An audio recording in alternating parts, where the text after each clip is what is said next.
राजा राम राजा राम राजा राम राजा राम राजा राम राजा राम राजा राम राम सीताराम सीताराम सीताराम बोलो राम सीताराम सीताराम राम सीताराम सीताराम सीताराम बोलो राम सीताराम सीताराम राम सीताराम सीताराम सीताराम बोलो राम सीताराम सीताराम मेरे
स्वस्ति श्री गणेशाय नमः श्री सरस्वत्यै नमः श्री वेदपुरुषाय नमः श्री हरिहरचरणकमलेभ्यो नमः श्री मातृपितृचरणकमलेभ्यो नमः श्री इष्टकुलग्राम स्थान देवताभ्यो नमः श्री सर्वेभ्यो देवेभ्यो नमः श्री सर्वेभ्यो ब्राह्मणेभ्यो नमः श्री राधा कृष्णाभ्यां नमः श्री सिद्धिबुद्धि सहिताय महागणाधिपतये नमः लंबोदरं परमसुंदरमेकदन्तं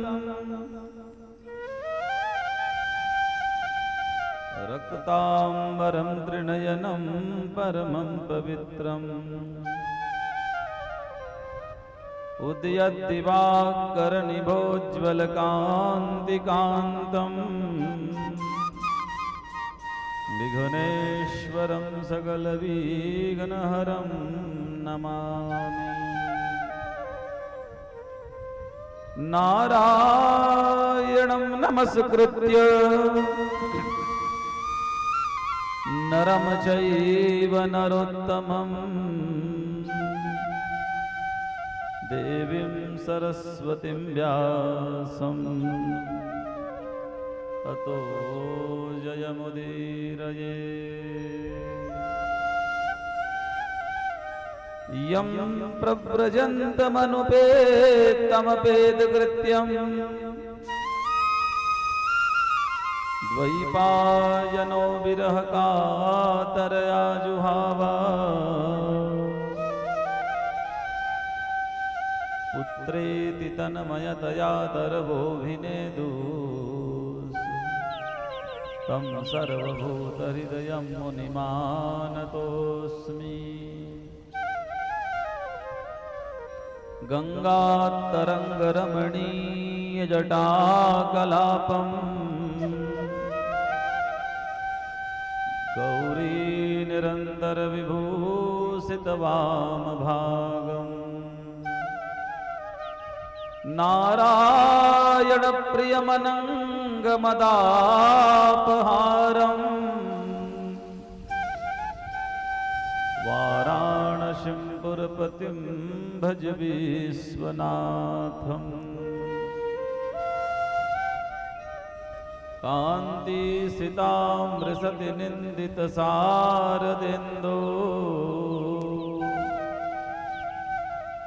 यत्रैकतौ विलसितामसिताङ्गशोभाम् वृन्दावने विकृतयामुनगाङ्गसङ्गम् श्रीराधा मुकुन्दयुगलं तदहं नमामि रामो राजमणि सदा विजयते रामं रमेशं भजे रामेणाभियता निशाचरचमु रामाय तस्मै नमः रामान्नास्ति परायणं परतरं रामस्य दासोऽस्म्यहम् रामे चित्तलया सदा भवतु मे भो राम मामुद्धरः यत्र यत्र रघुनाथ कीर्तनं तत्र तत्र कृतमस्तकाञ्जलिं बाष्पवारि परिपूर्णलोचनं मारुतिं नमत राक्षसान्तकम्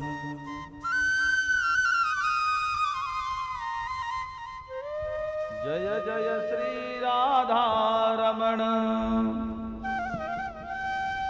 जय जय नवल किशोर जय गोपी चित चोर प्रभु जय जय माखन चोर सब द्वारन को छोड़कर आयो मैं तेरी द्वार हे वृषभानु की लाडली नैक रखियो मेरी खयाल। प्रेम से बोलिए वृंदावन बिहारी लाल की श्रीमद् भागवत महापुराण की आवाहित प्रतिष्ठित देवताओं की जय नगर ग्राम के समस्त देवी देवताओं की जय नमः पार्वती पतये हर हर महादेव। शंभो। परम मंगलमय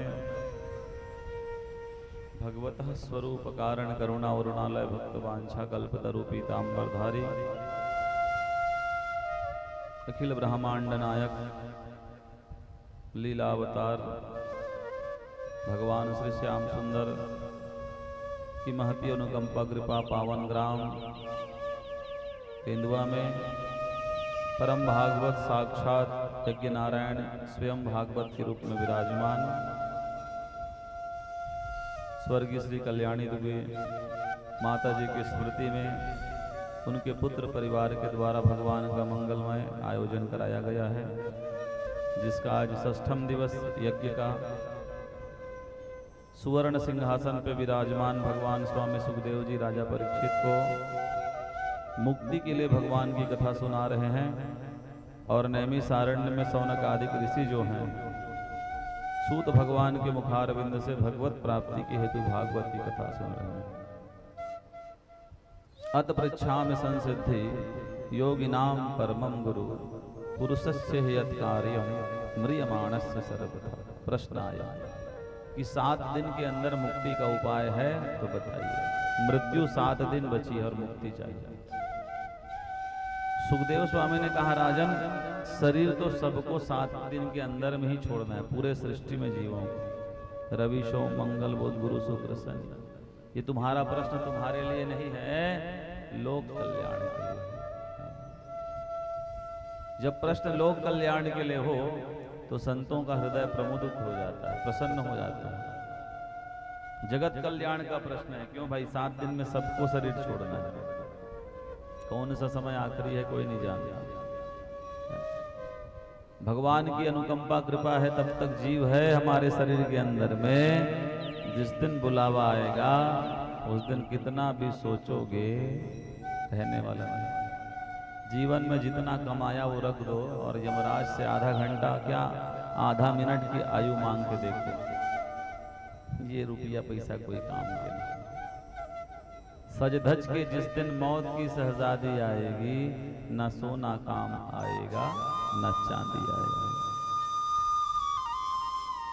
जितना है मोह माया का प्रपंच इस संसार में रहते तक है, यहाँ से जाने के बाद और यहाँ से आने के पहले सब ब्रह्म स्वरूप है, आने के बाद और जाने तक का है वही माया है। माँ मतलब जो, या मतलब नहीं, जो नहीं है वही दिखे सही, उसी कहते हैं माया। जैसे हम कहीं जाते हैं गाड़ी में बैठ के तो रास्ते में दिखता है कि दूर पानी भरा हुआ है, लेकिन जैसे जैसे पास में पहुंचते हैं तो वहां जल होता ही नहीं। भ्रम एव कारण, भ्रम है बस। मृग तृष्णाम बसस्नाता खा पुष्प इंदु शेखर, जो है नहीं उसमें हम मान रहे हैं कि वो है। मृग तृष्णा कहते हैं उसे। प्यासा मृग पानी की तलाश में दौड़ते दौड़ते मर जाता है, वो चिलमिलाती धूप की तरंगों को देखता है तो उसे ऐसा लगता है कि वहां दूर पानी भरा है और पानी है ही नहीं। जितना दौड़ता है प्यास के मारे मर जाता है, उसे पानी मिलता है। इसी संसार की वही गति है। हम सोचते हैं बेटा सुख देगा, बेटी सुख देगी, धन सुख देगा, जन सुख देंगे, हमारा ये ऐश्वर्य संपन्नता हमको सुख देगा। लेकिन संत कहते हैं भैया, दीन कहे धनवान सुखी, धनवान कहे सुख राजा को भारी, तो राजा कहे महाराज सुखी, महाराज कहे सुख इंद्र को भारी। इंद्र कहे चतुरानन को सुख, ब्रह्म कहे सुख विष्णु को भारी। तुलसीदास विचार कियो, हरि भजन बिना सब जीव दुखारी। साइकिल वाला मोटरसाइकिल चाहता है, मोटरसाइकिल वाला कार चाहता है, कार वाला प्लेन चाहता है, प्लेन वाला पुष्पक विमान चाहता है कि मिले पदोन्नति क्रमोन्नति हो। ठीक है, चाहिए, जब तक चाहोगे नहीं तब तक बढ़ोगे कैसे? इच्छाओं का दमन करोगे तो शांत रह जाओगे। इच्छाएं होनी चाहिए, लेकिन इन इच्छाओं के साथ साथ भगवत भक्ति भी होनी चाहिए। भगवान की कृपा हो, भगवान की दया हो, तब ही बढ़ोगे। हाँ, तो मृग तृष्णाम बसस्नाता खा पुष्प इंदु शेखर, जो है नहीं उसके पीछे दौड़ रहे हैं, और जो है उसको कभी हमने जानने का प्रयास नहीं किया। संसार में धर्म है और धर्म ही आपको सुख दे सकता है। बिना धर्म का कोई जीव सुखी नहीं हो सकता। कृष्ण भक्ति परम श्रेय शास्त्र सार तथैव च, महापुरुषों ने कहा वृक्ष में डालियां अनेक होती हैं, पत्ते अनेक होते हैं, फूल अनेक होते हैं, लेकिन उसका जड़ एक होता है। उसी प्रकार इस समस्त सृष्टि में भगवान नारायण ही मूल है, जड़ है। उन्हें भजेंगे तो सब वृक्षों में डालियां, पत्ते, फूल, फल, सबको पोषक मिलता रहेगा। इसलिए नारायण नारायण नारायण, और नारायण का मूल तत्व श्रीमद् भागवत है। भागवत पुराण साक्षात भगवान का वांग्मय विग्रह है। सूत भगवान कह रहे हैं भगवान का विग्रह कौन है? भागवत है। तेनेय प्रविष्टोयम धर्मान भागवतस्तथा। भगवान जब इस धराधाम से अपना शरीर छोड़ के गए तो अपना तेजोमय दिव्य तेज भगवान ने भागवत में स्थापित किया है। आज भी भागवत के सामने धर्मप्रेमी सज्जनों माताओं, जो इच्छा करोगे वो पूर्ण होता है। जो भी करोगे धर्म पूर्वक हो। भगवान भागवत भाग्य बना देते हैं, कृपा कर देते हैं। हर प्रकार से आप भगवान भागवत के सामने निवेदन करो, निश्चित पूरी होएगी, निश्चित। आज भी बस श्रद्धा होनी चाहिए भगवान के प्रति, भागवत के प्रति। साधारण कागज का पोथी समझ लोगे तो कोई काम नहीं आएगा, और इसको साक्षात भगवान का वांग्मय स्वरूप समझ लोगे तो सब काम सिद्ध हो जाएंगे। कई लोगों को सिद्धि होते हुए हमने देखा भी है, कार्य की सिद्धि होते हुए, मानिए। इसलिए संतों ने कहा, अरे भैया इधर उधर भटकने से कुछ नहीं है, समय तेरे पास नहीं तो भगवान का नाम जब, भगवान कृपा करेंगे तुमको सब चीज अपने आप सुलभ हो जाएगा। सूरदास जी कह रहे हैं, रे मन कृष्ण नाम कही लीजिए, अपनो जन्म सफल कर दीजिए। भाव से सूरदास जी गाए हैं। चलिए 2 पद गाएं, वाणी को पवित्र करें, फिर भगवान नाम संकीर्तन के द्वारा पवित्र होने के बाद कथा में प्रवेश करें। प्रेम से बोलिए वृंदावन बिहारी लाल की जय। मन रे कृष्ण नाम कही लीजिए, बाके बिहारी कही लीजिए। मन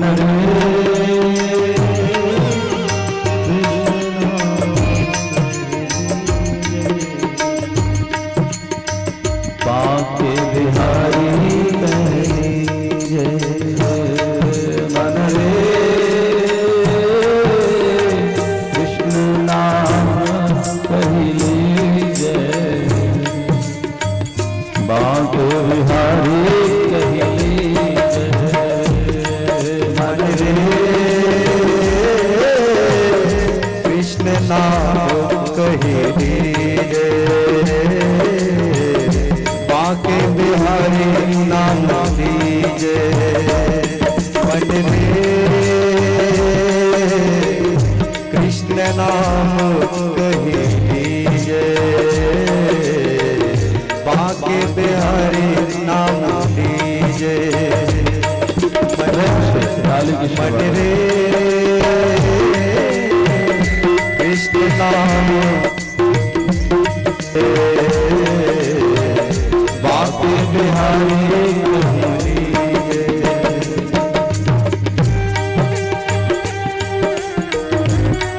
हरि बोल।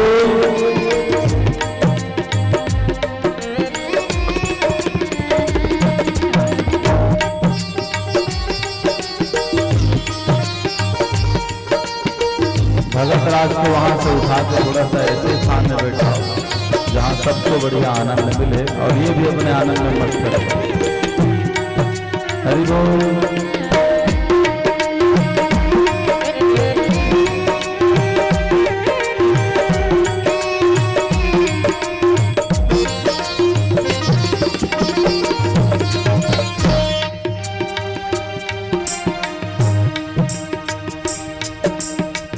पढ़िए सुनिए भगति भागवत, पढ़िए सुनिए भक्ति भागवत, पढ़िए सुनिए भगति भागवत, पढ़िए सुनिए भक्ति भागवत। और कहाँ सखी की जय मन, और कहाँ सखी की जय। मन रे कृष्ण नाम कही लीजिए, यारे बाके बिहारी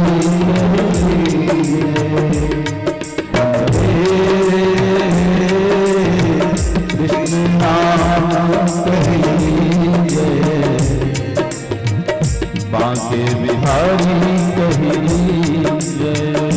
बड़े प्रेम से हरि बोल। मन को कहो कि समय नहीं है, कोई मित्र नहीं है, तो बैठिए पढ़िए भागवत, सुनिए भागवत। और जो मित्र है सखा है तो उनको भवसागर से पार नहीं कराएंगे, लेकिन भागवत रूपी ग्रंथ को अगर मित्र मान लो, सखा मान लो, तो सहज में तुमको भवसागर पार करा देंगे। इसलिए सूरदास जी ने कहा है, पढ़िए सुनिए भगति भागवत, और कहाँ सखी की जय। हे मन कृष्ण नाम कही लीजिए। भाव से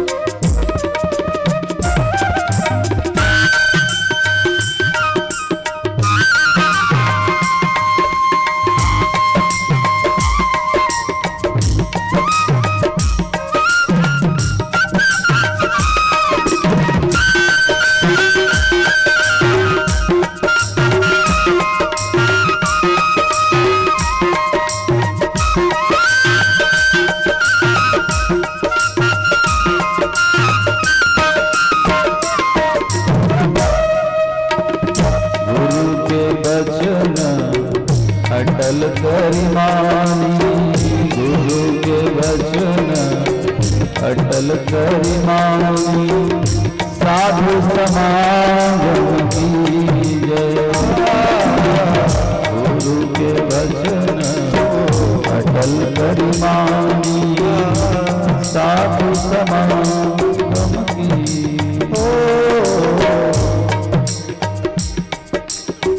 पढ़िए सुनिए भक्ति भागवत, पढ़िए सुनिए भक्ति भागवत, पढ़िए सुनिए भक्ति भागवत, पढ़िए सुनिए भक्ति भागवत। और कहाँ सत्य की जय,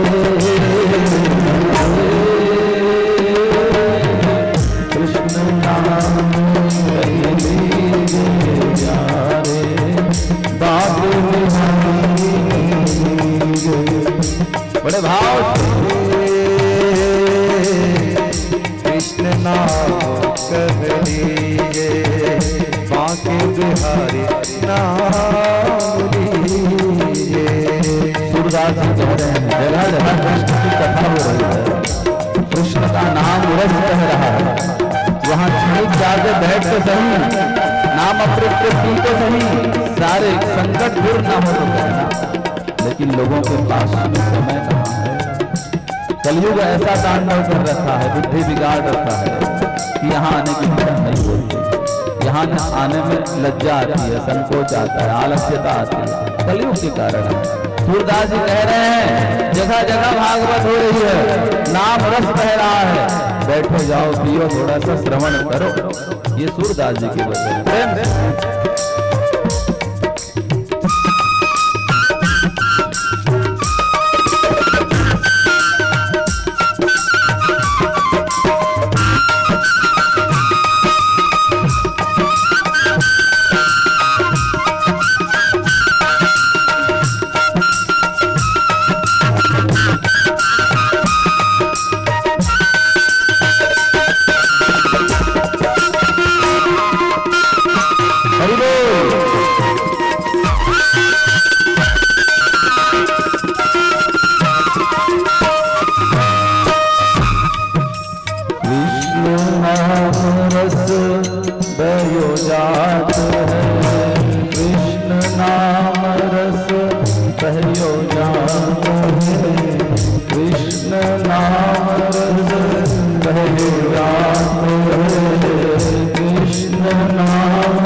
जन्म गवाया बिरथा काहे जय, मन बिरथा काहे जय। कृष्ण नाम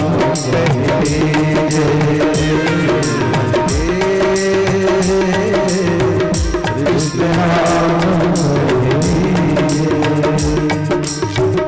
बड़े प्रेम से आनंद नाम मात्र सारे जीव का कल्याण। इसलिए भजिए, पढ़िए, सुनिए, रटिए, बोलिए, कल्याण होगा कृष्ण बोलने। हरि बोल।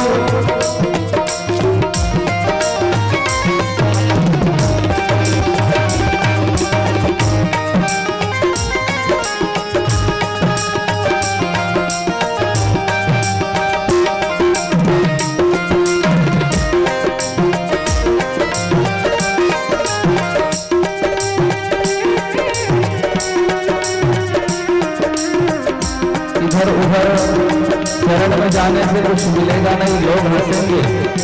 आज के लोगों को विपत्ति देख करके दया नहीं आती, अभी तो आनंद लेते हैं। अगर आप दुखी हो, सूरदास जी कहते हैं तो कोई दरवाजा बन जाओ, आ जाओ बिहारी जी के दरवाजा, भागवत भगवान के शरण में आ जाओ। सभी संकट को हरना भगवान को आता है। दुनिया तो देती है, बदले में लाज लेती है, लेकिन भगवान देते हैं तो किसी को पता भी नहीं चलने देते। ये भगवान सूरदास जी कह रहे हैं भाव से, सूरदास हरि शरण बकिए, सूरदास हरि शरण ताकिए, सूरदास हरि शरण ताकिए, सूरदास हरि ताकिए, जन्म सफल कीजिए, जन्म सफल मन रे विष्णु नाम कही लीजिए, बांके बिहारी बांके बिहारी बांके बिहारी कही, बांके बिहारी कही जय। प्रेम से बोलिए बांके बिहारी लाल की जय हो। समस्त राधा माधव के चरणों में प्रेम करने वाले धर्मानुरागी सज्जनों, ममतामयी करुणामयी वात्सल्यमयी माताओं बहनों, भगवान की विशेष अनुग्रह कृपा पावन ग्राम तेंदुआ में है। भगवान की भागवती कथा का आज छठवां दिन, षष्ठम दिवस यज्ञ है। ये अनुष्ठानात्मक देव पितर प्रसन्न होते हैं ऐसे यज्ञों से। भाई संदीप दुबे जी बैठे परीक्षित के रूप में सपत्निक अपने पितरों के कल्याण के लिए प्रार्थना कर रहे हैं। गोविंद भैया सहयोग कर रहे हैं। तीनों सब मिलके परिवार भगवान की मंगलमयी कथा का सुंदर आयोजन का आनंद ले रहे हैं। टूटी फूटी वाणी से हमारे द्वारा जो भी सेवा बन रही है करने का हम भी प्रयास कर रहे हैं। भगवान की कथा तो अथाह है, सागर है, लेकिन सागर में से थोड़ा गागर निकाल रहे हैं। अत साधवत यत सारम समधृत्य मनीषया। महापुरुषों ने कहा थोड़ा ही सही, लेकिन निकालिए तो सही, उससे ही जीव का कल्याण हो जाएगा। तो कल हम सब आप बहुत सुंदर भगवान की कथा सुने कि भगवान रुक्मणी हरण करके द्वारिका ले गए। मैया रुक्मणी दुखी हुई, मंडपाच्छादन नहीं हुआ, कन्यादान नहीं हुआ, हरिद्रा लेपन नहीं हुआ। भगवान ने कहा क्यों चिंता करती है देवी, जहां जहां भागवत होगी ना वहां ये तीनों होंगे। मंडपाच्छादन होगा, कन्यादान होगा, हरिद्रा लेपन होगा, बारात भी आएगी, और जो अपनी बेटी को उपहार देते हैं लोग वो तुमको भी बेटी मान के देंगे। जिनके यहाँ ये आनंद उत्सव मनेगा उनके लिए मेरे वैकुंठ में स्थान होगा। लक्ष्मी कहती है धन्य है प्रभु आप। आज उसी परंपरा को सब लोग परिवहन कर रहे हैं, निर्वहन कर रहे हैं। कितना दिव्य आनंद उत्सव कल मनाया गया। झांकी भी भगवान श्री रुक्मणी मैया और द्वारिकाधीश के अद्भुत थे। दर्शन लाभ सबको मिला। आज नहीं दिख रहे हैं दोनों, ठीक है। द्वारिका को दुल्हन की तरह सजाई गई। धर्म प्रेमी सज्जनों, आज स्वयं भगवान का ब्याह हुआ है। पूरी द्वारिका वेद पाठी सप्तऋषि आए, वेद का पाठ करने लगे।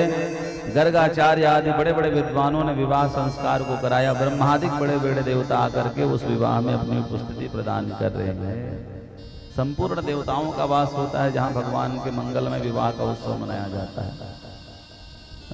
रुक्मणी लक्ष्मी है, शिशुपाल के साथ जबरदस्ती ब्याह कराना चाह रहे थे उसके भाई रुक्मी, लेकिन उनको छोड़ के भगवान के पास आ गई।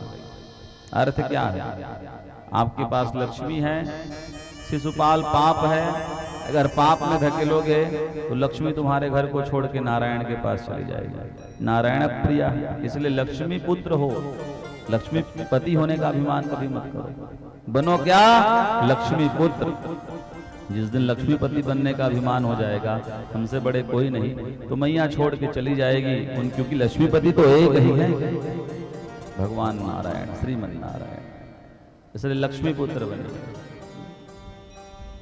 छोड़ के मैया घर को चली गई। भगवान श्याम सुंदर आनंद उत्सव, विवाह उत्सव मनाए। द्वारिका में भगवान का गृहस्थ लीला आरंभ हुआ है। राजन, भगवान भी प्रसन्न है। क्योंकि रुक्मिणी लक्ष्मी है और गुणवती है। विवाह में गुण और रूप एक साथ मिलना संभव नहीं होता, लेकिन यहाँ भगवान को दोनों प्राप्त हुआ है, गुण के साथ साथ रूप भी। श्रुत्वा गुणान् भुवन सुंदर शृण्वतान्ते निर्विश्य कर्ण विवरैर्हरतोऽङ्गतापम्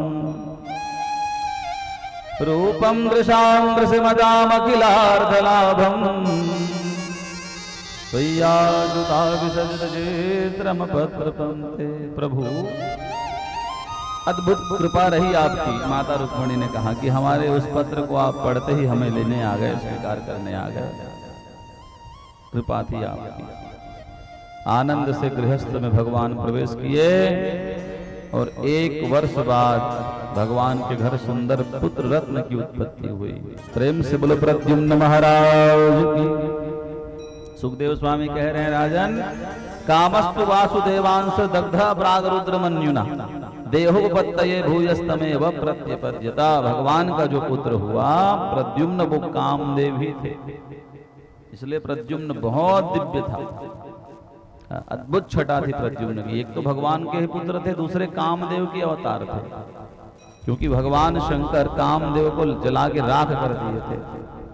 तो कामदेव की पत्नी रति ने प्रार्थना करी, भगवान काम नहीं रहेगा सृष्टि कैसे बढ़ेगी। भगवान शंकर जी ने कहा, जीव मात्र के आंखों में मैं काम को वास देता हूं।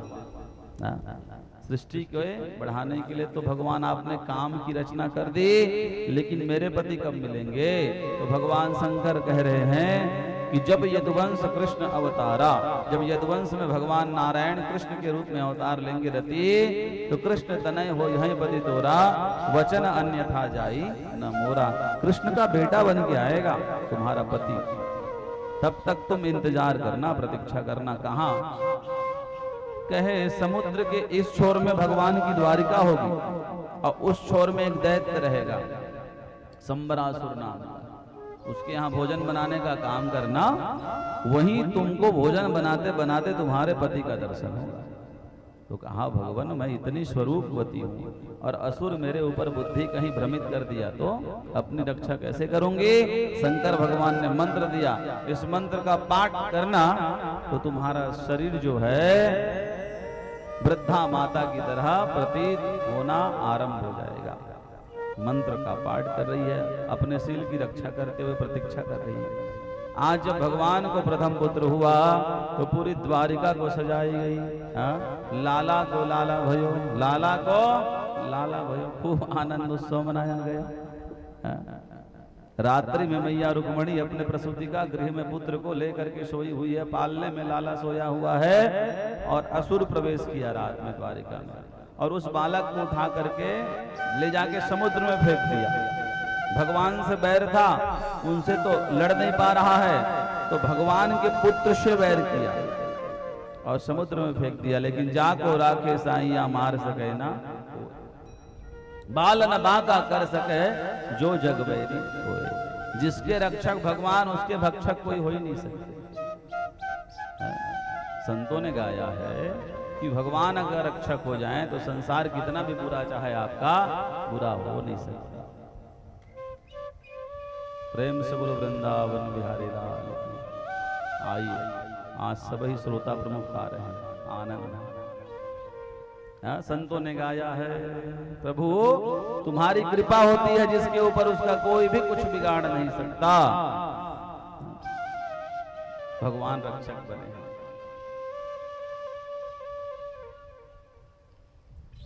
जानकी नाथ सहाय करे जब, कौन बिगाड़ करे नर तेरो। जानकी नाथ सहाय करे जब, कौन बिगाड़ करे नर तेरो। जानकी नाथ सहाय करे जब, कौन बिगाड़ करे नर तेरो। जानकी नाथ सहाय करे जब, कौन बिगाड़ करे नर तेरो। कृपा जिसके ऊपर हो, भगवान उनकी सहायता करे, उनके शत्रु अगर संसार भी हो जाए तो उनकी कोई हानि नहीं होगी। भगवान कृपा करते हैं, दया करते हैं। हरि बोल।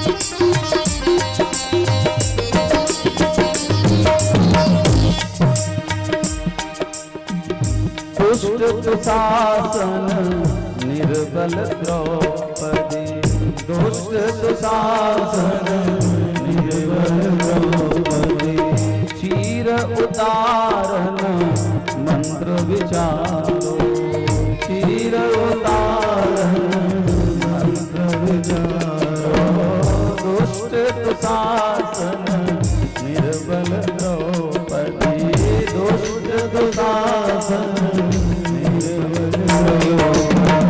चीर उतारन मंत्र विचारो, चीर उतारन मंत्र विचारो, सहाय करे करुणानिधि, जाति सहाय करे करुणानिधि, बड़ भयो चीर वस्त्र धनेरो, बड़ भयो चीर वस्त्र धनेरो, जानकी नाथ सहाय करे, कवल विधान नर तेरो, जानकी नाथ सहाय करे, कवल विधान प्रेम से आनंद।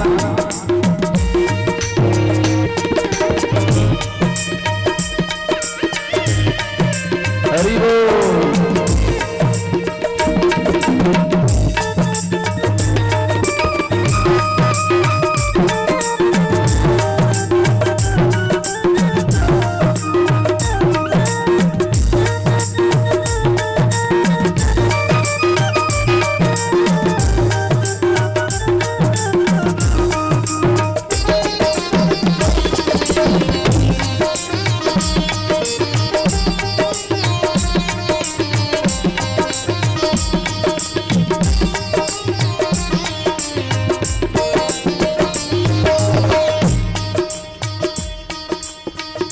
जाकी सहाय करी करुणानिधि, जाकी सहाय करी करुणानिधि, जाकी सहाय करी करुणानिधि, जाकी सहाय करी करुणानिधि, ताके जग में भाग बड़ो है, ताके जग में भाग ताके जग में भाग बड़ो है, ताके जग में रघुवंशी संतन सुखदाई, रघुवंशी संतन सुखदाई, यदुवंशी भक्तन सुखदाई, यदुवंशी भक्तन सुखदाई, तुलसीदास चरणन के चेरो, तुलसीदास चरणन के चेरो, जानकी नाथ सहाय करे, जब कौन बिगाड़ करे नर तेरो, जानकी नाथ सहाय करे, जब कौन बिगाड़ जानकी नाथ सहाय करे, जब कौन विगार करे नर तेरो, जानकी नाथ सहाय करे, जब कौन विगार करे नर तेरो,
तो मेरा वात्सल्य कैसे उमड़ रहा है, तुम कौन हो, परिचय दो। कहा मैया मैं आपका पुत्र हूं, प्रद्युम्न हूं, ज्येष्ठ पुत्र। दंपति तो परिस्वज्य रुक्मणी से येरुमुदम, रुक्मणी मैया प्रसन्न हो गई, गले से लगा ली अपने पुत्र को। देवकी वसुदेवश्च कृष्ण राम तथा प्रिया, जितने ब्रजवासी वहां पे थे, देवकी वसुदेव कृष्ण राम सब प्रसन्न हो गए। बलराम प्रद्युम्न को पाकर सबने प्रेम किया, लाड लड़ाया, अपने पुत्र और पुत्रवधू को सुंदर स्थान प्रदान किए। द्वारिका में आनंद आया। क्यों भाई, द्वारिका सौ अहो मृत इवाया तो बालो दृष्टिया ब्रुवन, प्रसन्न हो गए। हमने जिनको मृत समझा था वो तो जीवित हैं और जीवित आ गए, सब प्रसन्न। युवराज मिल गया द्वारिका को, क्योंकि क्षत्रियों में बड़े पुत्र को ही राजा बनाया जाता है। प्रसन्न आनंद से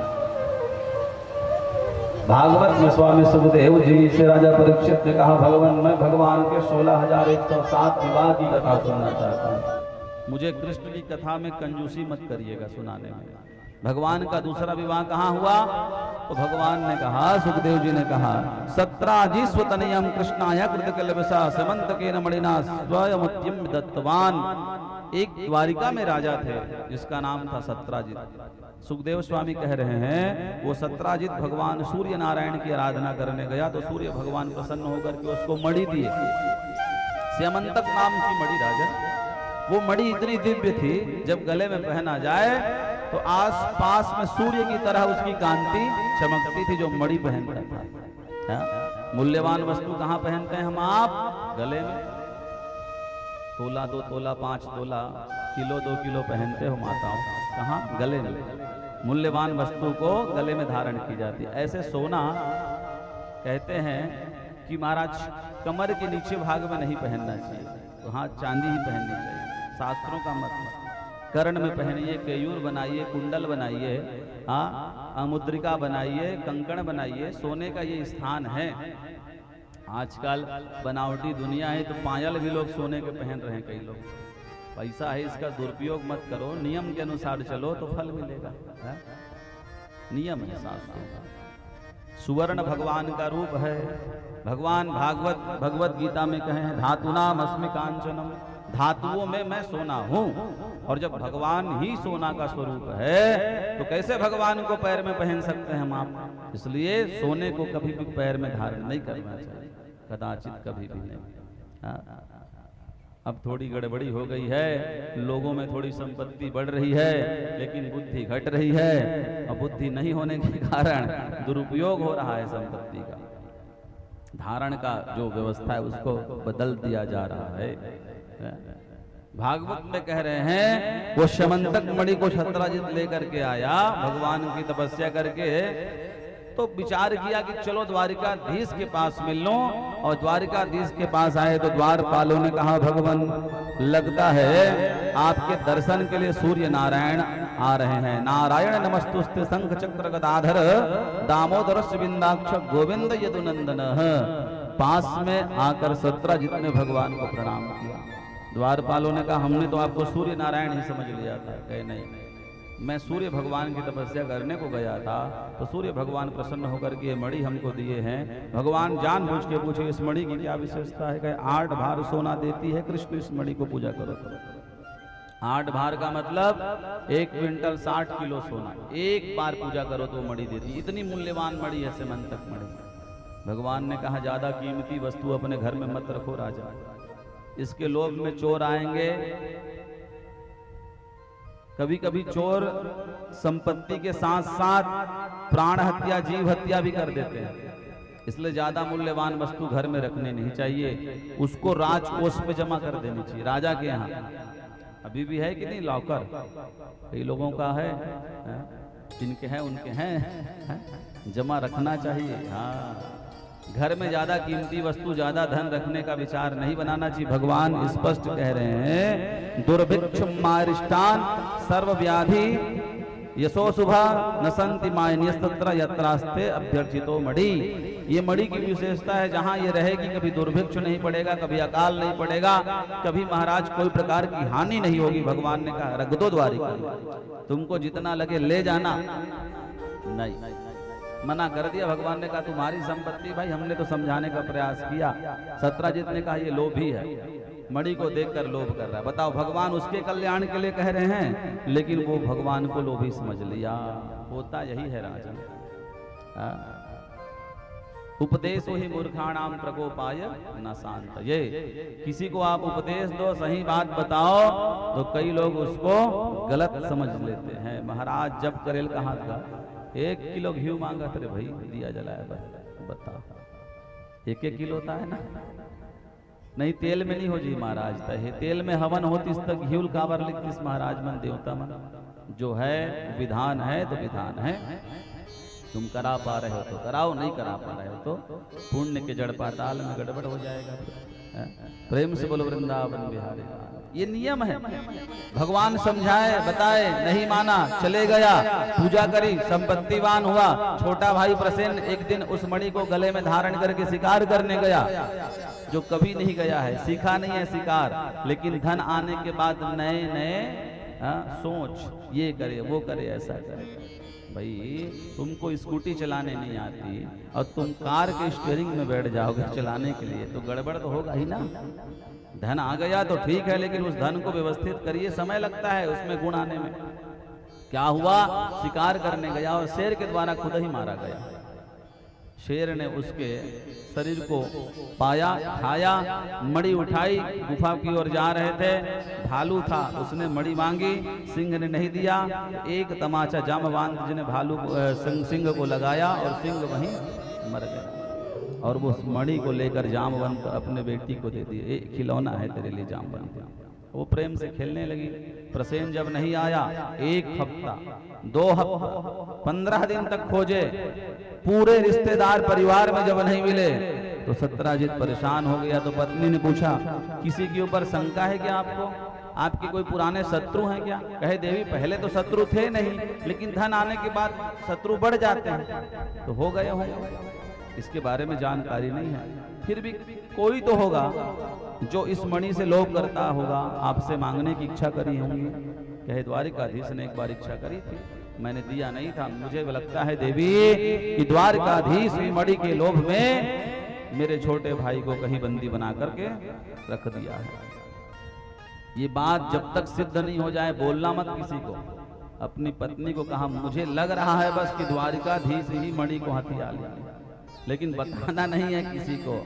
गड़बड़ ये हो गई, आपने बोल दिया ठीक किया, लेकिन किसी को नहीं बताना है, बोल दिए तो ये बहुत बड़ी गड़बड़ी कर दी। माताओं को बताइए, लेकिन बताने के बाद कहिए कि किसी को नहीं बताना, तो वो पेट में बात पचती नहीं है।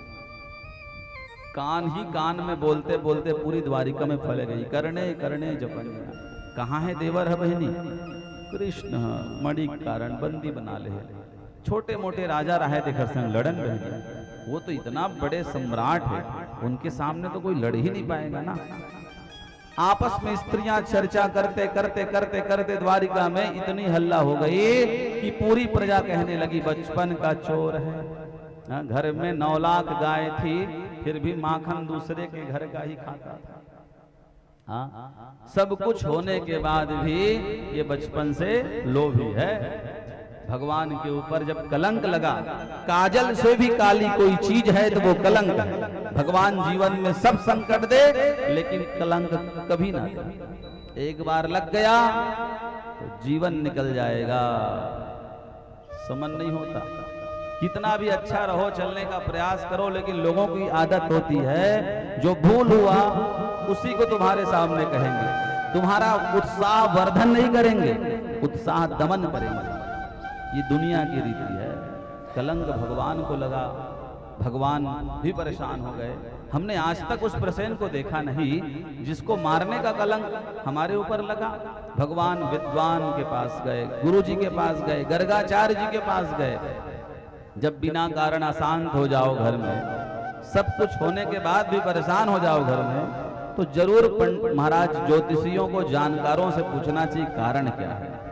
सच्चे ज्योतिष जानकार होते हैं, वो कुंडली देखकर भाग्य बता देते हैं। गर्गाचार्य जी ने कहा, लाला तुम्हारा समय ठीक नहीं चल रहा है रे कन्हैया, क्यों तुमने चौथ वाले चंद्रमा को देख लिया है, जो भादो महीने के शुक्ल पक्ष के चतुर्थी के चंद्रमा का दर्शन करता है ना, उसके जीवन में कलंक लगता है। भगवान गर्गाचार्य कहे कि तुमने चंद्रमा देखा नहीं है, चंद्रमा को बछड़े के पैर के खूर से हुए गड्ढे में जो जल भरा था, उस जल में चंद्रमा की छाया देखी है, तो कलंक लगा है। सब दिन का चंद्रमा पूज्य है, चतुर्थी का चंद्रमा पूज्य है, लेकिन भादो महीने के शुक्ल पक्ष के चतुर्थी के चंद्रमा को नहीं देखना चाहिए, ना ही पूजा करनी चाहिए, क्योंकि उस दिन चंद्रमा को जो देखेगा उसको कलंक लगता है। जिस दिन गणेश जी की स्थापना होती है उस दिन का चंद्रमा। लेकिन गड़बड़ी क्या होती है, उसी दिन हमको याद आता है कि आज चंद्रमा नहीं देखना है और चंद्रमा 4 बजे उदय हो जाता है, शाम में पश्चिमास्त हो जाता है। कई बार तो गड़बड़ी ये होती है, गाड़ी चला रहे हो, गणेश पूजा करके आ रहे हो, उधर दृष्टि ना जाए तो कितना नीचे देख के गाड़ी चलाओगे। गाड़ी कई बार गड्ढे में गिर जाती है, बेचारा पंडित जी ही महाराज परेशान हो जाता है। कई बार ऐसी स्थिति होती है। अगर भूल से देख भी लिया तो भागवत में कलंक समन के मंत्र हैं, 11 बार उसे पढ़ा जाए, गणपति को दुर्वा चढ़ाया जाए, श्वेत दुर्वा, तो कलंक दूर हो जाता है। नहीं तो ये कथा सुनो, सेमंतक मणि के हरण की कथा आजकल तो मोबाइल में सब उपलब्ध है, यूट्यूब में चालू करो, कथा सुनो, 2 अध्याय की कथा सुनोगे, कलंक समन हो जाएगा। और एक उपाय है हमारे छत्तीसगढ़ में, किसी के घर में ले जाकर के कुछ फेंको, पत्थर कंकड़, वो कहीं अंदर से गरिया है तो कलंक उसको लग जाता है। हाँ, छोटा मोटा पत्थर फेंकने का विधान है, ज्यादा बड़े फेंक दोगे महाराज कपाल फूट जाएगा, स्टेशन से फिर पुलिस आएंगे, गड़बड़ हो जाएगा। थोड़ा बहुत अपवाद, किसी से अनर्गल प्रलाप अगर आपके ऊपर किसी ने किया तो कलंक उसको लगेगा, ये नियम है। भगवान को कहा तुम्हारे लिए नियम ये है कि तुम प्रसेन को ढूंढो, कहाँ है प्रसेन। 5 सेवक अपने भगवान लिए, 5 सेवक सत्राजित के लिए जंगल की ओर गए तो क्या देखा, कुछ दूर में घोड़ा मरा पड़ा है, नर कंकाल वहां पड़े हैं, वस्त्र भी वहां रक्त से सने हैं। भगवान ने सत्राजित के सेवकों से कहा ये किसके वस्त्र हैं, ये प्रसेन के हैं भगवान, इसी को पहन के वो निकला था। नर कंकाल पड़े हैं, वस्त्र पड़े हैं, रक्त है, मतलब सिंह के पैर के निशान के द्वारा ये भगवान ने अनुमान लगाया कि इसको सिंह ने शिकार कर लिया है। एक सेवक ने कहा ये मणि यहाँ नहीं है भगवान, सिंह अपनी गुफा में ले गया होगा, क्योंकि सिंह का एक विशेषता सिंह की ये होती है कि वो मूल्यवान वस्तु को अपनी गुफा में ले जाके रखता है। तो पीछे पीछे भगवान जा रहे हैं, सिंह के पैर के आगे देखे सिंह मरा पड़ा है गुफा के दरवाजे में, और वहां भालू के पैर के निशान है। भगवान अपने सेवकों से कहे तुम बाहर रहना, हम जा रहे हैं भालू के पास से मणि लेके आ रहे हैं, क्योंकि वो भालू बहुत बलवान है, जो सिंह को मार सकता है वो कम बलशाली होगा क्या। तो हमारे कारण तुम लोग क्यों अपने जीवन को संकट में डालोगे। भगवान चाहते तो सेना लेके जा सकते थे, अकेले क्यों गए, क्योंकि भगवान जानते हैं वो भालू कोई दूसरा नहीं है, हमारा भक्त है, जामवंत जी है। भगवान प्रवेश किए, मणि को जामवंती के द्वारा खेलते हुए देखे। भगवान ने मणि जामवंती से मांगी, जामवंती ने मणि दी नहीं। पिताजी कोई बहरूपी आकर के हमारा खिलौना लेना चाह रहा है। जामवंती जी ने कहा आज से पहले कोई भी व्यक्ति इस गुफा में प्रवेश नहीं किया। कौन है जो स्वयं मृत्यु को आमंत्रित कर रहा है। दूर से देखे भगवान की छटा, भगवान के ऊपर छलांग लगाया, भगवान पीछे हटे, जामवंत धड़ाम से पत्थर में गिरे। अब तो क्रोध आया जामवंत को, प्रहार निष्प्रहार हो गया। पहले मास्टर लोग पाठ याद नहीं करके जाते थे तो लकड़ी होता था एक ठो सुधार सिंह, हम जब पढ़े तो सुधार सिंह था स्कूल में। नहीं पाठ याद करते तो उसे निकाल के सुधारते थे, 2-2 बार, अब पूरे ताकत के साथ मारते। एक आध बार डर के मारे कहीं हाथ पीछे खींच लिए, तुरंत वो लकड़ी पीछे पलट के मास्टर जी की सेवा कर देता था। जब पैर में मास्टर जी को लग जाए फिर उसके बाद मास्टर जी का प्रसाद मत पूछो, फिर दे दनादन जहां जामवंत जी जब निष्प्रहार हुए तो भगवान को उठा उठा के पटकने लगे, उठा उठा के पटकने लगे। बहुत बलवान जामवंत है। भगवान ने कहा बताओ, दर्शन देने आए हैं, ये तो पुष्प नहीं चढ़ा रहा है, फल नहीं चढ़ा रहा है, दल नहीं चढ़ा रहा है, अभी तो दंड दे रहा है। भगवान बार बार अपने ऐश्वर्य शक्ति दिखाने का प्रयास किए, लीला दिखाने का प्रयास किए, स्तब्ध हो गए, फिर भी जामवंत नहीं माने। एक हफ्ते तक तो लड़ाई चली महाराज। फिर सेवक सब चले गए, वसुदेव जी को बताया महाराज भगवान द्वारिकाधीश संकट में फंसे हैं, भालू को मारने गए हैं, वहीं से बाहर नहीं निकले हैं। तो वसुदेव जी ने अपने घर में देवी भागवत कराया। हाँ, देवी भागवत का पाठ संकट से निदान कराता है। जहां देवी भागवत का पाठ आरंभ हुआ तो उधर भगवान के अंदर देव्या शक्ति प्रकट हो गई। अब तक तो सिर्फ भगवान थे, लेकिन भगवती की शक्ति जब सन्निहित हुई अंदर में तो भालू जामवंत भगवान को टस से मस नहीं कर पाया। जय श्री राम, तब भी टस से मस नहीं कहे। ये क्या हो रहा है? पहले जय श्री राम कहते थे, उठा के पटक देते थे, अब तो ये भी मंत्र काम नहीं कर रहा है। परेशान हो गया, तब प्रार्थना करी, जान गया तुम कोई दूसरे नहीं मेरे भगवान हो, प्रभु मेरे अपराध को क्षमा करना। यो वा अनंतस्य गुणा अनंता अनुक्रमिष्य न सतुबाल बुद्धि रजांसि भूमेर गणयत कथांचित कालेन नैवा खिल शक्ति धाम्नः दर्शयस्व महाभागा बंधुनाम शांतिमावह अभ्युच्छान मखास्तेद्य वर्तन्ते रुक्म देवता। प्रणाम है आपके चरणों में। बहुत विलंब से पहचाने जामवंत जी। भैया कलंक लगा है हमारे ऊपर, ये मणि दे दे, क्योंकि राम रावण का युद्ध हुआ, राम का भगवान राम जी रावण का संहार करके आए, अयोध्या के सम्राट बने, सबको कुछ न कुछ उपहार दिए। जब जामवंत की बारी आई, क्या लोगे? जामवंत ने कहा लड़ना चाहेंगे आपसे, देखना चाहते हैं भगवान के हाथ में ताकत कितनी है। भगवान ने कहा इस समय नहीं लड़ेंगे, तुम्हारी इच्छा को द्वापर में पूरा करेंगे। इसलिए भगवान उनकी इच्छा पूरा करने वहां गए, द्वापर में आए भगवान जामवंत की इच्छा पूरा करने। प्रसंग आया, जामवंत जी ने कहा भगवान सिर्फ मणि बस क्यों ले जाओगे, मेरी बिटिया के साथ विवाह कर लो। अब भगवान मना भी नहीं कर पाए, लेकिन इच्छा विवाह करने की थी भी नहीं, क्योंकि भाई जामवंती उतनी सुंदर नहीं दिख रही थी, भालू की बेटी थी, भालू के जैसे आकार, उसी प्रकार का रूप भी था। हाँ, बड़े बड़े रोम छिद्र थे। भगवान ने कहा चलिए ठीक है, विवाह कर लेते हैं। विवाह किए, आए, रात में आए, लेकिन द्वारिका दिन में नहीं आए, लज्जा आ रही थी। विवाह करने के बाद संकोच हो रहा था। जोड़ी अच्छा हो तो संकोच नहीं होता, नहीं तो संकोच होता है। प्रेम से बोलिए वृंदावन बिहारी लाल। रात में गए, द्वारिका में प्रवेश किए, एक कक्ष में कहा यहीं रहना, हम बोलेंगे तभी किवाड़ खोलना, दूसरा कोई बोलेगा तो किवाड़ मत खोलना। ठीक है प्रभु। अब भगवान मुस्कुराते रुक्मणी के पास गए तो मैया ने कहा इतना प्रसन्न क्यों, क्या मिल गया? कहे आज हमारा दूसरा विवाह हो गया। रुक्मणी ने कहा हम जानते हैं आपके दूसरा नहीं 16,108 होना है, इसमें क्या प्रसन्नता है देवी, लेकिन हमारी जो दूसरी पत्नी है इतनी सुंदर है, इतनी सुंदर है, इतनी सुंदर है कि उसके नख चंद्रिका के बराबर भी तुम नहीं हो। एडिक धोवन नहीं हंसता है। बस यही गड़बड़ी हो गई। जहां भगवान ने कहा तो रुक्मणी के मन में व्याकुलता हुई, हमसे सुंदर? अरे आप कुछ नहीं हो उसके सामने देवी, अद्भुत सुंदर है। ऐसा स्त्री हमने आज तक देखा ही नहीं जो जामवंती का स्वरूप है। भगवान कह रहे हैं क्रोध में आएगी कृपा करेगी। चलो देखे, रुक्मणी देखने आई, किवाड़ खटखटाई, खोलो बहन। कौन हो बहन? मैं यहाँ की पटरानी हूँ, द्वारिका की, द्वारिकाधीश की बड़ी रानी। कहे हम आपको नहीं पहचानते, आपके कहने पर किवाड़ नहीं खोलेंगे। बार बार निवेदन किया, नहीं खोली तो माता रुक्मणी श्राप दे देती है। जा, श्राप देती हूँ, सुंदरता का अभिमान है तुझे, दिखोगी तो मेरे जैसे ही दिखोगी, मुझसे कम सुंदर नहीं दिखोगी, ना ज्यादा नहीं दिखोगी। भगवान बीच में वही खड़े खड़े चीड़ चढ़ाते थे ना, देखो दर्पण के सामने खड़ी होगी, जितना जो सुंदर होता है उतना वो ज्यादा सजने के लिए समय लेता है। भगवान ऐसे ही हैं।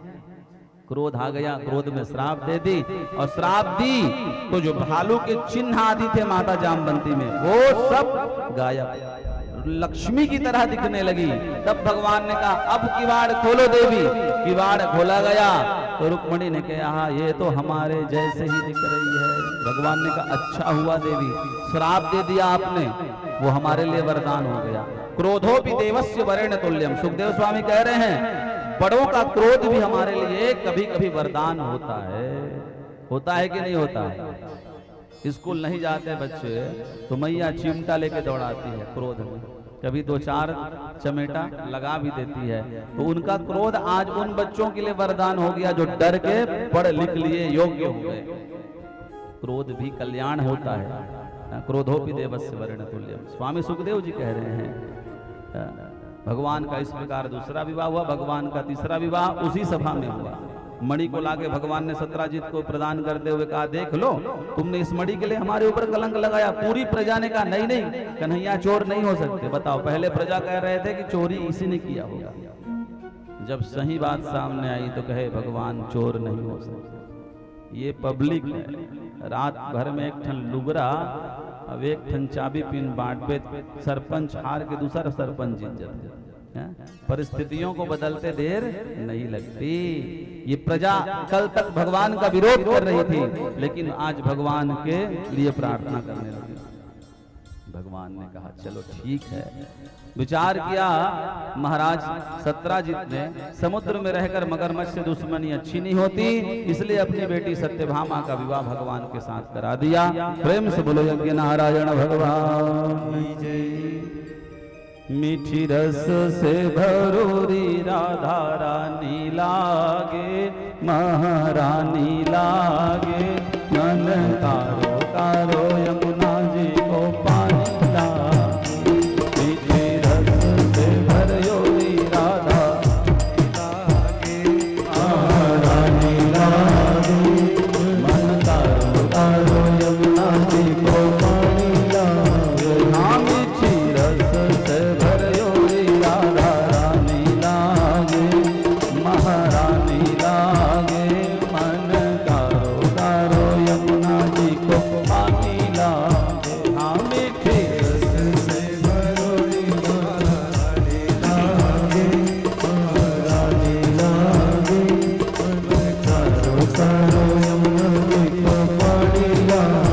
सभी लोग ताली की सेवा करते हुए आनंद के साथ भगवान का विवाह हो रहा है। भाई मंगल भी गीत गाए जाए।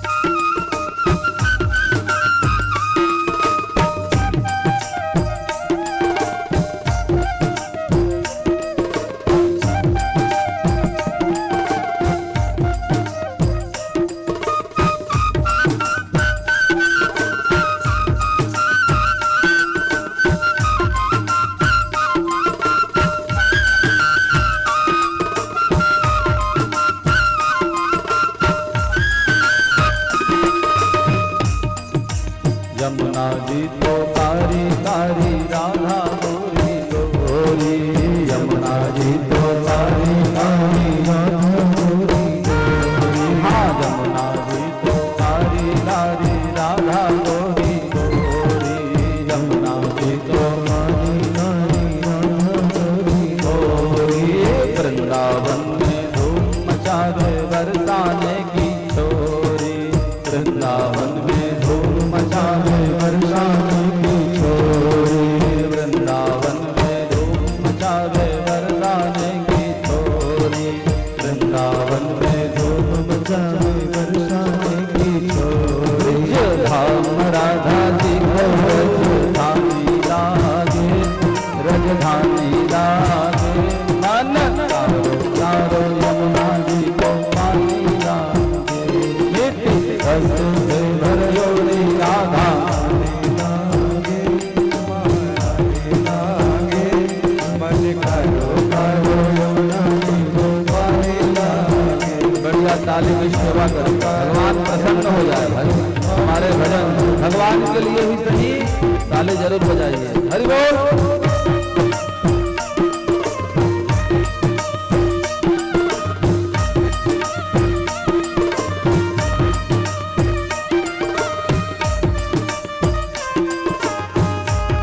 माता जी को बहुत प्रिय था भजन, इसलिए आज सब मेहमान भी आए हैं, वो भी प्रसन्न हो जाएंगे। सभी लोग आइए भाव से, हरि बोल।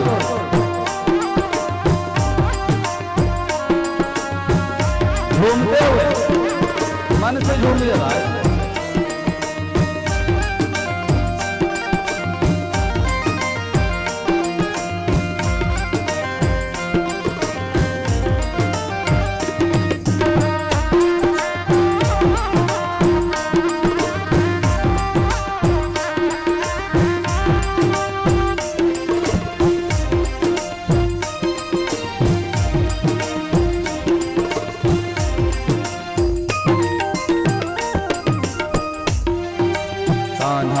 मुरली में तेरे सुमिरे बारंबार, कान्हानिक मुरली में तेरे सुमिरो बारंबार। कोटिन रूप धरे मनमोहन को न पावे पार, कोटिन रूप धरे मनमोहन को न पावे पार।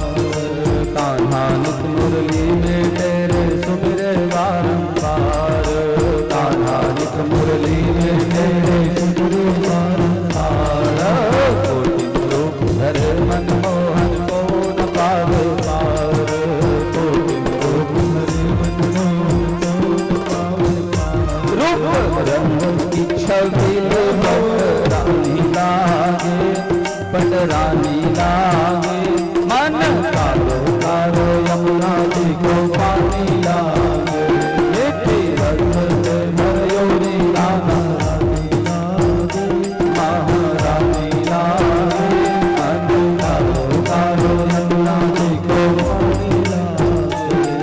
बड़े भाव से हरि बोल।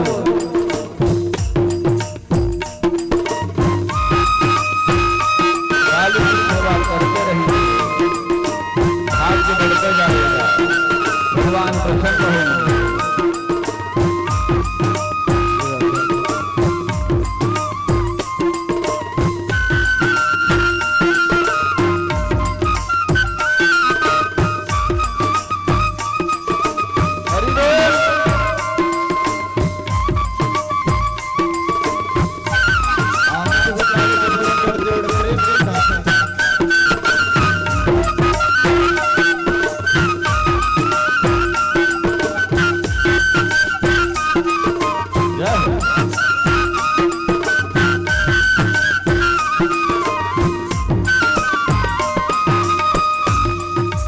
ना मन भावे माखन मिश्री अब ना कोई मिठाई, ना मन भावे माखन मिश्री अब ना कोई मिठाई।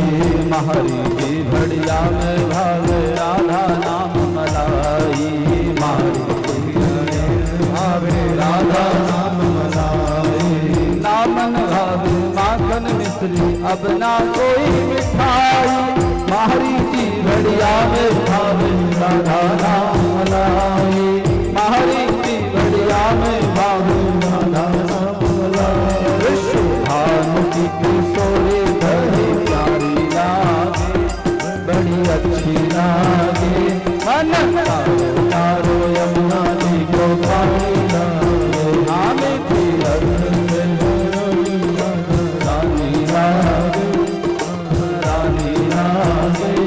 मन तारो तारो यमुना जी को पानी लागे। बड़े भाव से काली की सेवा ऐसे हो कि भगवान प्रसन्न हो जाए।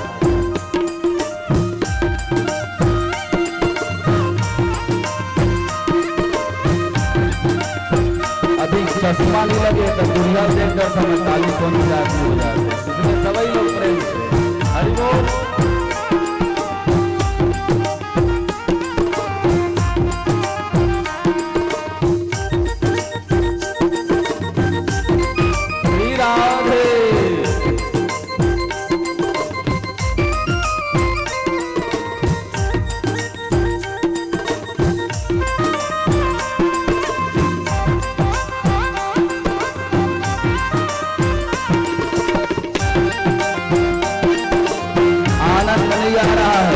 थोड़ा हाथ उठा के काली की जो भगवान के हैं वो प्रेम से, हाँ संकोच मत करिए।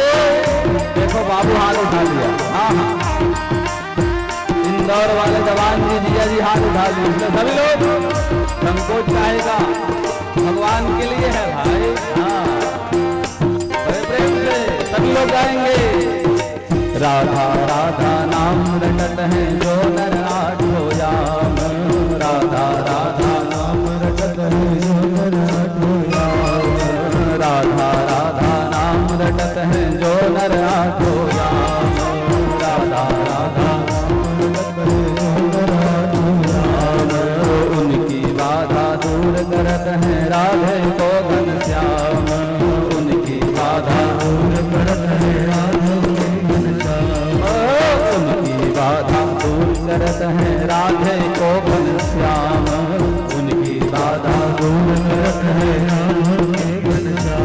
राधा नाम से सफल है रानी लागे, जिंदगानी लागे, मन करो करो अपना दिल को पानी लागे,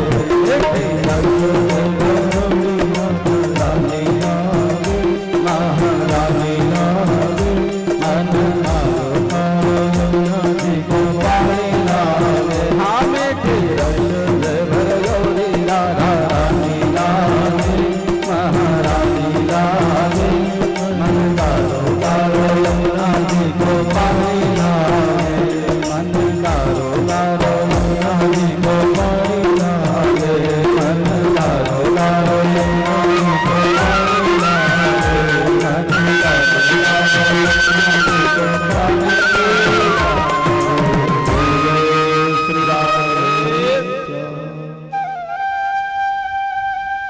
भगवान तीसरे विवाह किए सत्यभामा के साथ, लेकिन मन से सत्यभामा भगवान से विवाह करना नहीं चाहते। उनकी सगाई हो चुकी थी सतधन्वा नाम के यादव के साथ, लेकिन भय के कारण सत्यजीत ने विवाह कर दिया भगवान के साथ।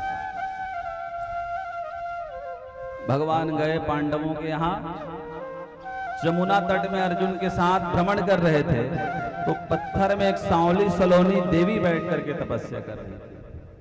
अर्जुन ने पूछा कौन है आप, तो उस देवी ने परिचय दिया, अहम देवस्य सवितुर दुहिताम पतिमिच्छति, मैं सूर्य की पुत्री हूं महाराज, यमुना मेरा नाम है, अहम देवस्य सवितुर दुहिताम पतिमिच्छति।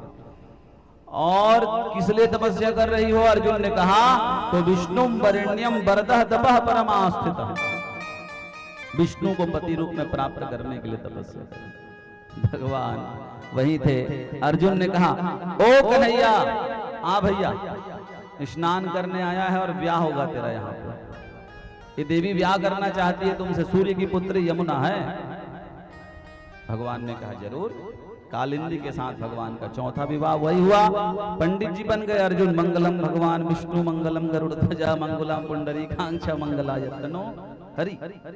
ये भगवान का चौथा विवाह कालिंदी के साथ, यमुना के साथ। एक राजा थे अयोध्या के सम्राट नग्नजीत, उनकी बेटी का नाम था नग्नजीती राजन, सत्या भी कहते हैं उसे। उनके पास 7 बैल था, जो 7 बैलों को नाथेगा वही हमारी बेटी के साथ स्वयंवर में विवाह करेगा। ऐसे राजा सत्य महाराज नग्नजीत का स्वयंवर में शर्त था। बड़े बड़े वीर आते, बैलों को देख के भाग जाते या बैल सबको पछाड़ देते। जब भगवान आए नकेल लिए और भगवान ने 7 बैलों के एक क्षण में नाथा, खूटे में बांधे और नग्नजीती के साथ भगवान का 5वां विवाह हुआ। प्रेम से बोलो यज्ञ नारायण भगवान की। एक मित्रविंदा नाम की राजकन्या थी। उनके 2 भाई थे, विंद और अरविंद। दुर्योधन के मित्र थे, तो दुर्योधन के साथ अपनी बहन मित्रविंदा का विवाह कराना चाहते थे, लेकिन मित्रविंदा भगवान से प्रेम करती थी। भगवान को पत्र लिखी, भगवान आए, दुर्योधन दुशासन आदि के बीच से मित्रविंदा को हरण करके ले गए और भगवान का 6वां विवाह मित्रविंदा के साथ संपन्न हुआ। प्रेम से बोलो यज्ञ नारायण भगवान की। लक्ष्मणा नाम की राजकन्या थी। उनके पिता ने स्वयंवर में शर्त रखा था, मछली की आंख में जो संधान करेगा बाण से, उन्हीं के साथ मैं अपनी बेटी का विवाह करूंगा। अर्जुन को लेकर भगवान गए। अर्जुन ने कहा प्रभु ये तो हमारा कार्य है, बाण चलाना। भगवान ने कहा नहीं, लक्ष्मणा हमारी परीक्षा कर रही है पार्थ। और भगवान ने बाण संधान किए हैं और लक्ष्मणा के साथ भगवान का साथ वह विवाह संपन्न हुआ। भद्रा नाम की राजकन्या थी, वीरांगना थी, जो हमको पराजित करेगा उन्हीं के साथ विवाह करेंगी, ये उनका शर्त था। बड़े बड़े वीरों को पछाड़ देती थी। भगवान जब गए तो भद्रा ने चरण में अस्त्र रखे और भगवान के गले में वरमाला डाली। भगवान का 8वां विवाह भद्रा के साथ हुआ। एक एक विवाह की कथा कहेंगे तो 7 दिन और समय लेना पड़ेगा। भगवान के 16,100 बचे हैं विवाह, अभी तो 8 ही हुआ है और घड़ी जो है देखो 4 बज गई। इसलिए भाई एक साथ विवाह कराना पड़ेगा। ऐसे भी 2 कथा हो गई है तेंदुआ में, भादों में हुआ है, कुंवार में हुआ रहा है, या फिर कार्तिक में भी देख होना है। और हैट्रिक कथा होगी इस बार तेंदुआ में, 3 महीने में 3 कथा। कार्तिक पूर्णिमा को और आपको भागवत कथा सुनने को मिलेगा इस गांव में। पूर्णिमा वो भी कार्तिक की, अद्भुत महिमा है उसकी। तुलसी में दीपक जलाएं और भगवान भागवत की कथा सुने तो उसका आनंद अलग है। भगवान के 16,100 विवाह एक ही स्थान में। एक दैत्य है महाराज, बड़ा दुष्ट है, बड़े बड़े राजाओं की बेटियों को हरण करके लाता है। उस दैत्य से कोई लड़ नहीं पाता। पृथ्वी का पुत्र है, नाम है भौमासुर। उसकी इच्छा है 20,000 राजकन्या हो जाए तो सबके साथ विवाह करूंगा। ये कुतर्क है उसका। भगवान से बड़ा होना चाहता है लेकिन गड़बड़ी कर रहा है। कंस का मित्र है।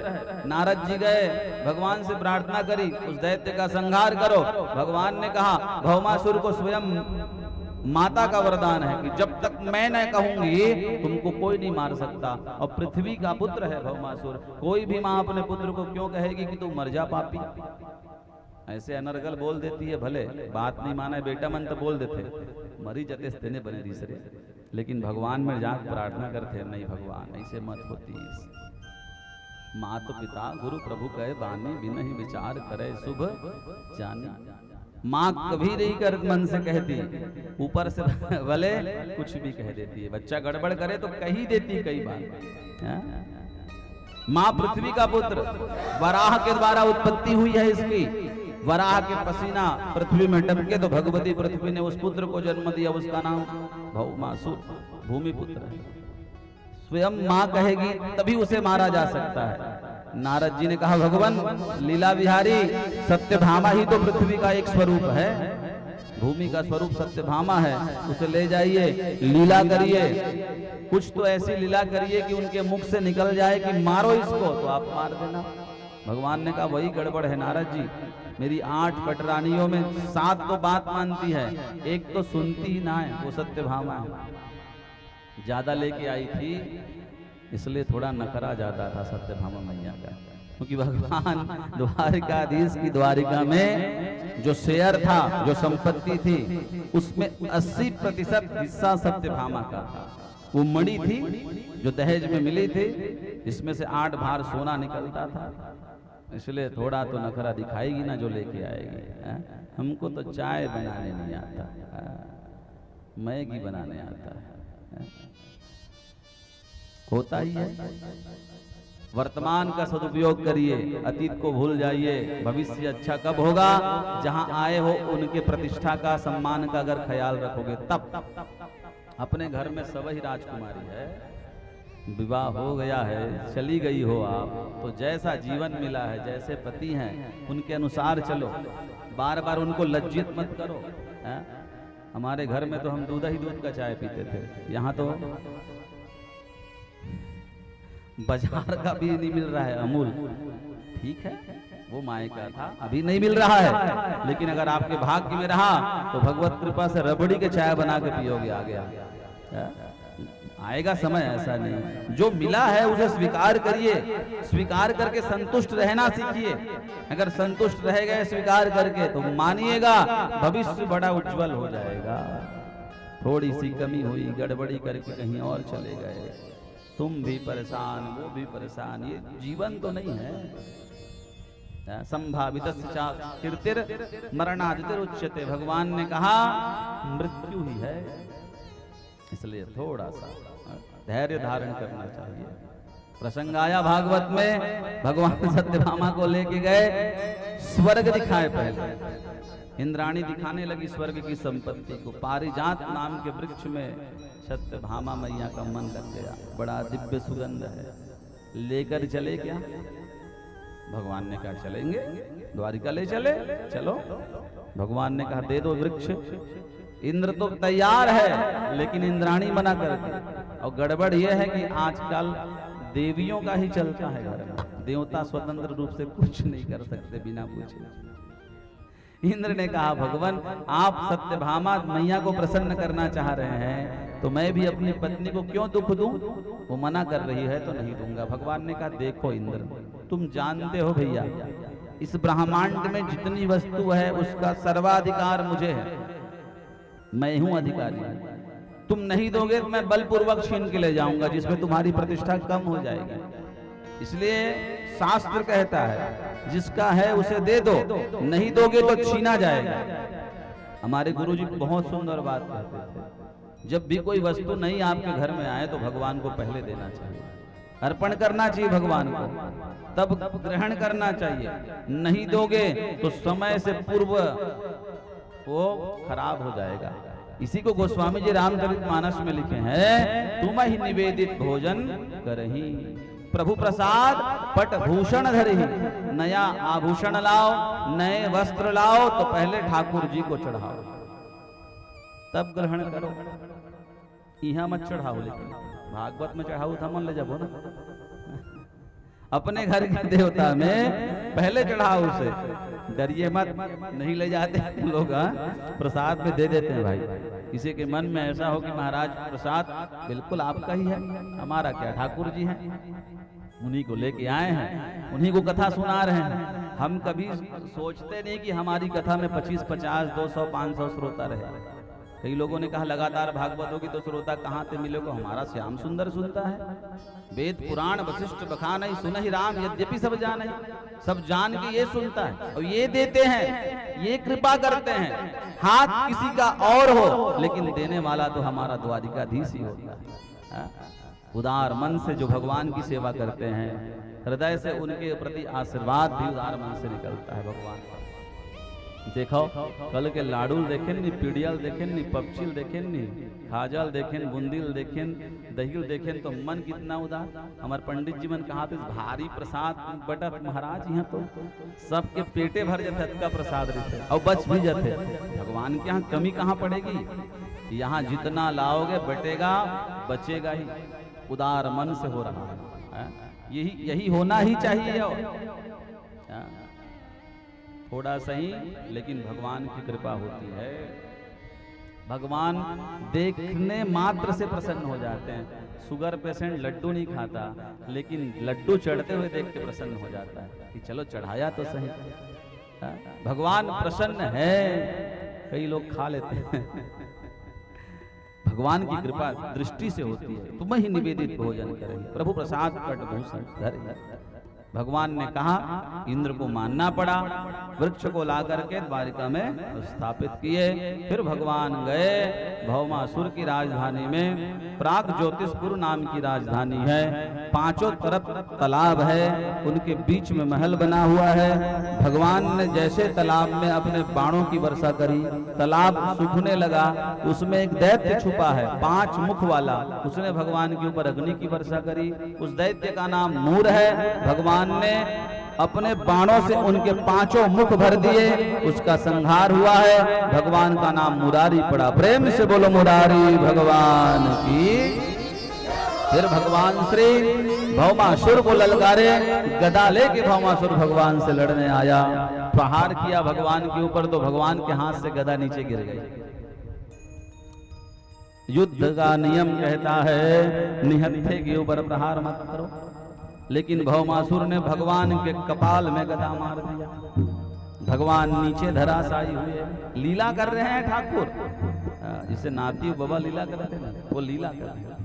जैसे भगवान गिरे तो वक्षस्थल पे बैठ गया और दोनों मुख पंजों को बांध के भगवान के वक्षस्थल में प्रहार करने लगा। तो सत्यभामा मैया को क्रोध आ गया, प्रभु किसी कारणवश आप इसे नहीं मार पा रहे हो तो गदा उठाकर मैं इसका संहार कर दूं अभी। हन्यताम हन्यताम एतत्, तुरंत मारिए इसे, तुरंत मारिए, छोड़िए मत। भगवान ने कहा बस इतने ही वचन चाहिए थे देवी हमको आपके। भगवान उठे और मुष्टिका से भगवान ने जब प्रहार किया भौमासुर के मस्तक में तो कई भागों में भौमासुर का मस्तक फटा और देखते ही देखते धराशायी हो गया। देवताओं ने पुष्पों की वृष्टि करी। प्रेम से बोलो वृंदावन बिहारी लाल की। कंस का मित्र था, कंस के समान ही बलवान था। भगवान ने उसके ऊपर कृपा करी। मंगलवार का दिन था, 14 की तिथि थी। 14 अमावस कहते हैं ना, वो नरक चतुर्थी जिसको मानते हैं, दिवाली के एक दिन पहले। उसी दिन भगवान ने भौमासुर का संहार किया था। इसलिए हमारे शास्त्रों का मत है कि 14 की तिथि में और मंगलवार के दिन कभी पृथ्वी को नहीं खोदना चाहिए। चाहे मकान बनाने के लिए हो, चाहे खेती करने के लिए हल चलाना हो, चाहे विवाह करने के लिए चुलमाटी लानी हो, 14 तिथि नहीं पड़नी चाहिए और मंगलवार नहीं पड़ना चाहिए चुलमाटी के। अगर उस दिन आपने मिट्टी खोदी तो माँ पृथ्वी दुखी होती है, उस दिन रोती है। उस दिन अगर आपने शुभ मांगलिक कार्य आरंभ किया तो वो कार्य फले फूलेगा नहीं आपको, इसलिए मना किया शास्त्रों ने। भगवान ने भौमासुर का तो कल्याण किया और 16,100 कन्याओं को देखा, विचार किए छोड़ देंगे इनको तो कोई भी युवराज इनसे विवाह नहीं करेगा। क्यों भाई, जो एक रात भी बाहर होके आती है उस कन्या के ऊपर कलंक लग जाता है। ये तो भौमासुर के यहाँ बंदी बनी, हर कोई सीता की तरह अग्नि परीक्षा थोड़ी ना दे सकता है भाई। भगवान ने कहा छोड़ देंगे, दो ही मार्ग का अनुसरण करेगी, या तो गलत मार्ग में चली जाएगी या तो सब कुएं में कूद करके अपना आत्मदाह कर लेगी। ना कोई युवराज इनसे विवाह करेगा, ना कोई पिता इनको स्वीकार करेंगे। भगवान ने कहा देखो देवियों, मैं जानता हूं तुम सब गंगा के समान पवित्र हो, लेकिन संसार इसको मानता नहीं है और मानेगा भी नहीं। अगर तुम्हारी कहीं और इच्छा ना हो तो तुम 16,100 कन्याओं के साथ में विवाह करूंगा। सहर्ष भगवान से विवाह करने के लिए कन्याएं स्वीकार हुई है और भगवान के 16,100 विवाह यहाँ पूर्ण हुआ। 8 तो पहले से हो गया, 16,108 विवाह की कथा सुखदेव स्वामी सुनाई। इतने विवाह हुआ। अब इतनी पत्नियों के 10-10 एक-एक पत्नी के संतान भगवान हुए, 10-10 बेटा 1-1 बेटी, 10 पुत्रान देहि धर्मानुसार। भगवान को एक पत्नी को 10 बेटा हुआ और 1 बेटी हुई। ये विशाल परिवार भगवान का रहा। सब प्रसन्न है और सब अलग अलग महल में रहते हैं, सब सुखी हैं, कहीं द्वंद्व युद्ध नहीं होता। यहाँ तो 4 बेटे हैं, विवाह हुआ तो 4 चूल्हा अलग अलग हो जाता है। वहाँ सबके लिए एक साथ भोजन बनाया जाता था। पहले घर के बुजुर्गों को भगवान भोजन में बैठाते थे, हाँ, बच्चों को बैठाते थे, सबके खाने के बाद भगवान अंतिम में भोजन करते थे। ये नियम है भोजन का।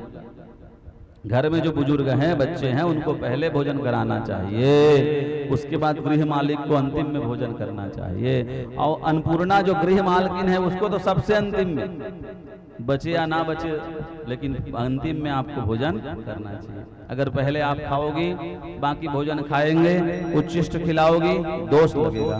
उच्छिष्ट को खिलाने का जो दोष लगता है, इसी कारण जो गृह स्वामिनी है, भाग्य लक्ष्मी है, गृह लक्ष्मी है, उनको अंतिम में भोजन करना चाहिए।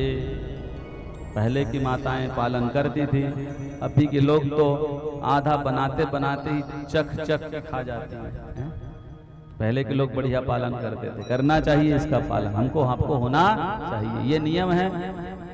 भागवत में आया, इतने विवाह होने के बाद भी भगवान को भागवत ने ब्रह्मचारी की उपाधि दी। यत्र योगेश्वरः कृष्ण यत्र पार्थो धनुर्धरः तत्र श्रीविजयोर्भूतिर् ध्रुवा नीतिर्मतिर्मम। भागवत में आया भगवान योगेश्वर हैं। अब भगवान का 16,108 विवाह हुआ, उसके बाद भी भगवान ब्रह्मचारी क्यों हैं? सुखदेव स्वामी कह रहे हैं 8 प्रकार की प्रकृति 8 पटरानी है। भूमि रापो नलो वायु खम मनो बुद्धि रेव च अहंकार इतियम में भिन्ना प्रकृति अष्टता क्षिति जल पावक गगन समीरा। 5 है, हम सबसे बने हैं, आप भी हम भी। अग्नि से, जल से, वायु से, आकाश से, पृथ्वी से हमारी रचना हुई है। हम अगर शरीर छोड़ के जाए तो अग्नि दाह करना चाहिए। जीवन भर अग्नि में बना के भोजन पकाया और मिट्टी में दब जाओगे तो प्रेत बन जाओगे। इसलिए कहा अग्नि संस्कार। अग्नि का ऋण भी है हमारे ऊपर, जल पिया तो जल का ऋण है हमारे ऊपर, श्वास लिया तो वायु का ऋण है हमारे पास, आकाश हमारे लिए छत्र का काम करती है। कोई कालम दिखता है क्या? पूरा आकाश जो टिका हुआ है धर्म में टिका हुआ है। इसलिए अग्नि संस्कार आवश्यक है। सनातन धर्म में अग्नि संस्कार ही कराना चाहिए, करना चाहिए, ये नियम है। क्योंकि शरीर के प्रति आत्मा को प्रेम होती है। जमीन में गड़ा दोगे तो कई बार वो आत्मा वहीं खड़ी रहती है। कोई निकाल दिया और निकाल के सिद्ध कर लिया तो वही पिशाच प्रेत भूत हो जाते हैं। इसलिए हमारे यहाँ अग्नि संस्कार बताया। 5 प्रकृति भगवान की, 5 पटरानियां, पृथ्वी भी भगवान की पटरानी है महाराज, और 3 मन बुद्धि अहंकार, ये 8 प्रकृति भगवान की अष्ट पटरानियां। 100 प्रकार के हमारे उपनिषद हैं, वो 100 पत्नियां। 16,000 जो वेद के उपासना कांड के मंत्र हैं वो भगवान की 16,000 पटरानियां, रानियां। 16,000 हमारे वेद में 1 लाख मंत्र है राजन, 80,000 तो कर्मकांड के मंत्र हैं, 4,000 ज्ञान कांड के मंत्र हैं, 16,000 उपासना कांड के मंत्र हैं। तो उपासना कांड के मंत्र ही भगवान की 16,000 रानियां बन के आई है। उपासना का अर्थ क्या है? किसके लिए उपास रहते हो? एकादशी किसके लिए रहते हो आप लोग? अपने लिए रहते हो? नहीं महाराज, भगवान के लिए रहते हैं कि नहीं रहते? तीज का उपास किसके लिए रहते हो माता? अपने लिए, पति के सौभाग्य की वर्धन के लिए। हम जिसके लिए व्रत रहते हैं वो हमारे ऊपर प्रसन्न हो जाए। एकादशी रहोगे तो भगवान प्रसन्न हो जाएंगे, सोमवार रहोगे तो शंकर जी प्रसन्न हो जाएंगे, मंगलवार रहोगे तो हनुमान जी प्रसन्न हो जाएंगे, शनिश्चर रहोगे तो शनिदेव। हम सब जानते हैं व्रत का नियम, जिसको प्रसन्न करना है उनके लिए व्रत धारण करते हैं। तो उपासना कांड के 16,000 मंत्र भगवान को प्राप्त करना चाहते हैं, इसलिए 16,000 वो पत्नियां बन के आए हैं। ये भागवत की महिमा है। इसलिए इतने पत्नी होने के बाद भी ब्रह्मा भगवान को योगेश्वर कहा गया। एक बार भगवान के गुरु जी आए, देवियों ने कहा भोजन प्रभु, गुरु जी को पहले कराओ। जमुना में बाढ़ आ गई है, कैसे जाएं? भगवान ने मंत्र दिया, कृष्ण पत्नियां मंत्र पढ़ी और जमुना पार करी। गुरु जी को भोजन करा के जब वापस आए तो पुनः जमुना बाढ़। मंत्र क्या दिया था? जब गए तो भगवान कहे जमुना को कहना, अगर हमारा कृष्ण ब्रह्मचारी हो तो मार्गम ददौ, मार्ग देना। कृष्ण पत्नियां सोचने लगी, बताओ 10-10 बेटे हैं, 1-1 बेटियां हैं, इतना विशाल परिवार है, ब्रह्मचारी बने हैं। जहां बोलिए तो जमुना रास्ता दे दी। कृष्ण पत्नियां कहने लगी नहीं, गड़बड़ है। देवी देवता को वो अपने बस में कर लिया है। वापस जब आई तो फिर वही मंत्र बोली तो जमुना रास्ता नहीं दी। गुरुजी के पास गई, गुरुजी यहां तक खाए थे, गलत है। गुरुजी जाने का मंत्र नहीं है। अब हम बार बार बोल रहे हैं कृष्ण ब्रह्मचारी हो तो मार्गम ददौ, रास्ता दो, रास्ता दो, लेकिन जमुना रास्ता नहीं दे रही है, कोई मंत्र बताइए। कृष्ण पत्नियां कहने लगी, आने के समय तो बस में कर लिए थे जमुना को, अब जाने के समय कहां से करोगे? सही है देवी देवता, हाँ हमारे अनुसार काम करे तब सही है, और इच्छा के अनुसार काम ना हो तो घर के देवी देवता भी पीपल नीचे जाओ। गुरुजी ने कहा जाके कहो जमुना को, अगर भगवान द्वारिकाधीश का गुरु आज निराहार है, एक दाना अन्न नहीं खाया है तो जमुना रास्ता देगी। कृष्ण पत्नियों ने कहा ये भी गड़बड़ है, 56 भोग खाने के बाद एक ही दाना अन्न नहीं खाया, ये बोला गया और जमुना रास्ता दे दी। कृष्ण पत्नियां सोचने लगी ये क्या हुआ? भगवान बताए देवियों, देखिए संसार में जीव ब्रह्म एक है, जीवन एक है, घटाकाश और आकाश। जैसे ऊपर सूर्य नारायण है एक, लेकिन 50 मटकियों में पानी भर के रखोगे 50 में सूर्य भगवान दिखाई पड़ते हैं, लेकिन सूर्य भगवान 50 नहीं है, एक ही है। छाया उनकी है जो दिखाई पड़ती है, अनेक है, लेकिन ईश्वर एक ही है। जब तक घट में जल भरा है तब तक रहेगा, और जहां जल वहां से बह गया, घट फूट गई तो सूर्य दिखाई नहीं पड़ेगा, सूर्य अपने बिंब में जाकर मिल जाएगा। उसी प्रकार जितने संसार में जीव हैं उसमें मेरा ही स्वरूप है। अहम सर्वेषु भूतेषु भूतात्मा अवस्थितः, मैं सब में निवास करता हूं, जरायुज में, अंडज में, स्वदेज में, उद्विज में, लेकिन प्रतीत नहीं होता। सब में हूं लेकिन दिखाई नहीं पड़ता। विज्ञान आविष्कार कर चुका है, डॉक्टर बड़े बड़े अंदर में जो बीमारी है उसको शोध करके बता देते हैं कि आपको समस्या क्या है मशीन के द्वारा। लेकिन उन डॉक्टरों से पूछा जाए कि जीवात्मा शरीर में कौन से हिस्से में रहती है, मशीन फेल हो जाएगा, वो जीवात्मा कहाँ है वो नहीं बता पाएगा, नहीं बता पाएगा, क्योंकि जीवात्मा ही ब्रह्म का स्वरूप है, परमात्मा का स्वरूप है। वो भगवान के स्वरूप में ही हमारे अंदर रहती है, वो भगवान का ही रूप है। जब तक है भगवान की कृपा है तब तक तुम जीवित रहोगे, उसके बाद करोड़ों की संपत्ति रख दो, जिस दिन बुलावा आएगा उस दिन तुम्हारी संपत्ति कोई काम की नहीं रहेगी। कहोगे लाख 2 लाख 5 लाख 10 लाख ले लो, 1 घंटा का समय दे दो, बड़ा बेटा आ रहा है उनसे मिल ले, तिजोरी की चाबी दे दे, नहीं, इतना समय नहीं, ये भगवान की कृपा होती है। ये बात भगवान ने समझाई और भगवान परिवार के साथ आनंद से रहने लगे। समय समय में भगवान गृहस्थ की लीला करते थे। एक बार नारद जी आए, भगवान भोजन करने बैठे, नारद जी को भोजन कराया। दूसरे कक्ष में नारद जी गए, विचार किए रुक्मणी के कक्ष में है, दूसरे कक्ष में नहीं है, तो इनके घर में भी लड़ाई करवाऊंगा। दूसरे कक्ष में गए तो जामवंती जी भोजन बना रही है, भगवान पूजा कर रहे हैं, नारद जी ने देखा यहाँ भी बैठे हैं। तीसरे कक्ष में गए, सत्यभामा भोजन में पूड़ी बेल रही है, ठाकुर जी पूड़ी सेक रहे हैं, वहां भी हैं। चौथे कक्ष में, 5वें कक्ष में, 6वें, सब में कहीं बच्चों को पढ़ा रहे हैं, कहीं तैरना सिखा रहे हैं, कहीं योगा करा रहे हैं, हर कक्ष में भगवान। नारद जी 1 वर्ष घूमे, भगवान ने कहा आए क्यों हो बताओ, कारण क्या है? कहे पांडव राजसूय करना चाह रहे हैं भगवान, और उनको यज्ञ का नियम कोई बताने वाला नहीं है, आप चलिए उनको यज्ञ का नियम बताइए। भगवान ने कहा जाइए, हम पांडवों को यज्ञ का नियम बताने जरूर आएंगे। उसी बीच में भगवान की सभा में एक दूत आया, उसने कहा जरासंध नाम का एक पापी राजा है भगवान, उसे मारिए, वो समस्त राजाओं को परेशान कर रहा है। भगवान ने दूत को कहा तुम भी जाओ, तुम्हारे भी समस्या का समाधान होगा और उनके भी समस्या का समाधान होगा। भगवान विचार करके सीधे पांडवों के यहाँ हस्तिनापुर गए। पांडवों ने खूब भगवान की सेवा करी। भगवान ने पूछा करना चाह रहे हो यज्ञ? हाँ प्रभु, सब राजा तुम्हारे बस में हैं, राजसूय यज्ञ करोगे तो राजा अपने बस में होना चाहिए। तुम यज्ञ में बैठ गए, घोड़ा छोड़ दिया, किसी ने आकर पकड़ लिया, लड़ लोगे? पांडवों ने कहा सबसे तो लड़ लेंगे लेकिन जरासंध से नहीं लड़ पाएंगे, उन्हें बस में कैसे करें? आप तो खुद जानते हो, उन्हीं के भय में तो समुद्र में जाकर छुपे हुए हो भगवान। जरासंध के भय से समुद्र शरणम गतः। भगवान ने कहा अर्जुन जरासंध का भय नहीं है मुझे, मैं वृंदावन 5 किलोमीटर है मथुरा से, चाहूं तो सुबह जाऊं शाम को आ जाऊं। क्यों नहीं आए भगवान मथुरा से वृंदावन? एक बार गए दोबारा क्यों नहीं आए?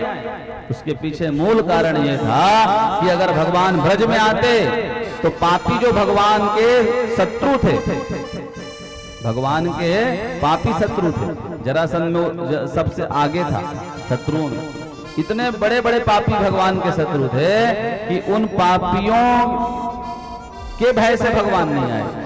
भगवान का तो कुछ बिगाड़ नहीं सकते, लेकिन ब्रजवासियों को परेशान करते, क्योंकि भगवान उनसे प्रेम कर रहे हैं। तो भगवान ये दर्शाना चाहे कि हम एक बार छोड़ के गए तो दोबारा नहीं जाएंगे, मतलब प्रेम नहीं है। यद्यपि प्रेम था लेकिन भगवान इसीलिए नहीं गए, क्योंकि होता क्या है, लोग बलवान के ऊपर तो अपना प्रहार नहीं कर सकते, निर्बल के ऊपर प्रहार करते हैं, इसलिए भगवान वापस नहीं आए। नहीं तो भगवान को आने में कोई रोकता नहीं। देख लीजिए पूरा भागवत। वृंदावन जाओगे आप लोग, कभी मत बोलना दुकानदार को यहीं होटल में रुके हैं, परसों देंगे आपको पैसा, परसों बोलोगे तो चिढ़ जाते हैं उन लोग, क्योंकि कन्हैया परसों बोल के गए हैं और बरसों बीत गए वापस नहीं आए हैं। इसलिए आज भी वृंदावन में हर एक घर में कीर्तन होता है, हर एक घर में अष्ट प्रहर धुन नाम को कीर्तन, राधा राधा ही को आली रे मोहे लागे वृंदावन नीको। क्यों होता है कीर्तन? इसलिए होता है कि कीर्तन में भगवान आते हैं, कीर्तन हम करते हैं तो भगवान का आगमन होता है। ना हम बसामि वैकुंठे योगिनाम हृदयेन च मत भक्ता यत्र गायन्ति तत्र तिष्ठामि नारद। भगवान कहे नारद मैं वैकुंठ छोड़ देता हूँ, योगियों का हृदय छोड़ देता हूँ, जहां मेरे भक्त कीर्तन गाते हैं वहां मैं उपस्थित हो जाता हूँ। इसलिए कीर्तन जब कराया जाए, कीर्तन गाया जाए, ताली बजानी चाहिए, आनंद लेना चाहिए। क्यों? यहाँ भगवान रहते हैं और भगवान की दृष्टि हमारे ऊपर पड़ती है तो हमारा कल्याण हो जाता है। इसलिए हम आप सबको कहते हैं कीर्तन में ताली बजाओ, कीर्तन में ताली बजाओ। भगवान ने कहा अर्जुन जरासंध का संहार पहले करना है। कैसे मरेगा? भगवान ने कहा हम उपाय बनाते हैं। तीनों वर्मा जी थे, शर्मा जी बन गए। क्षत्रिय हैं, वर्मा जी हैं, बन गए शर्मा जी। भगवान कृष्ण धोती लगाए, कुर्ता पहने, थापक थुआ चंदन लगाए, भीम को भी धोती पहनाई, संत का वेश बनाया, अर्जुन को भी धोती पहनाई, ब्राह्मण का वेश बनाया और तीनों जरासंध के यहाँ गए। जरासंध उस समय दानी कहलाता है। सब लोग उनके यहाँ मांगने जा रहे हैं, भगवान भी याचक बन के गए। कतार में खड़े हो गए ठाकुर जी। जब भगवान की बारी आई तो जरासंध ने कहा मांगिए क्या चाहिए आपको ब्राह्मण देवता। मेरे दरबार में एक बार जो आ जाता है उसे दूसरे दरबार में जाने की आवश्यकता नहीं पड़ती। भगवान मुस्कुराए। कब के दानी हैं आप? द्वारिकाधीश कृष्ण को जानते हैं आप? भगवान ने कहा बताओ। हम सामने खड़े हैं, हमसे ही पूछ रहा है, मतलब हमको नहीं पहचान पाया, मतलब ठीक ठाक वेश है। बताइए, बड़ा पराक्रमी है वो बालक। 23,000 अक्षौहिणी सेना लेकर के हम गए, हमको महाराज हर बार छोड़ दिए सिर मुड़ के। हमारी सेना तो वो संहार कर देते थे, हमको छोड़ देते। हम जब 17 बार हार गए, 18वें बार जब हम लड़ाई करने गए तो हमने 11,000 ब्राह्मणों को संकल्प दिया कि जपिए आप, इस बार जीत के आएंगे, हम जीत के आएंगे तो दक्षिणा देंगे, और कदाचित कहीं हार के आ गए तो तुम सब ब्राह्मणों को बलि चढ़ा देंगे। जरासंध का भय ऐसा था कि ब्राह्मण देवताओं ने वहीं से प्रार्थना करी, हे प्रभु सदा आपने हमारी सुनी है, ब्रह्म वाक्यम जनार्दनम, तो इस बार भी सुन लीजिए, मथुरा छोड़ के अन्यत्र भाग जाइए, नहीं तो जरासंध हमको बलि में चढ़ा देगा। भगवान उन ब्राह्मणों की रक्षा के लिए मथुरा का वैभव छोड़ के द्वारिका में जाके निवास करने लगे। तो जरासंध को ये लगा कि भगवान भय के मारे भाग गए। भगवान किसी से भय नहीं खाते, इसलिए भगवान छोड़ के गए ताकि निरपराध ब्राह्मणों की हत्या ना हो जाए। भगवान रक्षा करते हैं ब्राह्मणों का, इसलिए भगवान गए। तो जरासंध को ये लगा कि महाराज भगवान भय से भागे हैं, नहीं, भगवान ब्राह्मणों की रक्षा के लिए भागे हैं। जरासंध ने कहा तभी से ब्राह्मणों का भक्त हो गया मैं भी, और उस दिन से आज तक ब्राह्मणों को दान देता हूँ, भगवान मानता हूँ, विष्णु मानता हूँ, सेवा करता हूँ। अच्छा कर रहे हो जरासंध, इसलिए तो प्रतापी हो तुम, श्रेष्ठ हो।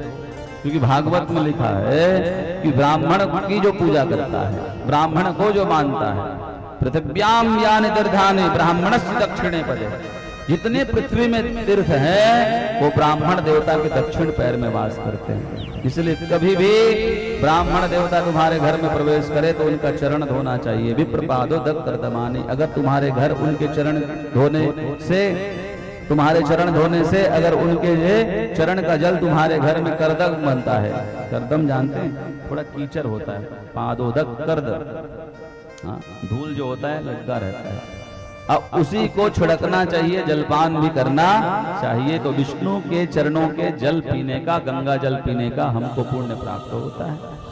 न विप्रपादोदक कर्दमानि स्वाहा स्वधाकार विवर्जितानि न वेदध्वनि गर्जितानि शमशान तुल्यानि गृहाणि तानि। उनका घर शमशान है, जिनके घर में कभी तर्पण नहीं होता, जिनके घर में कभी अग्नि के द्वारा स्वाहा स्वाहा मंत्र नहीं पढ़ा जाता। घर में जरूर साल में एक बार सत्यनारायण कथा कराओ और पितृपक्ष में तर्पण करो, तर्पण जरूर होना चाहिए।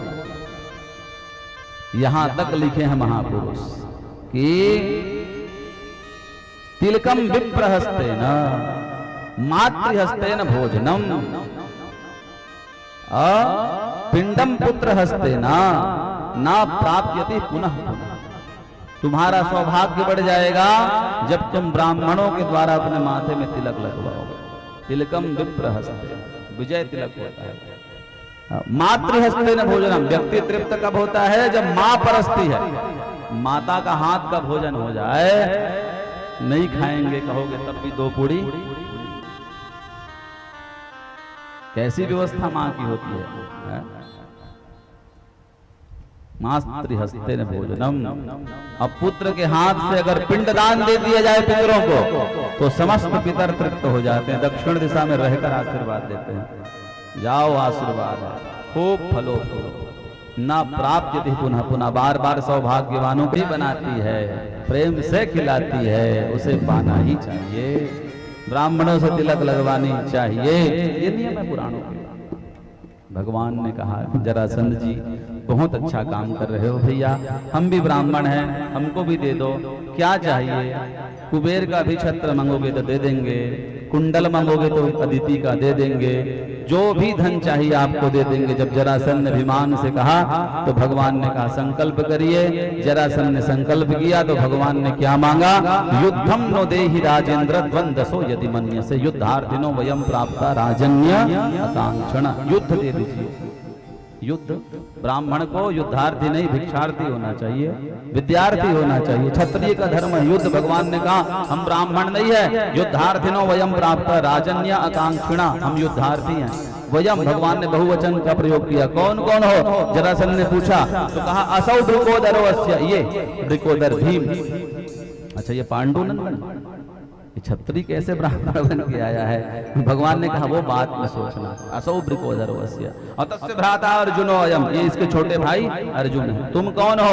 भगवान ने कहा मैं इनके मामा का लड़का हूँ। जरासंध ने कहा सच सच बताओ तुम कौन हो? इनके तो 9 मामा हैं, 1-2 नहीं है। अपना परिचय दो। तो भगवान ने कहा अनयम मातुलोयम माम कृष्णम जानी है तेरिपु, इनके मामा का लड़का और तुम्हारा पुराना शत्रु मैं कृष्ण हूँ। जहाँ कृष्ण का नाम जरासंध सुने तो कहे पूरे किए कराए पे पानी फिर गया। ले दे के एक बार हम जीत पाए थे, जिसका यश सब लोगों के बीच में लेते थे, पुनः ये आ गया, इससे तो हम जीत नहीं पाएंगे। तो जरासंध ने कहा अर्जुनोन भवेत योद्धा, ये बाण चलाने वाला अर्जुन को योद्धा थोड़ी है, मैं अर्जुन को योद्धा मानता ही नहीं। भगवान कहे देख लो अर्जुन, फैल कर दिया जरासंध ने। भीम तुल्य बलो मम, भीम बस है मेरे बराबर का बलवान। भगवान को देख के भीम ने कहा देख लिया कन्हैया, अर्जुन हमारे सामने कुछ नहीं है। तुम लोग अर्जुन की प्रशंसा करते हो और जो पीठ दिखाता है, जरासंध ने कहा उससे तो मैं लड़ता नहीं कृष्ण, और तुम पीठ दिखा के भागे हो, तुमसे नहीं लड़ेंगे। भगवान ने मन में कहा लड़के एक बार और देख लीजिए, जितना इतने दिनों तक च्यवन प्राश खाया वो सब निकल ही जाएगा। भगवान से लड़ पाना संभव नहीं है। युद्ध आरंभ हुआ भीम और जरासंध का। कौन सा युद्ध? मल युद्ध। दोनों लड़ते दिन भर, उठा उठा के एक दूसरे को पटकते। मल युद्ध होता है जो समझ रहे हैं, कुश्ती।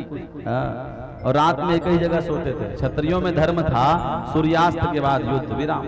तो एक जगह सोए तो कहा है भीम मैं सोचे हैं सियनहा हो गए हंसगा तो ताकत सिरागे हो ही, लेकिन तै अतका मुटका उटकम कुचरे हसमोला कि एक नींद में बिहनिया हुई। बहुत प्रहार करता था जरासंध।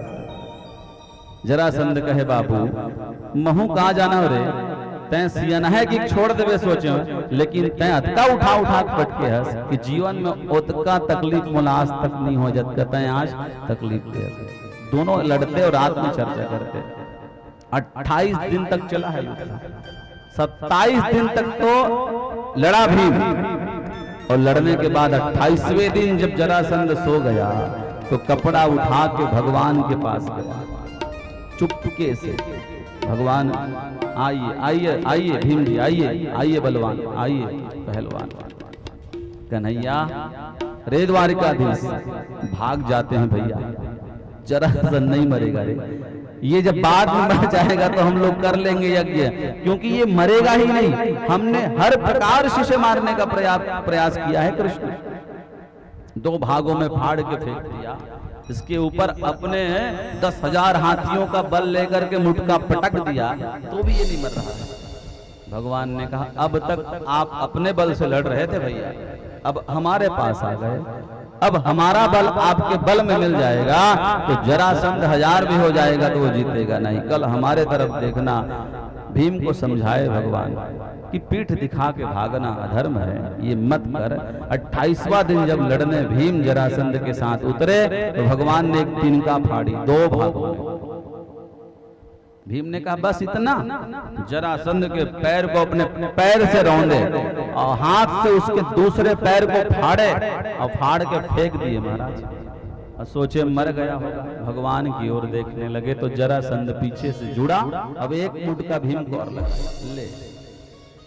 भीम ने कहा ये क्या हो रहा है भगवान? भगवान ने कहा इशारा ठीक से समझो मंझले भैया, जो बुद्धिमान होता है वो बलवान नहीं होता, और जो बलवान होता है उसको बुद्धि थोड़ी कम होती है।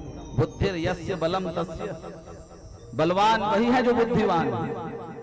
भीम को भगवान ने कहा ठीक से देखो, इशारा समझो, और सबकी इशारा सब समझते भी नहीं।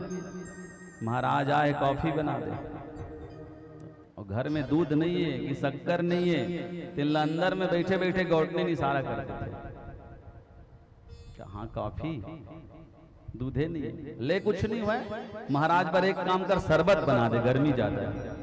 वो समझ जाते इशारा अंदर से, जिसके साथ रहो उसका इशारा समझ में आता, और नहीं रहो तो।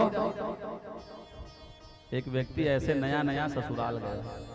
पहले लोग विवाह छोटे छोटे में करते थे और गौना बाद में करते थे। कई लोगों का विवाह हुआ होगा पहले बाल्यकाल में, परम लेक विवाह करे पहले। अब वो नियम नहीं है, लेकिन पहले होता था। अब तो बाल विवाह ऐसे बाल विवाह का आतंक चल रहा है कि बेटियां भी बढ़ रही है और बेटे भी बढ़ रहे हैं, गड़बड़ी अब हो रही है। पहले नियम था, हो जाता था, गौना करने बाद में जाते थे। गांव का आदमी था, ससुराल शहर में बनाया था। बहू को लेने जब गया, अपनी पत्नी को लेने गया, तो पहले बार ससुराल जाओ तो थोड़ा संकोच भी होता है और भय भी मन में लगा रहता है। अच्छे अच्छे बलवानों को देख लो, ससुराल जाता है तो डरा रहता है, संकोच होता है, कैसे बैठना है, कैसे खाना है, कैसे चलना है, ये सब के नियम भारी। First impression is last impression, वहीं कहीं गड़बड़ा गए तो सब गड़बड़ा गए। वो बेचारा गया और खाने को बैठा तो संकोच में क्या हुआ, गांव का आदमी था, ज्यादा खाने वाला था। अब 4 कटोरी सब्जी और 4 पूड़ी, गांव के लोग पूड़ी नहीं खाते, कहाँ खाता हो, तेंदुआ वाले मन, सोहारी में नाम बड़े थोड़े से, पूड़ी छोटे। शहर वाले जितना चावल अकेले खाएंगे उतने में तो बच्चे गांव के नहीं पेट भरेगा। शहर में क्या होता है, थोड़ा थोड़ा एक कटोरी खाते हैं, और गांव वाले पूछ लो, एक तीर में आधा पहली भात रही थे, एक कुंटम आधा पहली साग, तब खाते हो। पत्थर भी पचा ले, ऐसा होता है गांव के किसान जो मेहनती है।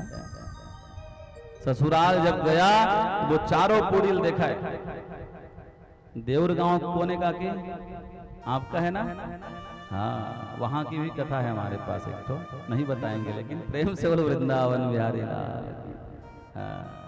जब वो 4 पूड़ी देखे तो सोच में पड़ गए, हे भगवान लखाओ की माथा में यहाँ पर सोहारी।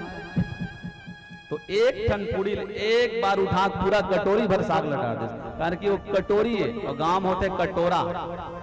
गांव में कभी जाकर देखिए कटोरा, खीर का होता है कटोरा है? एक कटोरा खीर भर के दे दे तो आप एक बार में पियो, दोबारा और मन नहीं करेगा।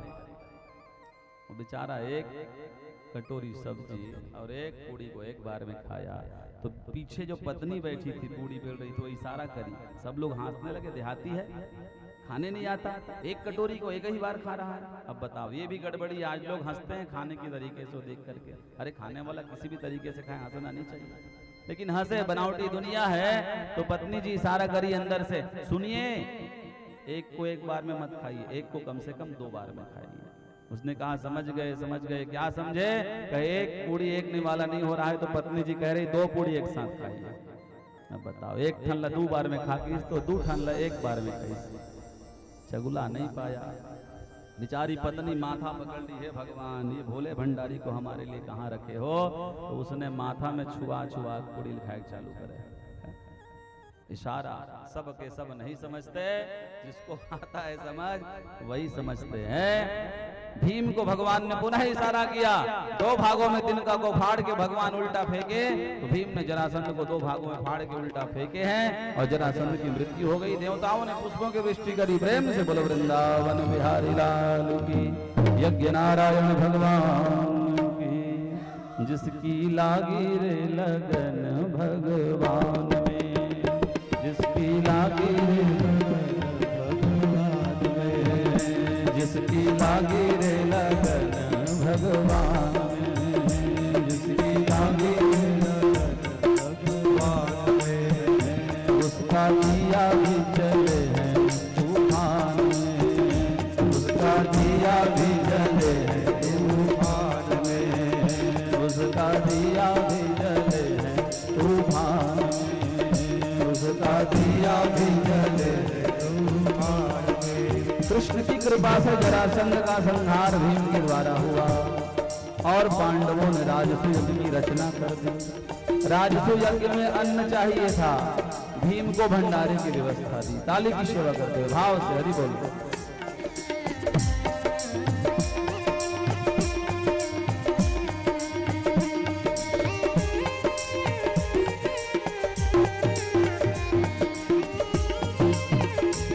हरि बोल।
जिसने भगवान का आश्रय लिया उनके ऊपर भगवान की कृपा हुई। पांडव उनके प्रमुख उद्देश्य लक्षण है। भाव से राजसूय यज्ञ भगवान के द्वारा कराया।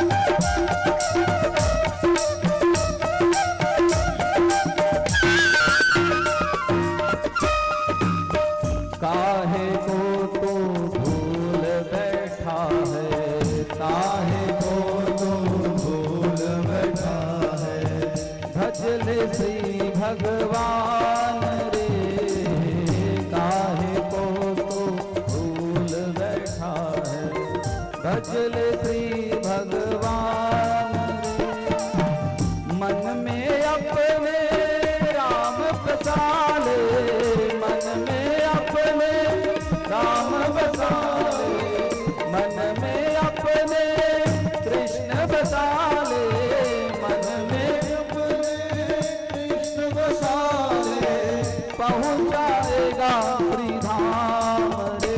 जिसकी लागे, जिसकी लागे रे लगन भगवान, जिसकी लागे रे लगन भगवान रे, उसका दिया भी जले है तूफान में, उसका दिया भी जले है तूफान में। बड़े प्रेम से भाव से भगवान को मनाइए, भजिए। यज्ञ वही करते हैं, यज्ञ वही कराते हैं। आज सौभाग्य प्राप्त हुआ है, लेकिन करने वाले परमात्मा, कराने वाले परमात्मा। इसलिए भगवान की कृपा क्षण क्षण बरसेगी, उनके ऊपर मन को लगाना है। सूरदास जी कह रहे हैं प्रेम से।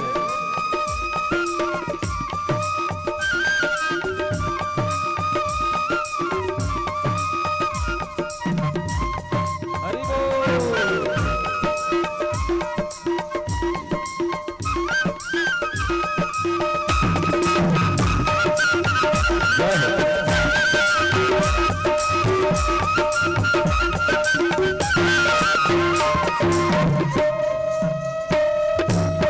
इस दुनिया में कौन बनाए, इस दुनिया में बनाए, सबके बिगड़े काम रे, सबके बिगड़े काम रे।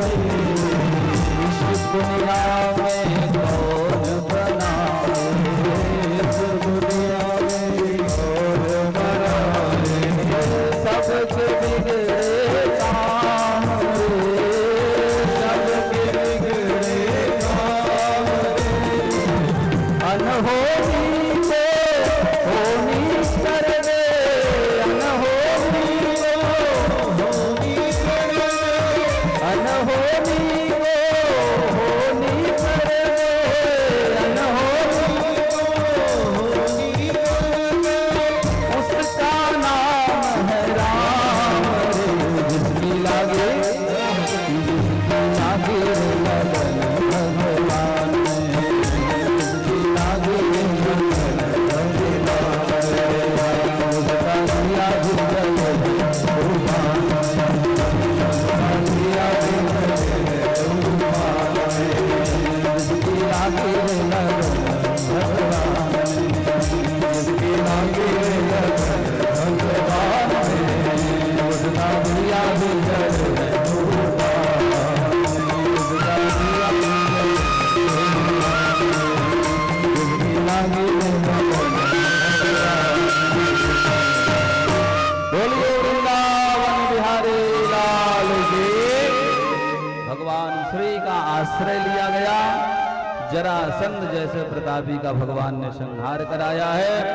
भीम ने कहा भगवान यज्ञ के लिए धन की आवश्यकता पड़ेगी, जरासंध के यहाँ से ले जाएं कुछ। भगवान ने कहा पापियों के धन से यज्ञ नहीं करना चाहिए, नहीं तो यज्ञ अधूरा हो जाएगा। सत्पात्रों से धन लेकर यज्ञ करिए, पापियों के पाप का धन अन्न नहीं लेना चाहिए, नहीं तो यज्ञ अधूरा हो जाता है। हमारे पास भी कई लोग भागवत कराने आते हैं, कई लोग कहते हैं महाराज वहां गया था तो इतना पाया हूं, आधा में हो जाएगा क्या? नहीं नहीं, चोरी का, बेईमानी का धन अगर आप यज्ञ में लगाओगे तो यज्ञ पूरा नहीं होगा, अपितु और विघ्न उत्पन्न होगा। भगवान ने मना किया, लेकिन भीम को जरासंध की मुकुट अच्छी लग गई और उसे ले आया। वो सुवर्ण मुकुट था जरासंध का, विजय मुकुट लेके जाऊंगा, उसी को राजा परीक्षित पहन के निकले और कलयुग मस्तिष्क में प्रवेश कर गया। ब्राह्मणों का सम्मान करने वाला, संतों का सम्मान करने वाला राजा परीक्षित आज ब्राह्मण से भोजन मांगा, जल मांगा, नहीं मिलने पे मरे हुए सर्प को गले में डाल दिया, क्योंकि वो पाप का मुकुट था, जरासंध का मुकुट था। इसलिए सबके यहाँ का धन ग्राह्य नहीं है, ग्रहण करने योग्य नहीं है। किसके यहाँ का ग्रहण करे, किसके यहाँ का नहीं ग्रहण करे, ये शास्त्रों में लिखा है। पापियों का अन्न धन ग्रहण नहीं करना चाहिए। भगवान ने कहा अन्न की कमी पड़ेगी भीम कुबेर के पास चले जाना। गया भीम कुबेर के पास। 2 बजे दोपहर में पहुंचा तो कुबेर जी की सभा शांत हो गई थी। अब अपने अपने काम में मंत्री लग गए थे। क्या देखा भीम ने? एक बुजुर्ग व्यक्ति जिसका पेट निकला हुआ है, हाँ, वो लाल गमछा लपेटा है और लाल गमछा माथे में भी लपेटा है, हाँ, और वो दाना बिन रहे हैं अन्न के कण कुबेर के यहाँ। कनकी कनकी चावल से अलग, वो चावल कुटाओ तो एक साथ नहीं रहता है, धान और चावल उसमें से अलग अलग कर रहा है। भीम ने देखा यहाँ बताओ अन्न नहीं, धान से चावल निकाला जा रहा है और इसके यहाँ हम अन्न मांगने आए हैं। अगर कुबेर के पास होता तो इसको नहीं दे देता। भगवान कहाँ हमको यहाँ भेज दिया। अब भगवान भेजे हैं तो रहना भी चाहिए। भीम ने देखा 4 बजे सभा में गए तो वही व्यक्ति कुबेर बन के बैठा है, मुकुट लगा के। लक्ष्मी का श्राप है ना, कुबेर कभी युवा नहीं दिखेगा, वृद्ध ही दिखेगा। श्राप दी है लक्ष्मी उसको। पेट निकला हुआ है, वृद्ध, मुकुट लगाए बैठा, सुशोभित हो रहा है, सब चंवर डुला रहे हैं। भीम वापस लौटने लगा। ये क्या देगा? ये तो खुद कनकी और धान को अलग अलग कर रहा था, ये क्या देगा? कुबेर ने कहा आओ पांडुनंदन, क्यों आए हो तुम? कहे प्रभु यज्ञ कर रहे हैं हम, आप यज्ञ कर रहे हैं तो भगवान ने कहा कि जाओ कुबेर के पास से अन्न ले आओ, तो आए हैं। अब हमको स्थिति देख के ऐसा नहीं लगता कि आपके पास अन्न होगा क्योंकि आप तो खुद अन्न में से चावल बीन रहे थे, धान में से चावल बीन रहे थे। कितना चाहिए भीम? 60। उस समय लिखा है महाभारत में, हाथी को गाड़ी बना करके ले गए थे। हाथी खींचता ऐसा गाड़ी बना के गए थे और 60 लेके गए थे। षष्ठी तस्य हस्ती प्रवर्षणी। कुबेर जी ने कहा तुरंत इनको पूरा दिया जाए अन्न, और अन्न के साथ द्रव्य भी दिया जाए, क्योंकि दान द्रव्य बस दोगे तो उसका फल नहीं मिलता। द्रव्य के साथ अन्न की साक्षी होनी है। आप रुपया करोड़ों चढ़ा दो, अगर अन्न नहीं दिए हो तो दान का फल गिनती में नहीं आएगा आपका। इसलिए सहैव अन्नम सहैव द्रव्यम, दोनों साथ होना चाहिए, ये नियम है दान का। तो कहे इनको अन्न के साथ द्रव्य भी देना। इतना है। भीम ने कहा, तो कुबेर जी ने कहा कम पड़े तो और आ जाना, यज्ञ के लिए कोई कमी नहीं है हमारे यहाँ। यज्ञ में देने से संपत्ति अनंत गुना बढ़ती है। एक बीज 100 फल लेके आती है, धान का, अरहर का। जमीन में बोओ तो और यज्ञ में दोगे कितना गुना बढ़ेगी? 1000 गुना, लाख गुना, करोड़ गुना। दिखता नहीं लेकिन मिलता जरूर है वो। अवश्यमेव भोक्तव्यम कृता कर्म शुभाशुभम ना भुक्तम क्षीयते कर्म जन्म कोटि सतैरपि। दोगे तो कहीं ना कहीं आपको किसी न किसी से जन्म में वो मिलेगा। इसीलिए तो एक ही स्थान में 2 बालक का जन्म होता है। एक गरीब कहलाता है और एक जन्म लेते ही अरबपति खरबपति हो जाता है। क्यों? क्योंकि उसने अपने पूर्व जीवन काल में दिया है। देने वाला ही धनवान के यहाँ आता है। और सत्पात्र दानात् भवेत् धनाढ्यो, सही जगह में दोगे तभी धनवान बनोगे। चंदा लेने आए हैं दुर्गा जी का तो 51 रुपया, और कोई फिल्म स्टार आ रहा है तो 5000 दे भाई, मोर नाम ले बस माइक में बुलावे, मेरे खड़ा बस करे, फोटो खींचवाऊं एकदम कर सकता। बता, दुर्गा जी के लिए 51 और वो बिना काम के लिए 5000। यहाँ फोटो खिंचवाने से कुछ नहीं होगा ना, वहां खींचना चाहिए फोटो। वहां छाया चित्र पहुंचनी चाहिए आपकी वहां। इसलिए सत्पात्र दानात्, दान हमेशा सही जगह में देना। भवेत् धनाढ्यो, तभी धनवान बनोगे। और धन प्रभावात् करोति पुण्यम, धन आएगा तब तो पुण्य करोगे। यज्ञ हो रहा है, भागवत हो रहा है, धन लग रहा है कि नहीं लग रहा है? पूरे परिवार दुबे जी लोग कर रहे हैं, धन लग रहा है भैया। यज्ञ में धन लगता है। धन प्रभावात् करोति पुण्यम, धनवान व्यक्ति ही पुण्य करता है। जिसके पास खाने के लिए नहीं वो क्या पुण्य करेगा? विचार तो सब बनाते हैं, भगवान हमारे पास होती तो हम कर लेते हैं, लेकिन भगवान की कृपा हुई तब ना हुई। करोति पुण्य, पुण्य प्रभावात स्वर्गम प्रयाति, पुण्य से ही व्यक्ति स्वर्ग जाता है। अब यहाँ जब जन्म लेता है, पुनरेप जन्मा पुनर्धनाढ्यो पुनरेव पुण्य, पुनः धनवान होगा और पुनः पुण्य करेगा। इसलिए सत्पात्र दान, सही जगह पे दान होना चाहिए। पीने खाने वाले को दान दोगे, लेन जान दे मुहुल टारी 100 रुपया दे, वो पी के घर में जाके अपन लई गए मल्ल मारी ना, देवी जिल मारही, बालक ल मारही, और नहीं बर्तन ल फोड़ी, टीवी के रिमोट ल तोड़ी। किसी को हटाने के लिए रुपया दो और मदिरा पी जाए तो गड़बड़ है ना भाई, नहीं देना चाहिए, अच्छे जगह में ही देना चाहिए, तब कल्याण होता है। इसलिए कहा अच्छे जगह में व्यय करो, तब भगवत कृपा मिलेगी। गया भीम गाड़ी में अन्न लेकर, कीचड़ में फंस गया, गाड़ी आगे नहीं बढ़ी, कुबेर ने कहा पूरा अन्न का पोल बना दो, दोबारा भर के ले जाओ, क्योंकि हमने अपने घर से दे दिया, अब तुम ले जाने के बाद यज्ञ में लगा रहे हो कि नाली में डाल रहे हो, उससे हमको कोई फर्क नहीं पड़ता, हम तो यज्ञ के लिए ही दिए हैं। ये कुबेर की स्थिति है भाई, ये कुबेर की स्थिति बनी। भंडारे का काम भीम देखे, महाराज मुख्य यजमान के रूप में धर्मराज प्रतिष्ठित हुए, द्रौपदी मैया भोजन परसने का काम करी यज्ञ में, क्योंकि भाई इतनी बड़ी महारानी है फिर भी भोजन परस के सबको खिलाती है। द्रौपदी मैया की विशेषता भाई, माताओं को भोजन परसना अच्छा आता है, पुरुषों को नहीं आता। पुरुषों को भंडारे में दाल दे दो कि तुम परसना तो मोबाइल में ही भूल जाते हैं, इसलिए माताओं को ध्यान रहता है कि किसको चावल दिया और कहाँ दाल पहुंचाना है। द्रौपदी माता परसने का काम कर रही है और अपने साथ और दासी रखी हैं, ऐसा नहीं, विधिवत सबको भोजन करा रही है। यज्ञ में भंडारा विशेष होना चाहिए और दान विशेष होना चाहिए, दो चीज यज्ञ में पूर्ण होना चाहिए। दान का काम दुर्योधन और कर्ण को दिया, 5 मांगेंगे 50 देगा, लेकिन उनके हाथ में तो शंख चक्र गदा पद्म के चिन्ह है, 50 देगा तो महाराज वहां पे 500 रुपए पहले से आ जाएगा। कई लोग के हाथ में चक्र होता है, शंख होता है, गदा होता है, पद्म होता है, उंगलियों में होता है, देख लेना, अपनी अपनी उंगलियों को दिखा लेना इसकी उंगली में क्या है। ये यहाँ पे सब होता है चिन्ह और यहाँ पे होता है। इन स्थानों में अगर भगवान के अंक है, त्रिशूल है, पद्म है, शंख है, चक्र है, तो अपने हाथ से आप दोगे तो व्यय करोगे तो बढ़ेगा।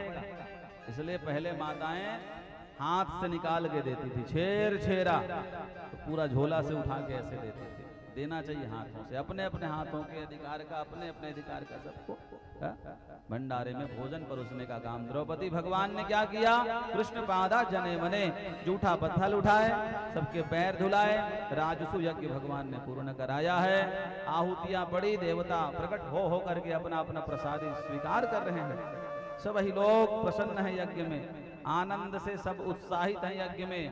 यज्ञ के अंतिम में पूर्णाहुति हुई, 4 बार घंटी बजनी थी, घंटा जो रखा था यज्ञ का 3 बार बजा, 1 बार नहीं बजा। भगवान ने कहा यज्ञ पूरा नहीं हुआ है, भंडारे में कोई भूखा है। चारों दिशाओं में देखो तो नकुल सहदेव भीम अर्जुन चारों दिशा में गए, दक्षिण दिशा में गए तो क्या देखे, एक व्यक्ति पेड़ के नीचे बैठा है, संत है, उनके शरीर में कोढ़ लग गया है, मवाद बह रही है। भीम ने कहा चलिए, कहे नहीं बेटा। प्रेम से बोलो यज्ञ नारायण भगवान की। नमो ब्रह्मण्य देवाय गो ब्राह्मण हिताय जगत हिताय कृष्णाय गोविंदाय नमो नमः। भाव आया, कोढ़ व्याप्त शरीर में है, उनको कहे चलो, कहे लाला मैं उसी के यहाँ का भोजन करता हूँ। भीम जिसने 1000 राजसु यज्ञ का पूर्ण पुण्य अपने पास अर्जित किया हो। भीम ने कहा हमारा तो 1 नहीं हुआ है भगवान, 1000 कहाँ थे। वापस आ गए, भगवान को बताए कि संत हैं, वृक्ष के नीचे बैठे हैं, शरीर में कोढ़ व्याप्त है, 1000 यज्ञ का पुण्य चाह रहे हैं भोजन करने के लिए। द्रौपदी सुनी, माताओं को बुद्धिमती होनी चाहिए, जहां सुनी अपने हाथ से भोजन बनाई। हाँ जी आइए, प्रेम से बोलिए वृंदावन बिहारी लाल की, यज्ञ नारायण भगवान की। आसन ऊपर लगा दीजिए, आइए यहाँ बैठिए, अरे विराजिए बढ़िया। श्री राम जय जय राम, बोलो श्री राम जय जय राम, बोलो श्री राम जय जय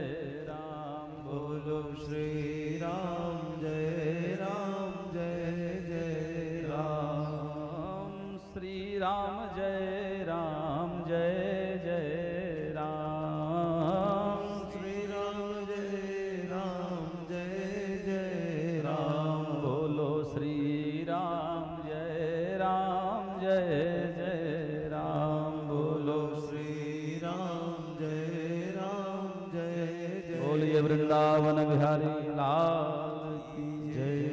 द्रौपदी अपने हाथ से भोजन बना के ले गई, संत के सामने रख दी, पैदल गई। भगवान ने कहा बैठ जा रथ में, नहीं भगवान पैदल गए। एक एक कदम बढ़ के गई। संत ने वही कहा 1000 राजसू यज्ञ का पुण्य रहेगा तो तेरे हाथ का भोजन खाएंगे बेटी। कहा बाबा मैंने 5000 यज्ञ पूरे किए हैं। पैदल चल के आई है, एक एक कदम बढ़ेगी यज्ञ स्थल में आने के लिए, संतों के दर्शन के लिए। तो कोटिन यज्ञ समान संत मिलन को जाइए, तज मायाभिमान, जो जो पद आगे बढ़े तो कोटिन यज्ञ समान। महापुरुष कहे हैं कि पुण्य भूमि में जाने से यज्ञ का फल मिलता है। इसलिए हम आप सबसे कह रहे हैं जितने दूर से आए हो उतना ज्यादा आपको यज्ञ का पुण्य मिलेगा। जरूर आना चाहिए। सब लोग घर में ही बैठे बैठे टाइम बर्बाद कर देते हैं। चलिए आइए, बैठिए, सुनिए, 2 मिनट भी रहिए, भगवान की कृपा मिल जाएगी आपको।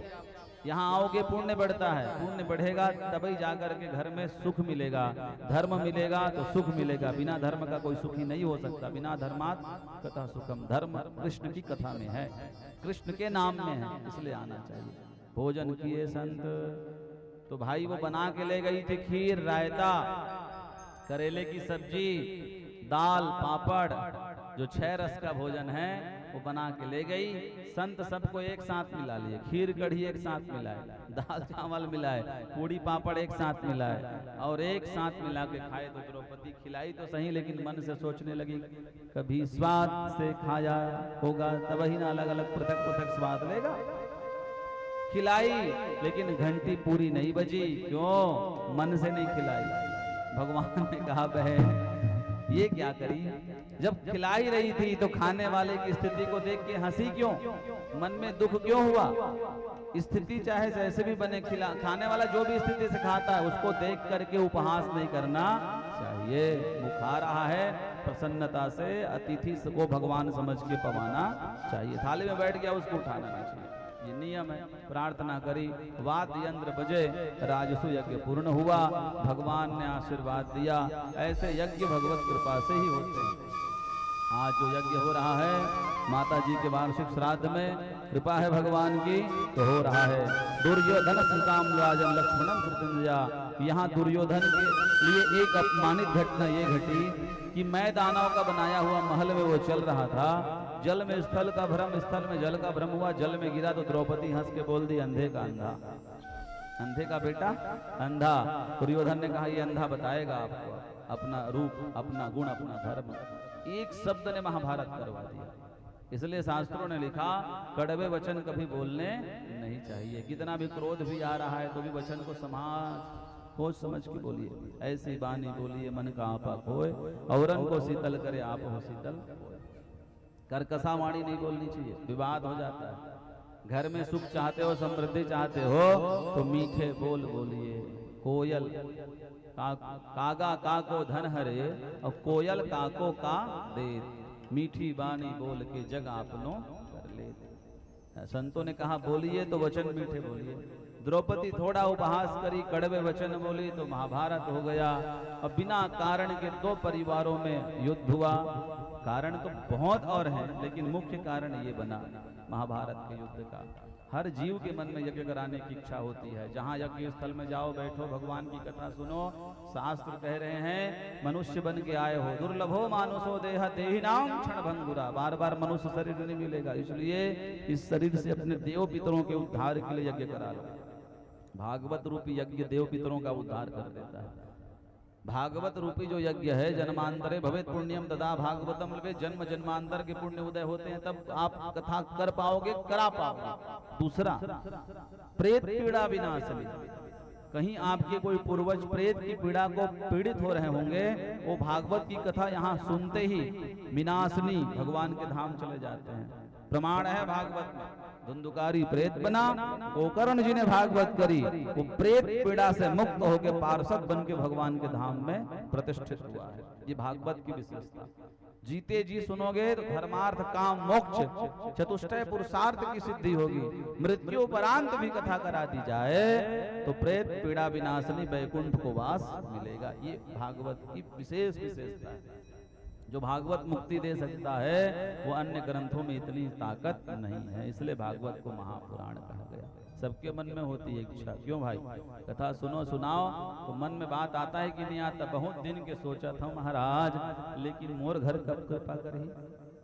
कई गांव में हम गए हैं, आज भी जो सबसे अव्वल नारियल चढ़ाया है कथा के लिए वो बहुत पीछे है।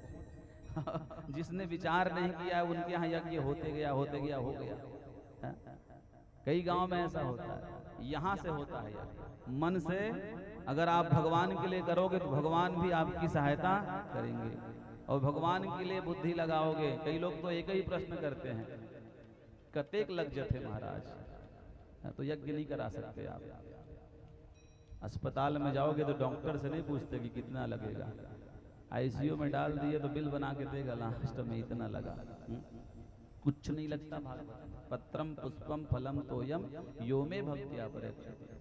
भगवान को कुछ नहीं लगता। भगवान तो तुलसी पत्र से, कमल के फूल से, श्रीफल से, एक लोटा जल से प्रसन्न हो जाते हैं। जो त्यागी है, सन्यासी है, जिसको जीवन में ना बेटा चाहिए, ना नाती चाहिए, ना वैभव चाहिए, ना सुख चाहिए, वो अकेले नदी के किनारे बैठ के कथा सुने और सुनाए। लेकिन हम गृहस्थी हैं बंधुओं, हमको पुत्र का सुख भी चाहिए, पौत्र का सुख भी चाहिए, मकान का सुख भी चाहिए, प्रतिष्ठान का भी सुख चाहिए, सब सुख चाहिए। तो जो हम यहाँ दे रहे हैं वो बदले में हमको ही मिलना है, इसलिए अर्पण करने का विधान बताया। भागवत में भगवान को कुछ नहीं लगता, वो हमारे लिए है। हम जो दे रहे हैं वो हमको ही 1000 गुना बढ़ के मिलेगा। इसलिए जितनी शक्ति सामर्थ्य है उसके अनुसार भगवान की कथा जरूर सुननी चाहिए, सोचनी चाहिए, विचार बनाना चाहिए। सबके मन में होता है, लेकिन भगवत कृपा हो तो पूर्ण होता है, नहीं तो पूर्ण नहीं होता। कथा आई कैसे भगवत कृपा होती है, तब स्वामी सुखदेव जी ने एक कथा सुनाई। सुनो राजा, अकिंचन को भगवान किस प्रकार कृपा किए। कृष्णस्य सखा कश्चित ब्राह्मणो ब्रह्मवित्तमा विरक्ता इंद्रियार्थे सुप्रशांत आत्मजितेंद्रिया। भगवान के एक सखा है जिनका नाम है सुदामा। प्रेम से बोलो सुदामा जी महाराज। कौन है? कृष्णस्य सखा, भगवान कृष्ण के मित्र हैं। सखा और मित्र में अंतर है। सखा कौन है? सख खेलयति खादयति सहैव स सखा। जो साथ में खेलता है, साथ में खाता है, उसे सखा कहते हैं। और मित्र कभी कभी मिले, रोज नहीं मिलता, वो कभी कभी मिलता है, वो मित्र होता है। लेकिन जो साथ में खेलता है, खाता है, वो सखा होता है। ये कृष्ण ये सखा। सुदामा जी मित्र नहीं है, सखा है। साथ में खेले खाए हैं, एक साथ रहे हैं। कृष्णस्य सखा कश्चित कश्चित। सुखदेव जी स्वामी कह रहे हैं ब्राह्मणों जाति से ब्राह्मण है, ब्राह्मण जाति से होता है। हाँ याद रखिए, जन्म लिए जिस वंश में, उस वंश के तुम कहलाओगे ही। जन्मना जायते विप्र, जन्म से ही विप्र है। संस्कारात् द्विजोच्यते, संस्कार से द्विज होता है। वेद पाठी भवेद विप्र ब्रह्म जानाति ब्राह्मण। लेकिन ये ब्राह्मण बस नहीं थे, जाति से ब्राह्मण थे और ब्रह्म वित्तमः। सुखदेव जी ने कहा ब्रह्म वित्तम थे, अर्थात वेद वेदांत के ज्ञाता थे, पुराणों के जानकार थे। ब्राह्मण पूज्य है, श्रेष्ठ है, लेकिन वेद वेदांत को जानने वाला उससे थोड़ा ज्यादा श्रेष्ठ माना गया, क्योंकि उसको ज्ञान होता है वेद वेदांत का। हाँ, तो ये ब्राह्मण और ब्रह्मवित्तम थे, साथ में विरक्त थे। गरीबी थी, घर में खाने के लिए दाना नहीं रहता था, झोपड़ी भी बराबर नहीं थी महाराज, लेकिन विरक्त थे। कभी किसी के महल को देखकर सुदामा जी महाराज के मन में इच्छा नहीं हुई कि हमको भी महल हो जाता। जाहि विधि राखे राम, ताहि विधि रही। ऐसे विरक्त थे। विरक्ता इंद्रियार्थेषु। न धोती को देखा नया है, न महल को देखा नया है, न भोजन को देखा छप्पन। प्रशांत आत्मा जितेंद्रिय, संतुष्ट थे। ये सबसे बड़ा गुण है ब्राह्मणों का, संतुष्ट, याद रखना। असंतुष्ट द्विजानष्ट, जो ब्राह्मण असंतोषी होते हैं वो नष्ट हो जाते हैं। असंतोषी राजा नष्ट, असंतुष्ट द्विज नष्ट हो जाते हैं, जो असंतोषी ब्राह्मण है वो नष्ट हो जाते हैं। और संतुष्ट द्विजा कचित, संतुष्ट राजा नष्ट हो जाता है। राजा को संतुष्ट नहीं होना चाहिए, अपनी राज सीमा बढ़ानी चाहिए, और थोड़ा बढ़े थोड़ा बढ़े थोड़ा बढ़े। लेकिन जो वेद का ज्ञाता है, वेदांत का ज्ञाता है, उन ब्राह्मणों को सदा संतुष्ट होना चाहिए। प्रेम से बोलो यज्ञ नारायण भगवान की। प्रशांत आत्मा जितेंद्रिय, प्रशांत आत्मा, संतोषी थे, जितेंद्रिय, इंद्रियों को विजय करके रखते थे, इंद्रियों को अपने वश में रखते थे। भाई ऐसे ब्राह्मण देवता सुदामा जी थे। जीवन कैसे चलता था? सिलोंछन वृत्ति मापनोति, सिलोंछन वृत्ति से। तराजू में जब तौला जाए, जो अन्न नीचे गिरता है, व्यापारी को कभी नहीं उठाना चाहिए। व्यापारी अगर गिरे हुए अन्न को उठाएगा तो व्यापार बढ़ेगा नहीं, वो कंगाल हो जाएगा। वो सन्यासियों का होता है, पक्षियों का होता है, यतियों का होता है। उंछन कहते हैं उसे, शिला कहते हैं। भाई किसान फसल काटने के बाद खेत से धान की बालियां ले आया और बालियों के साथ जो शिला गिरा, उसे कभी भी किसान को नहीं उठाना चाहिए। वो चूहे का है, पक्षी का है, यतियों का है। जो किसान शिला उठाता है वो बढ़ता नहीं है, वो घट जाता है। भगवान प्रकृति के अनुसार सबको बांटे हैं। अरे पक्षियों के लिए कुछ रखोगे, चूहों के लिए कुछ रखोगे। आज चूहों को कुछ खाने को नहीं मिल रहा है तो कार के अंदर घुस के सीट को भी नहीं छोड़ रहे हैं, सब हट रहे हैं।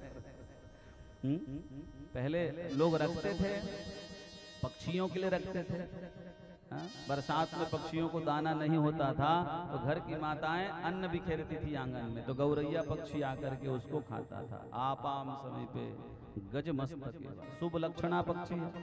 पानी के पास फुदक रही हैं, खा रही हैं, कहीं कुछ काम के लिए जा रहे हो, आज तक जटिल है, पूरा नहीं हुआ, फुदकते हुए उन पक्षियों को देख लिए तो काम पूरा हो जाएगा। गजमस्तकेवा, ऊपर स्थान में बैठा है और आपको झुंड के झुंड उन पक्षियों का दर्शन हो गया तो कार्य पूरा हो जाएगा। आकाश मार्ग, आकाश मार्ग से जंगल की ओर जा रहा है, आपने देख लिया उनको तो काम पूरा हो। ये शुभ लक्षणा पक्षी। आजकल ये भी नहीं दिखाई पड़ रहे हैं, पहले गांव के आंगन में ये प्रायः दिखते थे। अभी अब तेंदुआ में दिखता है कि नहीं दिखता हमको ज्ञान नहीं है। बड़ी बड़ी इंडस्ट्रियल एरिया यहाँ पे आ गई, फैक्ट्रियाँ आ गई, उनको घुटन होता है। वो प्रकृति में रहने वाले बेचारे जीव हैं, होना चाहिए। कई जगह आज भी है, ऐसा नहीं है। ये पक्षी तो सुलोचन वृत्ति से सुदामा जी महाराज जीवन निर्वहन कर रहे हैं।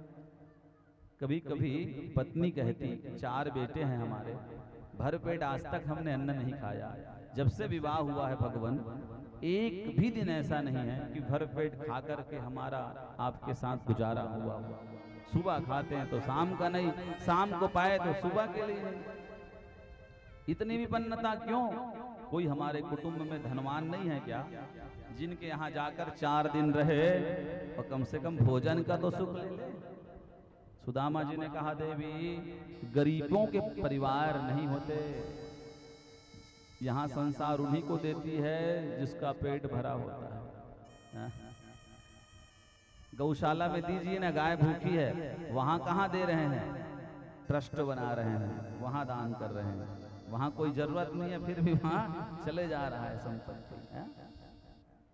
लोग आज दीनहीन असहाय को कोई नहीं पूछते, जो समृद्ध है उन्हीं को और लोग मानते हैं। देवी हमारा दीनानाथ एक ही है, जो द्वारिका में बैठा है, वही हम दीनों को पूछता है, बाकी कोई नहीं मानता हमको, वही है हमारे। सुशीला ने कहा, प्राणनाथ, हमने सुना बहुत बड़े दानी हैं आपके द्वारिका नाथ, एक बार जाइए, कुछ मांग के लाइए। आप तो कहते हैं कि बचपन के मित्र हैं, अगर उनकी कृपा हो गई, कुछ मिल गई तो हमारा घर भी बढ़िया हो जाएगा। सुदामा जी कहने लगे, देवी मित्र के पास कभी मांगना नहीं चाहिए जीवन में। मित्र क्या, वो सखा है हमारे, रामायण में गोस्वामी जी कह रहे हैं, निज दुख गिरि सम रज पहचानी और मित्र ही दुख रज मेरु समान। अपना दुख पर्वत के समान भी हो तो मित्र को मत बताओ, मित्र का दुख कहीं रज अर्थात रेत के समान भी हो तो उनका दुख दूर क्यों करो, तब तो मित्र हो, तब तो सखा हो। तुलसी पत्ता महाप्रसाद बदे हो, तीन सिर्फ राम राम कहे बर नहीं, सुख दुख में काम आने के लिए मित्र बनाया जाता है, सखा बनाई जाती है। आज तो कहाँ, उधर से धनवान सखा आ रहा है तो गले लगने के लिए दौड़ेंगे। वो कंगाल आ गया बेचारा फैक्ट्री में, सब कुछ बर्बाद हो गया तो राम राम कहना पड़ेगा, वो रास्ता बदल लेते हैं आज लोग। आज की दुनिया बनावटी। सुशीला ने कहा जाइए सही कुछ लाइए, तो सुदामा जी ने कहा नहीं देवी, खाली हाथ और मित्र के घर, खाली हाथ और बेटी के घर, खाली हाथ और यज्ञ में, खाली हाथ और ब्राह्मणों के यहाँ, 4 जगह खाली हाथ जाओगे ना तो कुछ नहीं मिलता, दोष लगता है। कहाँ कहाँ खाली हाथ नहीं जाना चाहिए, लिखा है भाई। भगवान की कथा में आओ तो खाली हाथ मत आओ। इसलिए तो पहले नियम था कि आप गांव के लोग हो, ज्यादा कुछ नहीं है आपके पास, जो है वही दो। तो लोग पहले थाली भर अन्न भर के लाते थे, हमारे पास यही है ठाकुर जी। तब गाड़ा गाड़ा हुआ तो इसे चढ़ाना बंद कर दी, तो खेते पे आ गया। प्रेम से बोलो वृंदावन बिहारी लाल की। आपको नहीं कह रहे हैं, अपने मत लेना आप लोग। हाँ, आप लोगों में है ये व्यवस्था, हमारे छत्तीसगढ़ में व्यवस्था है, होनी चाहिए व्यवस्था। कुछ तो लेके चले परमात्मा के लिए, खाली हाथ कभी भगवान के पास ना जाए, बेटी के घर कभी खाली हाथ ना जाए। कुछ नहीं है तो महाराज जो तुमको थोड़ा बहुत लगे लेके जाइए। लक्ष्मी है वो, उसके यहाँ खाली हाथ नहीं जाना, नियम है। सुन ले रहो, कथा में सब काम आएगा। कदाचित खाली हाथ आ जाए पिताजी, व्यवस्था बनाना उनका। भागवत में लिखा, गुरु के घर कभी खाली हाथ नहीं जाना चाहिए। गुरु के घर कुछ लेने जा रहे हो, पूछने जा रहे हो। आज मोबाइल आ गया तो एक घाटा पंडितों का ये हो गया कि वहीं से सब पूछ लेते हैं, मुहूर्त को, पंचांग को। पहले आते थे, बैठते थे, कुछ नारियल कुछ लेके आते थे तो आनंद आता था। अब मोबाइल में ही नाम का हुई महाराज, लड़का ये दिन आहे था। ठीक है, होना चाहिए, पूछिए आप, लेकिन नियम ये कहता है कभी भी जाइए तो कुछ ले करके जाइए। वो वेद खोलेगा, पुराण खोलेगा। 10-10 साल पढ़ा है विद्या अध्ययन करके, बाल्यकाल से गृहस्थ छोड़ के अपना सुख छोड़ के आश्रम में रहा है। देखो आश्रम में रहना कैसा होता है। 4 बजे उठना, ठाकुर सेवा करना, गौ सेवा करना, अतिथि सेवा करना, संत सेवा करना, बहुत नियम है। विद्यालय में पढ़ना, फिर शाम को नहाना, संध्या बंदन करना, फिर ठाकुर सेवा, फिर गौ सेवा, फिर अतिथि सेवा, फिर संत सेवा। दिन भर में ऐसा हो जाता है रात्रि में कि जहां बिस्तर मिले ना मिले नींद पड़ जाती है। ऐसे ही गुरुकुल परंपरा से ब्राह्मण बच्चे नहीं पढ़ते। बहुत मेहनत होता है उनका अध्ययन, बहुत त्याग होती है उनमें, तपस्या होती है, तब जाके ब्रह्म विद्या खोपड़ी में आती है। ऐसा थोड़ी ना कि ब्रह्म विद्या सहज में आ जाए। बहुत परिश्रम होता है ब्रह्म विद्या के लिए, बहुत परिश्रम। इसलिए गुरु के पास जाओ तो कुछ लेके जाओ, खाली हाथ कभी नहीं जाना चाहिए। लिख रहे हैं भाई, मित्र के घर कभी खाली हाथ नहीं जाना चाहिए। सुशीला ने कहा, प्राणनाथ, पति अगर शरीर से धर्म करता है ना तो पत्नी को आधा फल बैठे बैठे मिल जाता है। पत्नी का नाम अर्धांगिनी है। इसलिए आप जाइए दर्शन करने, मैं घर को संभालूंगी, बच्चों को संभालूंगी, आप चिंता मत करिए। सुदामा जी कहे, भगवान सबको आप जैसी देवी दे, आप जैसी पत्नी दे जो भगवान से जोड़ रही है। भगवान से जोड़ने वाली देवी को ही तो कहा, क्या पत्नी मनोरमाम देवी मनोवृत्तानुसारणिम तारणिम दुर्ग संसार सागरस्य कुलोद्भवान। तारणी है ये, जो संसार सागर से तार देती है, जो भगवान से जोड़ती है। जोड़िए भगवान से देवता को, अपने जोड़ने का प्रयास करिए। 2 अगरबत्ती जलाइए तब रोटी मिलेगी, 1 लोटा जल चढ़ाइए तब जाकर के रोटी मिलेगी। रोज रोज कहोगे, रोज रोज कहोगे, वो सुन सुन के परेशान होगा, अपने आप बिना बोले 2 अगरबत्ती जलाना आरंभ कर देगा। तारणिम दुर्ग संसार। सुशीला ने कहा, सुदामा जी ने कहा चले जाएंगे लेकिन खाली हाथ। देवी सुशीला ने एक बात और कही, नाथ शास्त्रों में लिखा है कि सब दरवाजे जाओ कुछ ना मिले, दुर्भाग्य पीछा साथ ही ना छोड़े, तो परमात्मा ब्रह्म भगवान के दरबार जाना चाहिए, क्योंकि बिगड़े काम संवारते हैं भगवान। इसलिए हमारा ये कहना है कि एक बार द्वारिकाधीश के पास मिल के आ जाइए। बस जाऊंगा देवी लेकिन कुछ रहे तब न जाऊंगा। तो सुशीला ने कहा आप जाने का मन बनाइए, मैं कुछ व्यवस्था करती हूँ। सुदामा जी स्नान करने गए, तब तक सुशीला मैया 4 यजमानों के यहाँ गई। याचित्वा मांगने लगी, चतुरो मुष्टिन 4 मुट्ठी चावल, पृथक पृथक तंडुलान, एक जगह से नहीं मांगी। किसी के यहाँ का चावल पतला है, किसी के यहाँ का मोटा है, किसी के यहाँ ठंडा है, किसी के यहाँ कनकी है। चाहती तो एक ही जगह से मांग सकती थी, लेकिन नहीं, 4 जगह से। ये बुद्धि का परिचय है, क्योंकि सुदामा जी से भगवान पूछेंगे कैसे हो मित्र, तो ये अपना दुख कभी नहीं बताएंगे। मैं तो आनंद से हूँ कन्हैया, बड़ा सुखमय जीवन है। तो प्रभु को पता कैसे चलेगा कि दुख है कि सुख है? भगवान इस अन्न के कण को देख करके जान जाएंगे कि एक 4 मुट्ठी चावल भी एक बराबर नहीं है। इसलिए 4 घर से मांग के 8 जगह फटे हुए कपड़े को पोटली बना के बांधी, सुदामा जी को दे, और सुदामा जी महाराज उस पोटली को लिए और सुशीला को कहने लगे ठीक से बच्चों को खिलाना। रोने लगी सुशीला, सुबह का खाए शाम को नहीं रहता, रोज बच्चों को एकादशी है एकादशी है, एक समय अन्न खिलाती हूँ, बच्चे भी परेशान हो जाते हैं मैया। सबके घर तो 15 दिन में एकादशी आती है, लेकिन हमारे घर हर रोज एकादशी क्यों है? नाथ सबको देने वाला दीनानाथ भगवान है, तो सबको देने वाले यहाँ हमारे लिए क्यों कमी पड़ गई? ये सोच करके विलाप करने लगी, रोने लगी। सुदामा जी ने कहा मन छोटा मत कर देवी, वो जरूर कृपा करेगा।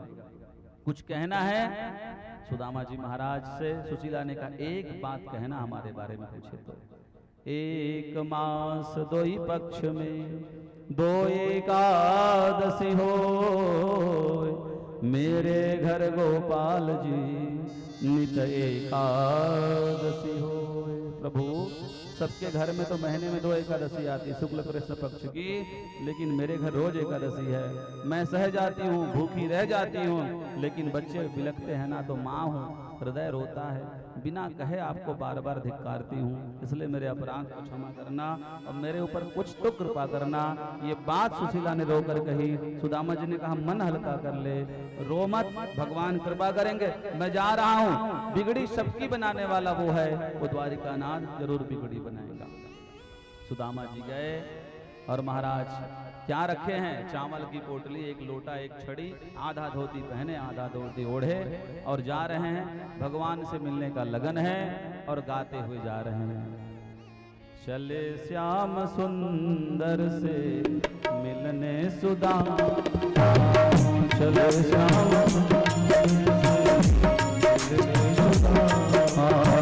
चले श्याम सुंदर से मिलने सुदामा, चले श्याम सुंदर से मिलने सुदामा, गाते चले मन में हरे कृष्ण रामा, गाते चले मन में हरे कृष्ण रामा, गाते चले मन में हरे कृष्ण रामा, गाते चले मन में हरे कृष्ण रामा। यात्रा में भगवान का नियम गाया जाए, नाम गाया जाए तो यात्रा सहज हो जाती है, सरल हो जाती है। चल रहे हैं पैदल, पाँव में जूता नहीं है, फिर भी लगन है, भगवान का दर्शन होगा। यही लगन सुदामा जी के संबल को बढ़ाता है। सुदामा जी चले जा रहे हैं प्रेम से हरि बोल।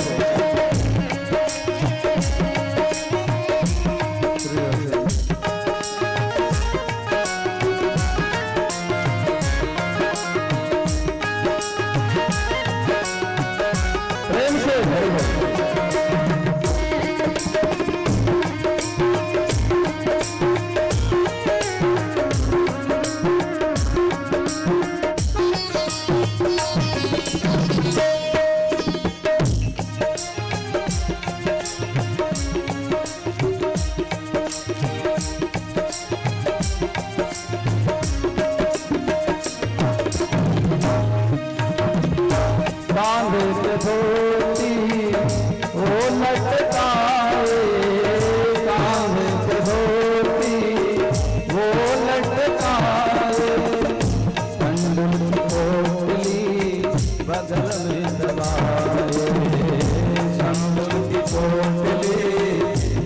में दबाए, कांधे पे धोती वो लटकाए, कांधे पे धोती वो लटकाए, चावल की पोटली बगल में लगाए, चावल की पोटली बगल में लगाए। चलते चलते पहुँचे धामा, चलते चलते पहुँचे धामा, चले श्याम सुंदर से मिलने सुदामा, चले श्याम सुंदर से मिलने सुदामा, गाते चले मन में हरे कृष्ण रामा, गाते चले मन में हरे कृष्ण रामा। प्रेम से ताली की सेवा करते हुए हरि बोल।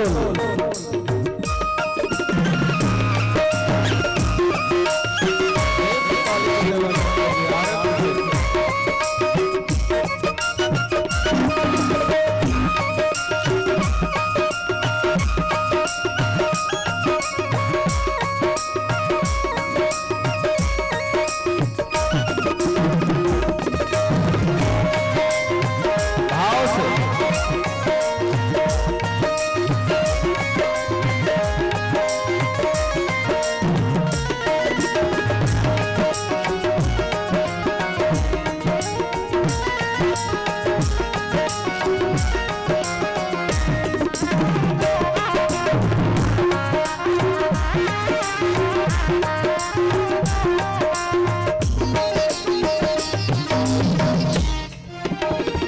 मंदिर के बीच में सुदामा जो आए, मंदिर के बीच में सुदामा जो आए, मंदिर के बीच में सुदामा जो आए, मंदिर के बीच में सुदामा जो आए, उच्च सिंहासन हरि उपधारे, उच्च सिंहासन हरि उपधारे, उच्च सिंहासन हरि उपधारे, उच्च सिंहासन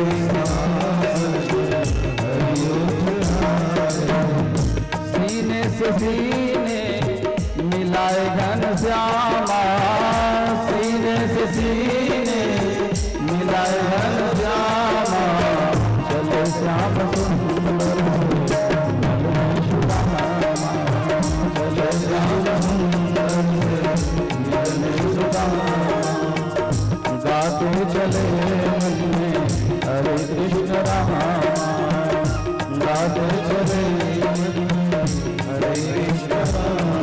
बड़े भाव से ताली की सेवा करते भगवान उठे, सिंहासन से सुदामा जी को गले से लगाए, द्वार में सुदामा जी महाराज पहुंचे, प्रार्थना किया।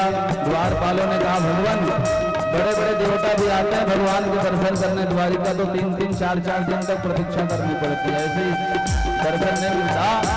लेकिन आप ब्राह्मण हो, ब्राह्मण को द्वारिका के अंदर प्रवेश करने के लिए किसी से अनुमति लेने की आवश्यकता नहीं पड़ती प्रभु। लेकिन हाँ, भोजन का समय हो गया है भगवान का दोपहर का, तो हम पूछ के आ रहे हैं कि भगवान आपसे मिलेंगे कि नहीं मिलेंगे, क्योंकि भोजन के समय भगवान किसी से वार्ता नहीं करते। सुदामा जी ने कहा अरे द्वारपालो जाकर इतना कहना भैया कि सुदामा आया है, बचपन का सखा है, ये संदेश देना, बस अगर मिलने की इच्छा होगी तो आ जाएगा, तो नहीं होगी तो हम भी प्रतीक्षा कर लेंगे। गए द्वारपाल, ठाकुर जी भोजन के लिए कक्ष में जा रहे हैं। द्वारपाल ने प्रणाम किया, भगवान ने पूछा कैसे क्या है, कुछ विशेषता कुछ विषय? कहा प्रभु एक व्यक्ति आया है व्याकुल होकर के आपके वो सुवर्णमयी द्वारिका को देख रहा है, ऐसा लगता है कि जीवन में कभी इतना सोना देखा नहीं है। क्या परिचय है उसका, परिचय बताओ, कोई पगड़ी है, कोई विशेष पोशाक है, कोई राजा महाराजा है? तो सुदामा जी का परिचय देने लगे द्वारपाल। क्या परिचय दिया? पटी सी पटी लुपटी अर पाय उपाना नहीं सामा, पटी सी लटी दुपटी अर पाय उपाना नहीं सामा। प्रभु हम देख रहे हैं वस्त्र नहीं है, धोती फटी हुई है, एक लुटिया रखे हैं, एक छड़ी रखे हैं और कुछ नहीं है। कुछ ऐसी विशेषता उनके वस्त्र में भी दिख नहीं रहा है। शीस पगा न झगा तन पे प्रभु धाम को आई बसे कई राम। भगवान को बता रहे हैं द्वारपाल के कपड़े भी इतने विशेष नहीं है राजा महाराजा की तरह। शीस पगा न झगा तन पे प्रभु जाने को आई बसे कई राम। लेकिन भगवान जनेऊ पहने हुए हैं। हाँ, जनेऊ पहनने से ये पता चल रहा है कि ब्राह्मण है। द्वार खड़ो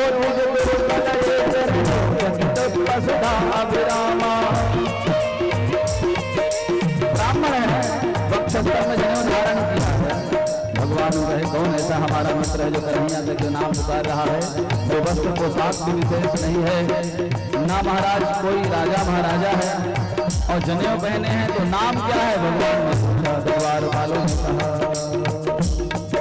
बता नाम सुदामा। जहां सुदामा के शब्द को भगवान सुने राजन दौड़ पड़े। भगवान देखी सुदामा दीन दशा करुणा निधि करुणा करो पानी परात तो हाथ छुए नहीं मैं नंद। सुदामा जी को बड़े भगवान लगाए और उनकी स्थिति देखी। भगवान सुदामा जी के चरणों में पड़ गए। अश्रु भगवान की आंखों से गिर पड़ी और सुदामा जी का पैर धुला। आके सिंहासन में भगवान सुदामा जी को बैठाए। कृष्ण पत्नी ने देखा कोई विशेष है तो सोने के लोटे में माता रुक्मिणी जल भर के बड़ा पात्र है और लोटा है। भगवान सुदामा जी के पैर धोने लगे, रुक्मिणी मैया भी पैर धोने लगी। समस्त कृष्ण पत्नियों ने स्पर्श किया। भगवान चरणोदक का पान किए और कहा देवियों सब पी लो। ऐसे ब्राह्मण बार बार नहीं आएंगे, त्याग है इनके अंदर में। ब्राह्मण ही देहो यम क्षुद्र कामायने से वृक्षाय तपसे से हम प्रेतानंद दिखाए। भगवान पूरी द्वारिका में जल को छिड़कने की अनुमति दी। रुक्मिणी समझ गई कोई विशेष है। थोड़ी ताली की सेवा करिए प्रेम से हरि बोल।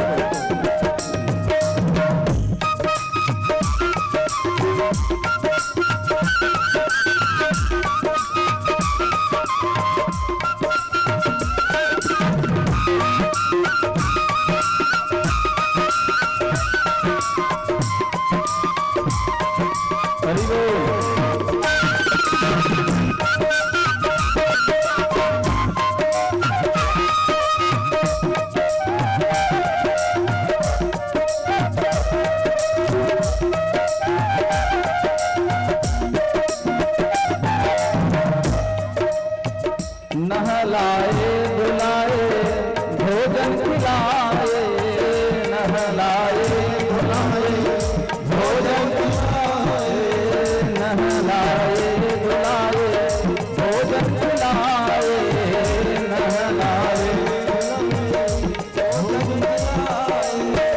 सोने सिंहासन पे सुदामा बिठाए, सोने सिंहासन पे सुदामा बिठाए, सोने सिंहासन पे सुदामा बिठाए, सोने सिंहासन पे सुदामा बिठाए।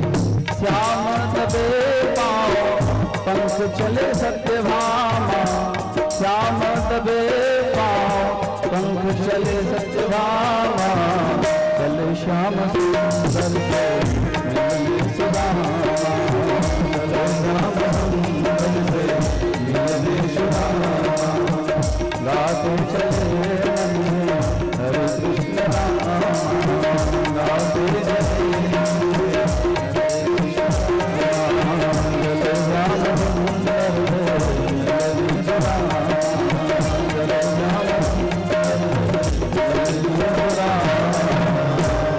द्वारिकाधीश भगवान की जय। नित्य शिरोमणि सुदामा जी महाराज की जय।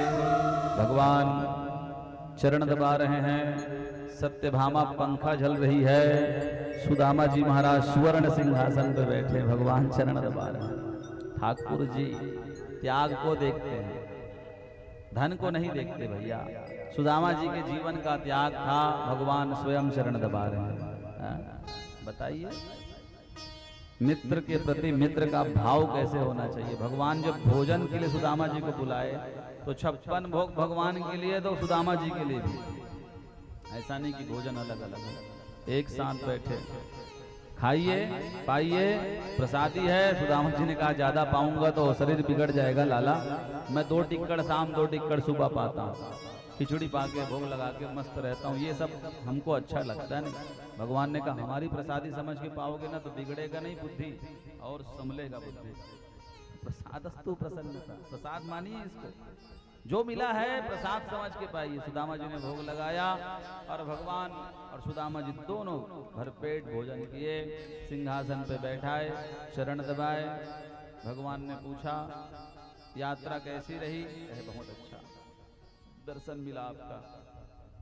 एक बात बताइए कि हमारे परिवार हैं, एक एक करके आशीर्वाद दीजिए। रुक्मणी आई, चिर सौभाग्यवती भवा, पुत्रवती भव, पति प्रिया भवा। जामवंती आई, चिर सौभाग्यवती भवा, पति प्रिया भव, पुत्रवती भवा। सत्यभामा आई, चिर सौभाग्यवती भवा, पति प्रिया भवा, पुत्रवती भवा। कालिंदी आई, चिर सौभाग्यवती भवा, पति प्रिया भवा, पुत्रवती भवा।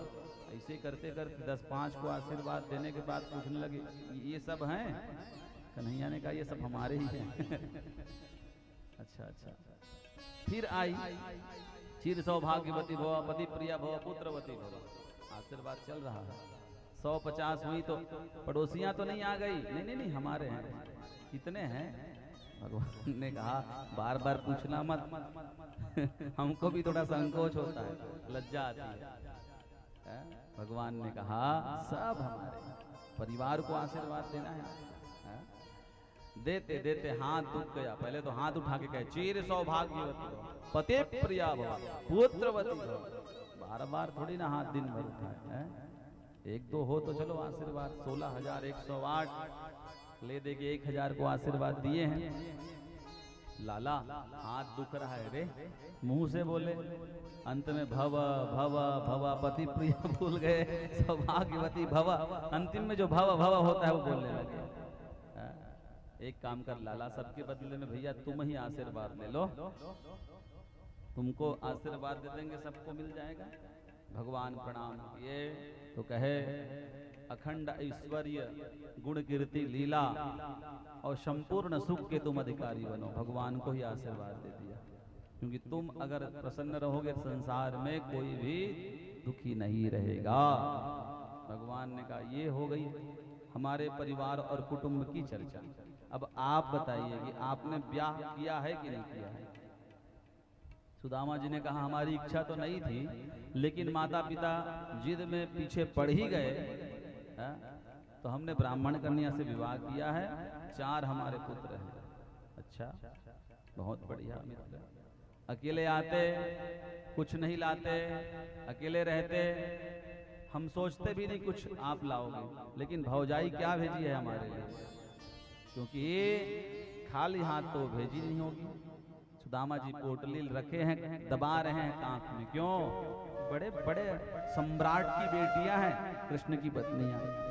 4 मुट्ठी चावल दिखा दूंगा तो मेरे मित्रता का अपमान ना हो जाए। है? अरे कृष्ण तो यहां से जुड़ा है हमसे, लेकिन ये तो दूसरे घर से आई हैं। ये समझ नहीं पाई हमारी भावना, तो दिखा नहीं रहे हैं। भगवान ने कहा देखिए, संकोच मत करिए। हमारे दरबार में आकर व्यक्ति को संकोच नहीं करना चाहिए। जिस स्थिति में हो, जिस परिस्थिति में हो, भगवान के सामने निवेदन करना चाहिए। भगवान के सामने घबराना नहीं चाहिए, हड़बड़ाना नहीं चाहिए। कई लोग वृंदावन जाते हैं दर्शन करने और बिहारी जी के सामने आंख बंद कर देते हैं। हाथ जोड़े हैं, आंख बंद किए। वहां दर्शन के लिए गए हो कि ध्यान के लिए गए हो? ध्यान तो यहीं से लगाया जा सकता है ना, यहीं से। वहां तो दर्शन के लिए गए हैं आप, तो आप दर्शन के समय आंख खोलिए। अब बिहारी जी के छटा को देखिए, हाँ, कैसी उनकी कांति है, कौन से कुंडल वो धारण करे हैं, कौन से ठुड्डी में हीरा लगा हुआ है, पन्ना है, मुक्ता है, ये देखिए। कौन से पुष्पों का श्रृंगार है बिहारी जी का, ये देखिए। आप दर्शन के लिए गए हो, हम बहुत लोगों को देखते हैं जाही तहाल बस हाथ ल जोड़े दिए, मुंह आंख ल बंद कर दिए, मुंह चला देते। बेटा से ते नहाबो भगवान जमुना में, बहू से ते नहाबो भगवान, कि नातिक से ते नहाबो भगवान। सबके लिए मांग रहे हो, लेकिन देखो भगवान को, देखिए एक बार, लखी जिन लाल की मुस्कान। एक बार बिहारी जी के हंसते हुए मुखार बिंद को देख लोगे तो समस्त संकट दूर हो जाएंगे तुम्हारे। हासम हरे रवनता किल लोक तीव्र शोकासुर सागर विशोषण मर्त्यारम सम्मोहनाय कृत निजमायस्य भ्रूमंडलम मुनिकृते मकरध्वजस्य। मकराकृति कुंडल पहनने वाले बिहारी का दर्शन किया आंखों से तो भगवत कृपा तुम्हारे ऊपर हो जाएगी। आंखों से ही रिश्ते हैं भगवान, याद रखिए। नजर भगवान को लग जाता है, इसलिए तो भक्तों ने गाया है भाई, इनको नजर लगता है, क्योंकि भगवान के आंख बड़े बड़े हैं। पागल बाबा नाम के प्रसिद्ध संत वृंदावन में हुए, अब नहीं है, 3-4 साल पहले प्रयाण कर गए। वो बड़े सुंदर भाव से गाते थे, दांत नहीं था उनका एक भी, लेकिन फिर भी भजन अच्छा गाते थे। उन्होंने अपने भाव में कहा है, कजरा रे मोटे मोटे तेरे नैन, हाय नजर ना लग जाए, हाय हाय हाय नजर ना लग जाए, हाय हाय हाय नजर ना लग जाए, हाय हाय नजर ना लग जाए, हाय हाय। बाके बिहारी कजरा रे मोटे मोटे तेरे नैन, हाय नजर ना लग जाए, नजर ना लग जाए, नजर ना लग जाए, नजर ना। दो पद गाएंगे, हरि बोल।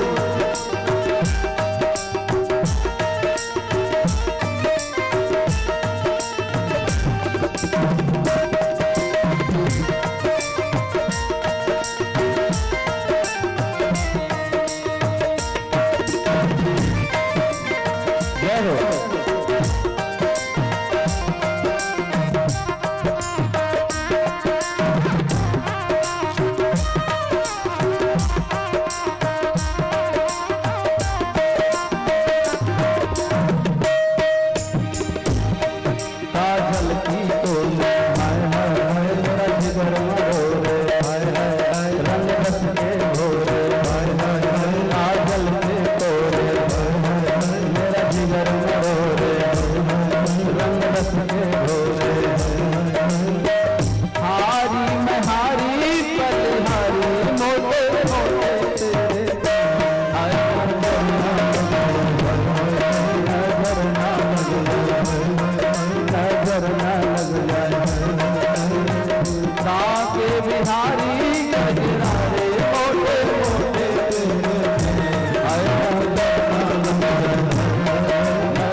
सुदामा जी को जो दिया गया वो मिलेगा। ताली हरि बोल। ऐसे ताली बजा के चलो चलेंगे।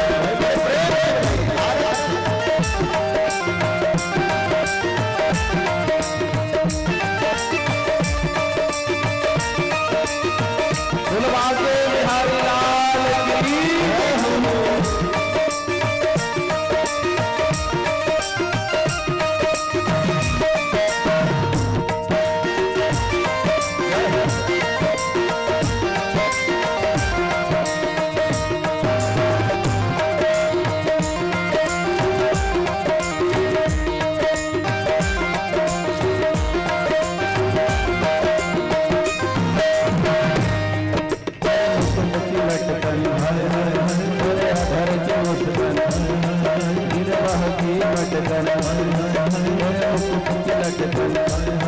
तेरे अधर की मुस्कान गिरवह की मुस्कान बलिहारी रे बलिहारी मोटे मोटे हाय नजर ना लग जाए नजर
बोल वृंदावन बिहारी लाल की।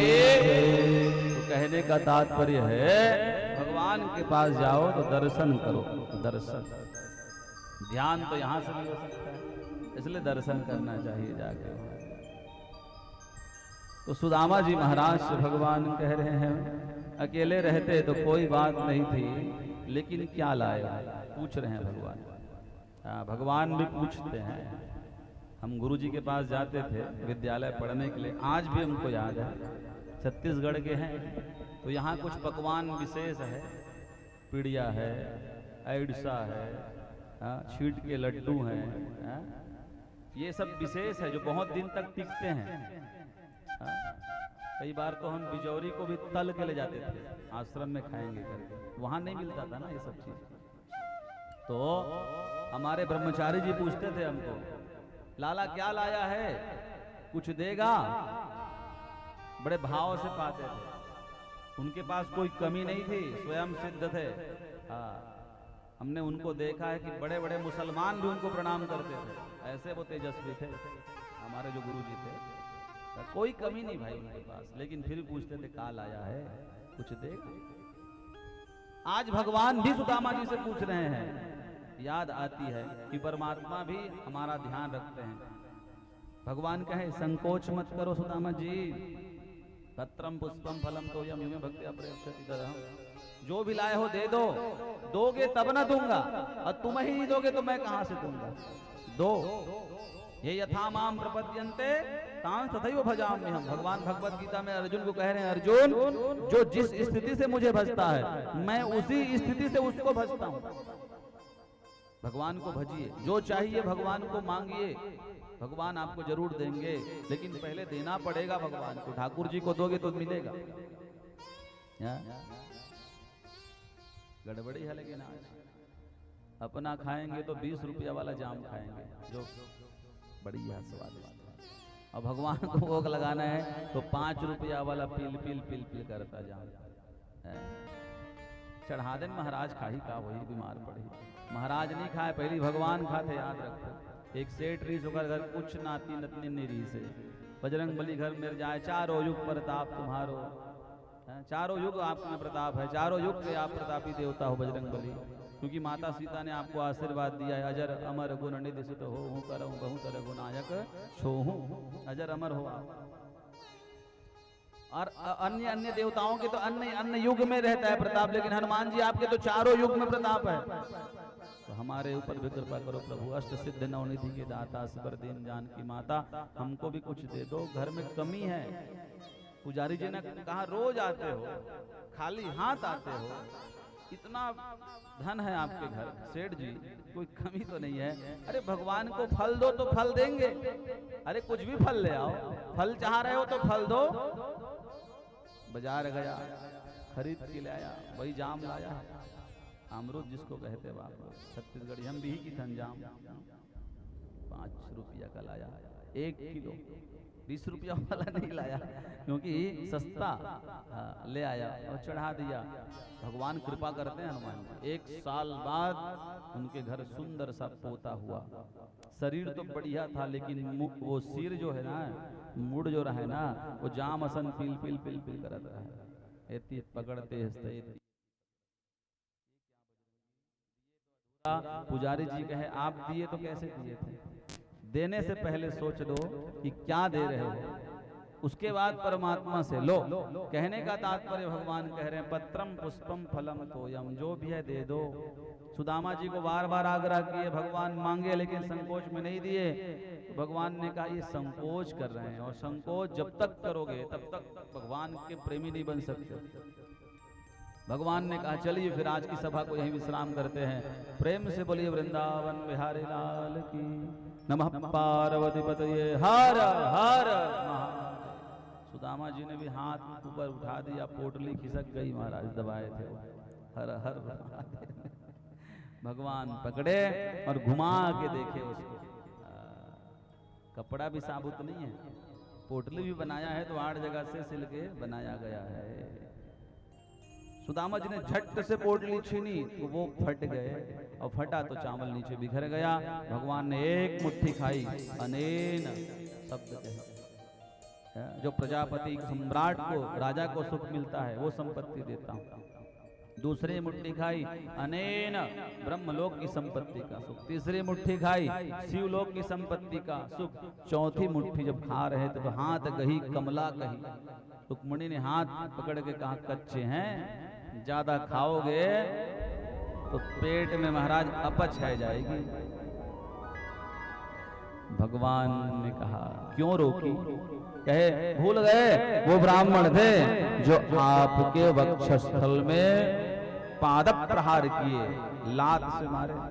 भृगु को भूल गए? इस ब्राह्मण को सब दे दोगे? उनको याद करो जो निरपराध थे आप, मैं चरण सेवा कर रही थी, आकर उनने प्रहार किया। भगवान कहे, आप भूल गई वो ब्राह्मण जो पत्रिका लेके यहाँ पहले बार आए, नहीं तो शिशुपाल के यहाँ जाकर के अभी रोटी बनाती। वो भी तो ब्राह्मण थे जिसने तुम्हारा पत्र ला करके तुमको यहाँ तक पहुंचाए थे। भी तो ब्राह्मण थे। सबके गुण हैं तो दोष भी हैं। क्यों भूल गई आप उनको? तब सुदामा जी ने कहा, मत खाओ प्रभु, कच्चा है, ज्यादा खाओगे तो पेट दुखेगा। वैकुंठ देने की इच्छा थी लेकिन सुदामा जी रोक दिए तो भगवान गए। एक रात्रि रहे सुदामा जी द्वारिका में। ऐसा नहीं कि सुख भोगने के लिए 10-5 रात्रि रहे, एक रात्रि। सुबह कहे, लाला जाऊंगा रे कन्हैया। ए द्वारिकाधीश, अनुमति दे भैया, बच्चे अकेले हैं, सुशीला अकेली है रे, गृहस्थ है मेरा भी भाई। अकेले रहते तो कहीं भी घूमते रहते, अब परिवार हो गया है, समय में उपस्थिति देनी पड़ती है, जाना पड़ता है। सुदामा जी महाराज जब जाने लगे तो विचार किए कुछ देगा। ब्राह्मण को खाली हाथ विदा नहीं देते, लेकिन भगवान हाथ जोड़ लिए, जाइए फिर। लेकिन वो सोने वाली धोती को निकाल दीजिएगा। हमारा जो सोना जड़ित धोती हमने आपको दिया, ये ऐसे किनारी में भगवान सोना लगा के पहनते थे, ये हमारा नहीं है, ये मत सोचिएगा। हमारा तो ऐसे ही 10-5 रुपया वाला है। वह वो धोती निकालिएगा और अपनी पहन लीजिएगा। सुदामा जी सोचे, अरे भले ही धनाढ्य हो गया लेकिन अंदर से गरीब है, धोती भी निकलवा रहा है। भगवान क्यों निकालवाए? सुवर्ण के लोभ में कोई चोर डाकू पीछे न पड़ जाए भैया। मित्र एक तो दुबला पतला है बेचारा, इनके जीवन में संकट ना आ जाए, इसलिए भगवान के निकालो, अपना धारण करो। ठीक है लाला, अपना जैसे हैं वैसे में खुश है, प्रसन्न है। अब विचार किए कि ये नहीं दे रहे हैं तो इनकी देवियां देंगी, क्योंकि ब्राह्मण को खाली हाथ प्रणाम नहीं किया जाता कभी भी। कृष्ण पत्नियां कुछ देंगी, लेकिन वो सब माताएं भी हाथ जोड़ लेंगी। नाम बस के गौटनी ने मुसवा भूख मरत कैसे लगेगा, कोठी में रहेगा तब ना मिलेगा। भगवान कह रहे हैं कोई वस्तु नहीं देना, दिखा कर। संसार दिखाता है, परमात्मा कहे गोपनीयम गोपनीयम गोपनीयम प्रयत्नता। आवश्यकता जब पड़ेगी दे देंगे। मानिए बात, भक्ति करिए भगवान की, जब तुमको जो वस्तु की जरूरत रहेगी वो मिल जाएगा, निश्चित मिलेगा। आप भक्ति करिए बस। बेटी ब्याह के योग्य होगी, वर ढूंढना नहीं पड़ेगा, श्याम सुंदर स्वयं कृपा करेंगे। जब जब जिस वस्तु की जरूरत पड़ेगी, अगर आप ठाकुर को समय दे रहे हो तो आपके लिए समय जरूर देंगे, ये मानिए आप। भगवान की भक्ति बस करिए। सुदामा जी को जो वैभव भगवान ने दिया वो किसी अन्य देवताओं को नहीं दिया। सुदामा जी चलते चलते आए, समय लगा आने में, जब जाने में समय लगा। जहां उनकी झोपड़ी थी वहां अब कंचल महल खड़ा हुआ है, द्वारिका जैसा सुवर्ण का 7 शिखरों का महल। सुदामा जी घबरा गए कि मेरी झोपड़ी किसने अतिक्रमण कर ली। भाई आजकल अतिक्रमण करने वाले बहुत हैं। कहाँ गया मेरा झोपड़ी? द्वारपालों को बुलाया, इधर आओ इधर आओ, किसका महल है ये? द्वारपालों ने कहा महाराज जी सुदामा जी का महल है। अच्छा, सुदामा जी ने कहा नाम तो हमारा ही है लेकिन महल हमारा नहीं है, क्योंकि हम झोपड़ी छोड़ के गए थे, इतना परिवर्तन थोड़ी ना हो जाएगा। अच्छा वो सेठ जी को बुलाओ सुदामा जी को। वो सेठ नहीं है प्रभु, वो तो ब्राह्मण है। अरे ब्राह्मण तो हम ही हैं, कोई दूसरे ब्राह्मण होंगे धनवान सुदामा नाम के, सब एक बराबर थोड़े होते हैं, कोई गरीब कोई अमीर होता है। बुलाइए वो सुदामा ब्राह्मण को, कहे वो द्वारिकाधीश के दर्शन करने को गया हुआ है। अरे हम ही दर्शन करने गए थे, कब कृष्ण की कृपा होती है पता ही नहीं चलता। जेहि इच्छा करिहो मन माही, हरि प्रसाद कछु दुर्लभ नहीं। आया विचार करने लगे, भगवान ने कृपा तो नहीं कर दी हमारे ऊपर अप्रत्यक्ष रूप से, फिर विचार करते हैं हमारी पत्नी होगी। अच्छा देवी जी है, ब्राह्मणी है, बोले है, बुलाओ उनको, पहचान लेंगे हम, वो हमको पहचान लेंगे। द्वारपाल गए, सुशीला मैया से कहा मैया कोई दुबले पतले ब्राह्मण है, छड़ी लोटा लिए हैं, आंख लाल लाल कर रहे हैं महल को देख करके क्रोध में। सुशीला समझ गई, मत प्राणनाथ स्ते नाथ नाथ, मेरे प्राणनाथ परमेश्वर आ गए हैं। वो दौड़ के आई, लेकिन 6 महीना बढ़िया बढ़िया पकवान खाई थी ना, चकाचक, तो शरीर की दुर्बलता दुर्बलता थी वो मिट गई थी और शरीर सबल हो गया था। 25 बोरा आसन सनफिन सनफिन करत निकले फिर गौर, 2 दासी इधर 2 दासी इधर। सुदामा जी देखे ये हमारी वाली नहीं है भाई, हम छोड़ के गए थे, वो दुबली पतली थी। और सुशीला पहचान गई, चरण पड़ गई, भगवान मैं ही हूं आपकी। सुशीला देवी बहुत परिवर्तन हुआ। किसने दिया? कहे वो उसी ने, जिनने आपको धोती पहना के भी उतरवा लिया ना, उनने हमको ये वैभव दिया है। क्योंकि आपको दर्शन चाहिए था नाथ, और मुझे वैभव चाहिए था नाथ। जेहि इच्छा करिहो मन माही, हरि प्रसाद कछु दुर्लभ नहीं। आपको दर्शन मिला, मुझे वैभव मिला, मैं वैभव ही चाह रही थी। सुदामा जी ने कहा हमको तो नहीं दिया, तुमको दिया, तुम्हारे नाम में रजिस्ट्री कराओ, सोने की रोटी बनाओ, चांदी की थाली में हीरे की चटनी के साथ खाओ, हम नहीं रहेंगे। क्रोधी हो जाते हैं तपस्वी ब्राह्मण जल्दी, क्रोधी हो गए तो भगवान प्रकट हो गए, जाने लगे सुशीला को लेकर। सुदामा जी महाराज जब छोड़े महल तो सुशीला भी छोड़ दी, तो भगवान प्रकट हुए, मुरली बजाए, ओ पंडित जी, ओ देवता, पलट के देखे, अरे कन्हैया काय को दिया भैया, मैं 2 टिक्कड़ पाता था, रोज तेरा नाम गाता था, ज्यादा संपन्न कर देगा, इसी में दिन रात लगा रहूंगा। धन कमाना कठिन है, उससे भी कहीं कठिन उसकी रखवाली करना है कन्हैया, कहाँ रखूं, क्या करूं, रात भर लोग सोते नहीं, दिन भर लोग कहीं जाते नहीं, ये गड़बड़ी है, क्यों दे दिया रे, मैं पहले ही सुखी था। भगवान ने कहा तुम्हारे लिए ये नहीं है, ये जो मिला है 4 भागों में बांटिए आप। अतिथि सेवा करिए, जगह जगह अतिथि सेवा, जहां जहां अतिथि आए भरपेट भोजन कराइए, बच्चों की पढ़ाई में लगाइए, धर्म कार्य में लगाइए। एक हिस्सा आपका, एक हिस्सा अतिथियों का, एक हिस्सा धर्म के लिए, एक हिस्सा बच्चों के लिए, 4 हिस्सा, 25-25% बांटे 100 में। और जब इसका अनुपालन करोगे तो सदा सुखी रहोगे। पहले लोग अतिथि आते थे तो अच्छा अच्छा बना के खिलाते थे, बड़े प्रेम से रखते थे, मनाते थे। अब तो सब जगह नहीं कहूंगा, लेकिन कई जगह गड़बड़ है, पहुना आए नहीं है तो सब अंदर अलमारी, ये गड़बड़। अतिथि सेवा हमारा धर्म है, याद रखना। अतिथि सेवा हम करेंगे तो भगवान कृपा करेंगे। दूसरा, बच्चों को अच्छा पढ़ाइए, भविष्य में संपत्ति बढ़ जाएगी। आज 50 है, 25 हो जाएगी, 25 के बाद 12 होगी, 6 हो जाएगी, 3 हो जाएगा, 1.5 हो जाएगा, कुछ नहीं बचेगा। पढ़ाइए, भविष्य में बच्चों को चाहते हो कि आप उनका भविष्य उज्जवल हो, प्रसन्न हो, तो विद्या धन के द्वारा ही वो धनवान बन सकता है। क्योंकि विद्या की बंटवारा नहीं हो सकती, विद्या को चोर चोरी नहीं कर सकता, विद्या कभी आपके लिए भार नहीं हो सकती। इसलिए पढ़ाइए, बच्चों को पढ़ाने में कोई कृपणता नहीं करनी चाहिए। अच्छा पढ़ने वाला है तो अच्छे अच्छे विद्यालयों में पढ़ाइए। मानिए हमारी बात, धन तो बढ़ जाएगा लेकिन विद्या कभी नहीं बटेगी। इसलिए विद्या जरूर देनी चाहिए बच्चों को, अच्छे से अच्छे। आप भले सूखे खाओ, आप भले महाराज फटे पुराने पहन के रह जाओ, लेकिन बच्चों को अच्छा पढ़ाओ, ये नियम है, भगवान कह रहे हैं। तीसरा, वृद्ध माता पिता की सेवा कीजिए। वो भी लगानी चाहिए। और चौथा, स्वयं के लिए 4 जगह में बांटोगे तो कभी मन में विषाद नहीं आएगा, अभिमान नहीं आएगा। ये बातें भगवान कर रहे हैं। भगवान श्री के श्री चरणों में सुदामा जी महाराज प्रणाम किए।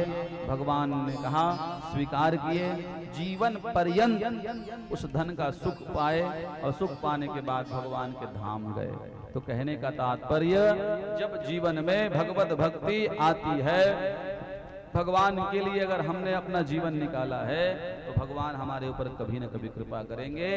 इसलिए संतों ने कहा भगवत भक्ति होनी चाहिए। सुदामा जी के इस प्रसंग को सुनाकर स्वामी सुखदेव जी कह रहे हैं, राजन ये मत सोचिए कि भगवान धनिकों को ही मिलते हैं, भगवान तो गरीबों के ऊपर भी कृपा करते हैं। किम तत् सुदामना धनम, सुदामा के पास कुछ नहीं था, भक्ति थी, भगवान को अपने वश में कर लिए। जो इस प्रसंग को सुनते हैं, सुनाते हैं, भगवान की कृपा उनके ऊपर होती है। वो गरीब हो तो धनाढ्य हो जाता है। और पोटली का विधान है माताओं, अगर लाए होंगे आप अपने घर से पोटली तो भगवान को चढ़ाना। हाँ, कल कथा की चढ़ोतरी है, कथा का सार भी है, आखिरी दिन है कल। परसों में गीता मत सोचना, कल ही गीता, कल ही तुलसी वर्षा, कल ही सहस्रधारा, कल ही हवन, कल ही कपिला तर्पण, सब कल होगा। 7 दिन का यज्ञ है तो कल ही सब होना है। तो सब अपने अपने घर से तुलसी लेके आना, तुलसी वर्षा के लिए ध्यान रखना। और कल की कथा सुनोगे तो 7 दिन की कथा का पुण्य मिलेगा। ये मत सोचना चढ़ोतरी है तो महाराज बोला था, चिंता ही नहीं करते भगवान की कृपा से। ठाकुर जी बुलाए हैं, ठाकुर जी जो कृपा करेंगे वो मिलेगा। कभी आज तक चर्चा नहीं किया हमने कहीं भागवत में कि हमको इतनी चढ़ोतरी चाहिए। हम अपने साथ जो आए हैं उनकी व्यवस्था मांगते हैं। फिर भी आपने कथा सुनी, यज्ञ का फल चाहिए तो कुछ भगवान को भेंट करना चाहिए। अन्न धन वस्त्र जो भी आपको भेंट करना है, कल भगवान की चढ़ोतरी में भेंट करेंगे। अभी सब लोग पोटली का दान करेंगे, पोटली के दान तक एक भजन चलेगा, फिर आरती होगी और सभी लोग प्रसाद लेकर के प्रस्थान करेंगे। प्रेम से बोलो यज्ञ नारायण भगवान की। चलिए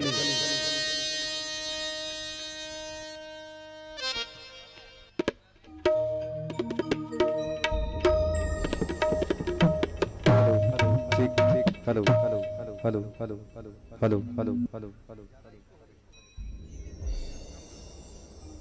हेलो हेलो व्यवस्थित करते जाइए।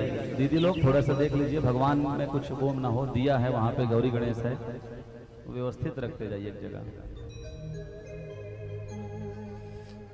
बनवारी तेरी यारी ने दीवाना बना दिया, दीवाना बना दिया हमें, मस्ताना बना दिया। बनवारी तेरी यारी ने दीवाना बना दिया, बनवारी तेरी यारी ने दीवाना बना दिया, बनवारी तेरी यारी ने दीवाना बना दिया, बनवारी तेरी यारी ने दीवाना बना दिया, दीवाना बना दिया हमें, मस्ताना बना दिया, दीवाना बना दिया, दीवाना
हो गई। अपने ही घर में रहकर बेघरसी हो गई। अपने ही घर में रहकर बेघरसी हो गई। तुम्हें समा बना के खुद को, तुम्हें समा बना के और खुद को परवाना बना दिया। तुम्हें समा बना के दिल अपना परवाना बना दिया। बनवाई तेरे यारे दीवाना बना दिया। बनवाई तेरे यारी दीवाना बना दिया। बनवाई तेरी यारी दीवाना बना दिया।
पहन के तेरी पायल का बना घुंघरू नाचूं पहन के। छोड़ रंग दुनिया के रंग गई तेरे ही रंग में। छोड़ रंग दुनिया के रंग गई तेरे ही रंग में। तुम्हें बना के खुद को हर मथुरा बरसाना बना दिया। तुम्हें बना के मथुरा और खुद को बरसाना बना दिया। बनवाई तेरे यारे दीवाना बना दिया। बनवाई तेरे यारे दीवाना बना दिया। दीवाना बना दिया हमें मस्ताना बना दिया। दीवाना बना दिया हमें मस्ताना बना दिया। बनवारी गिरधारी बनवारी गिरधारी बनवारी तेरे यारे दीवाना बना दिया। बनवारी तेरे यारे दीवाना बना दिया।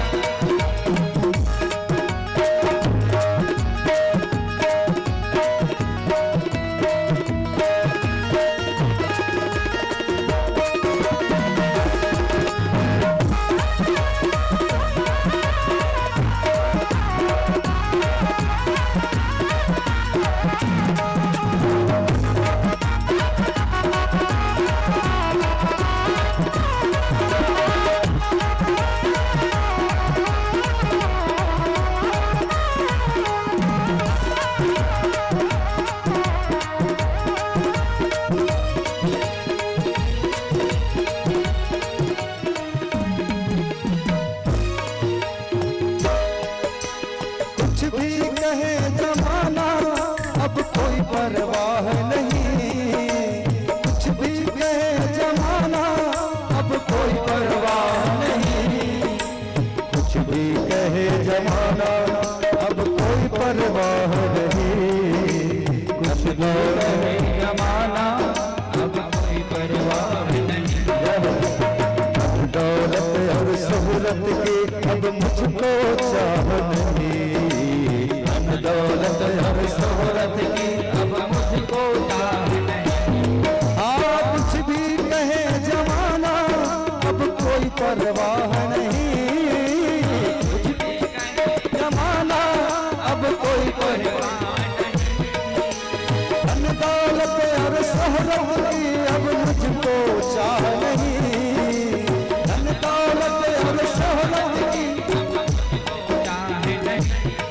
क्या करूं कांच के टुकड़ों को मैंने हीरा पा लिया, क्या करूं कांच के टुकड़े को मैंने हीरा पा लिया, क्या करूं कांच के टुकड़े को मैंने हीरा पा लिया, क्या करूं कांच के टुकड़े को मैंने हीरा पा लिया। अरे बनवारे मेरे यारे ने दीवाना बना दिया, बनवारे मेरे यारे ने दीवाना बना दिया। मेरी बीती उमरिया सारी, मेरी बीती उमरिया सारी, उला लो उला लो उला लो उला लो उला लो उला लो वृंदावन गिरधारी, उला लो वृंदावन के बिहारी, उला लो वृंदावन गिरधारी, उला लो वृंदावन के बिहारी। ओ मेरी बीती उमरिया सारी, मेरी बीती उमरिया सारी, उला लो उला लो उला लो ना, उला लो वृंदावन गिरधारी, उला लो वृंदावन के बिहारी, उला लो वृंदावन के बिहारी, उला लो। खड़े रहो, थोड़ा आनंद लो,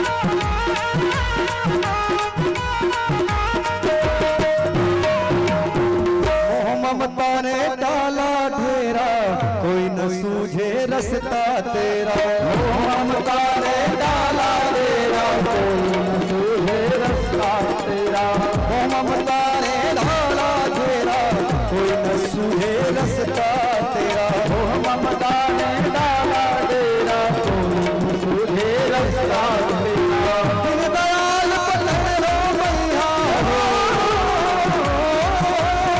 दिन दयाल पकड़ लो मैया, दिन दयाल पकड़ लो मैया, अब केवल यार बिहारी बुला लो, हाथ उठा लो, बुला लो बुला लो वृंदावन गिरधारी, बुला लो बिहारी, बुला लो बुला लो, हाथ पकड़ेंगे तीर उमरिया सारी, मेरी तीर उमरिया सारी, बुला लो गिरधारी, बुला लो वृंदावन के बिहारी, बुला लो वृंदावन के बिहारी। भगवान को हाथ भगवान पकड़ेंगे, प्रेम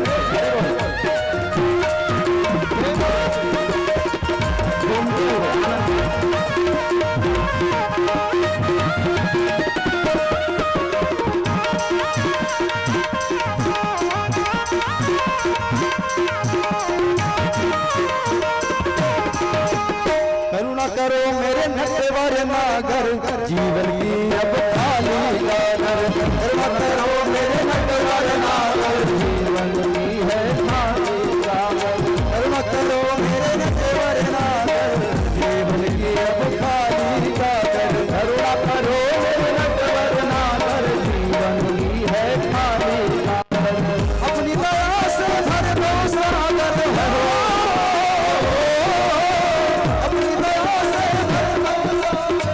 अपनी दया से भर दो सागर, अपनी दया से भर दो सागर।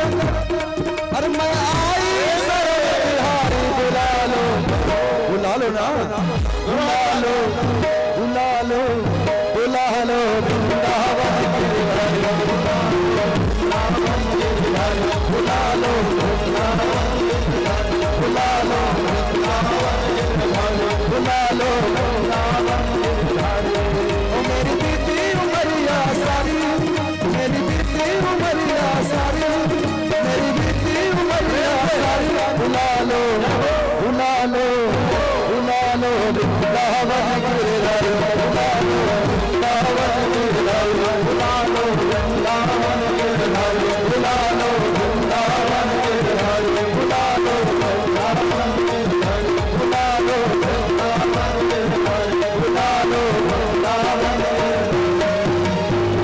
बुलवा के बिहारी राधा रानी सरकार जय जय श्री राधे।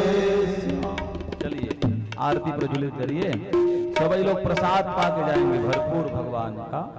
कल की कथा अपने समय पर निर्धारित 1 बजे से आरंभ होगी और 4, साढ़े 4, 5 तक कथा कल चलेगी। तो कल थोड़ा जल्दी आने का प्रयास करेंगे। सभी लोग कथा का सार है, 7 दिन नहीं सुन पाए हो तो कल सुनोगे तो 7 दिन का पुण्य मिलेगा। ये लिखा है भगवत कथा सार में, इसलिए बोल रहे हैं आपको। सप्ताह यज्ञ का कल अंतिम पड़ाव है। कल ही सहस्त्रधारा है, तुलसी वर्षा है और तुलसी लेके सब लोग आना माता हूं अपने अपने घर से। इतवार नहीं तोड़ा महाराज, भगवान पर तोड़े में कोई दोष नहीं आए, पहले से बोल देता हूँ। भगवान को अर्पण कर रहे हो आप, अपने लिए नहीं है, इसलिए तुलसी लेकर के सभी आइएगा कल।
चलिए सभी लोग आओ, मामा ऊपर आ जाओ, चमर डुलाओ। बाबू चमर के काम, चमर चमर।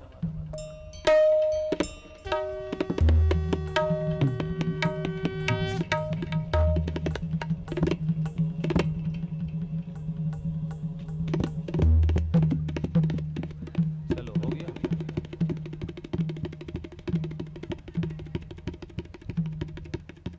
हरि ओम चंद्रमा मनसो जातस्य कशो सूर्यो अजायता श्रोतराद्वायुष्य प्राणस्य मोखादग्निरजायत। बढ़िया ताली की सेवा करते मंगलमय आरती करेंगे।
तेरे गुण गाऊं, प्रेम में रंगी मरंगी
मन को हरता जाए हो वो कान्हा तेरा रूप अनुपम मन को हरता जाए मन ये चाहे हर पल अखिया तेरा दर्शन पाए हो मन ये चाहे हर पल अखिया तेरा दर्शन पाए दर्श तेरा प्रेम तेरा आस है मेरी दर्श तेरा प्रेम तेरा आस है मेरी तुझ पे पुकारा बलि बन जाऊं सांझ सवेरे तेरे गुण गाऊं प्रेम में लगी मैं लगी भक्ति में तेरी हे गोपाल कृष्ण करूं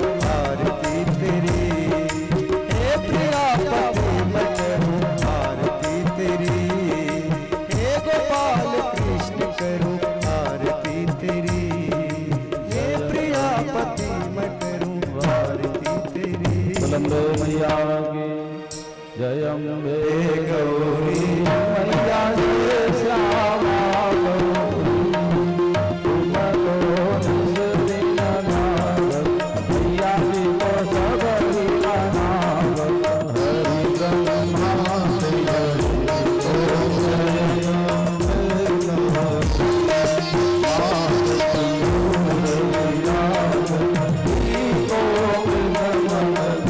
मैया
जग की माता तुम ही हो भरता मैया तुम ही हो भरता भक्त के दुख हरता संतन के दुख हरता सुख शांति करता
बस लाला जलेन शीतलीकरणं पुष्पदेवादिमंत्रोमारोग्यार्थे आत्मादिमंत्रम देवदर्शनम दीप नीरांजनम सभी हाथ जोड़ लेंगे। सभी लोग बैठेंगे, यहाँ प्रसाद लेंगे। माता जी की दो चार जगराता जस गीत भाई लोग हमारे गाएंगे। आज नवरात्रि का पर्व है तो आनंद से अभी गवा देते हैं, बाद में तो सब चले चले जाएंगे। जगने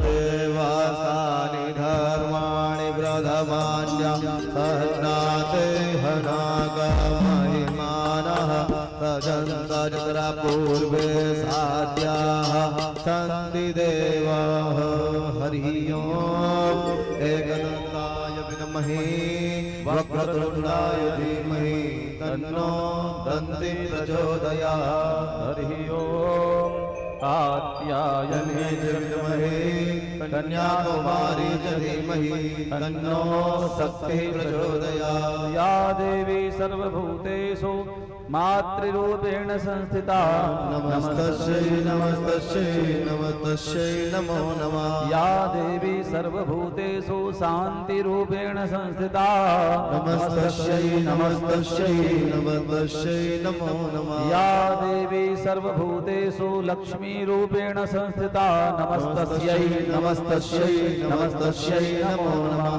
या देवी सर्वभूतेषु मेधारूपेण संस्थिता नमस्तस्यै नमस्तस्यै नमस्तस्यै नमो नमः या देवी सर्वभूतेषु चन्द्रघण्टारूपेण संस्थिता नमस्तस्यै नमस्तस्यै रोगान् शेषानपहंसि दुष्टा तु कामान् सकलानभीष्टान् त्वामाश्रितानां न विपन्नराणां त्वामाश्रिताराशयतां भजन्ति कायेन वाचा मनसेन्द्रियैर्वा हृदयात्मना वा न प्रकृतिस्वभावं करोमि यद् सकलं परस्मै नारायणायेति समर्पयामि अन्यथा शरणं नास्ति त्वमेव शरणं मम तस्मात् कारुण्यभावेन रक्ष मां परमेश्वर गतं पापं गतं दुःखं गतं दारिद्र्यमेव च आगता सुख संपत्ति पुण्योऽहं तव रचनात् नाना सुगन्धि पुष्पाणि यथा कालोद्भवानि च पुष्पाञ्जलिर्मया दत्त गृहाणं परमेश्वर विधानं परमेश्वरी भगवान श्रीमन्नारायणाय नमः आद्या सत्यै नमः मंत्र पुष्पांजलिं समर्पयामि। प्रेम से बोलिए वृंदावन बिहारी लाल की जय, यज्ञ नारायण भगवान की जय, बांके बिहारी लाल की जय, तुलसी महारानी की जय, आवाहित प्रतिष्ठित देवताओं की जय, सत्य सनातन धर्म की जय हो। गति चक्र चूड़ामणि धर्म सम्राट पूज्यपाद स्वामी श्री करपात्री जी महाराज की जय हो। भगवत पाठक गुरु शंकराचार्य भगवान की जय हो। नमः पार्वती पतये हर हर महादेव। जय जय श्री राधे जय जय श्री राधे जय जय राधे श्याम जय करा सिलाली का बोल साचे दरबार की। बैठ जाइए अपने अपने स्थान पे। भगवती के थोड़े एक दो भजन सेवा गा ले, फिर प्रसाद में लेते जाइए। प्रसाद भी बांटते रहिए, सेवा भी चलने दीजिए।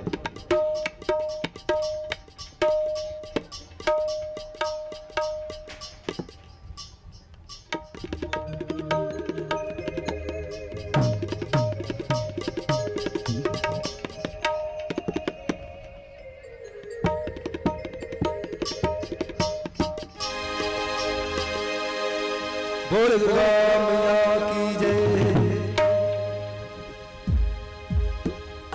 मैं पहली तोला मनावा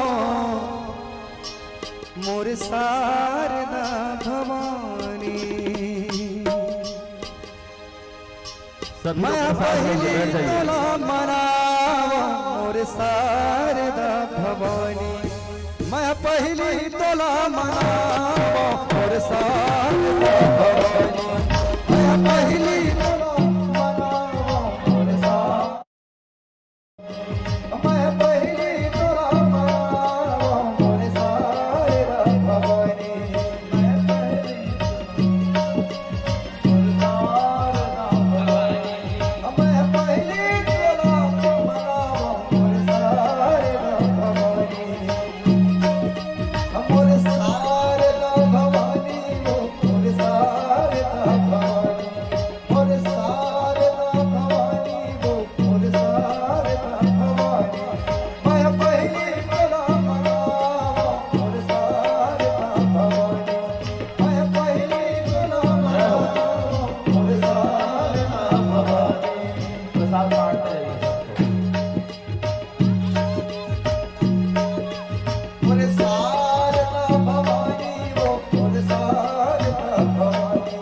मोर शारदा भवानी मोर शारदा भवानी। मैं पहली तोला मनावा मोर शारदा भवानी। मैं पहली तोला मनावा मोर शारदा भवानी।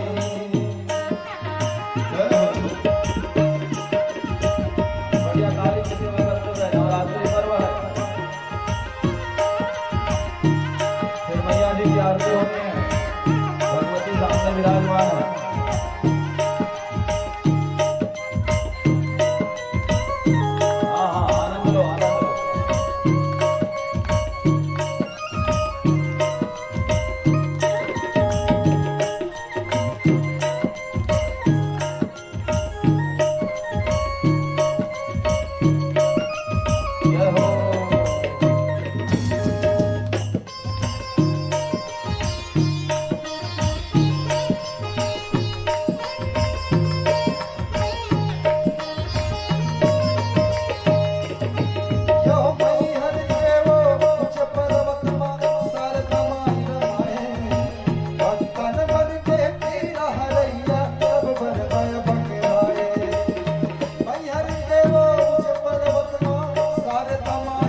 जगदम्बा तोर मंदिर में बोले कोयल कारी, जगदम्बा तोर मंदिर में बोले कोयल कारी, जगदम्बा तोर मंदिर में बोले जगदम्बा तोर कोयल कारी, जगदम्बा तोर मंदिर में बोले कोयल कारी, जगदम्बा तोर मंदिर में बोले कोयल कारी, जगदम्बा तोर कोयल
अरे बस हो गया, एक और में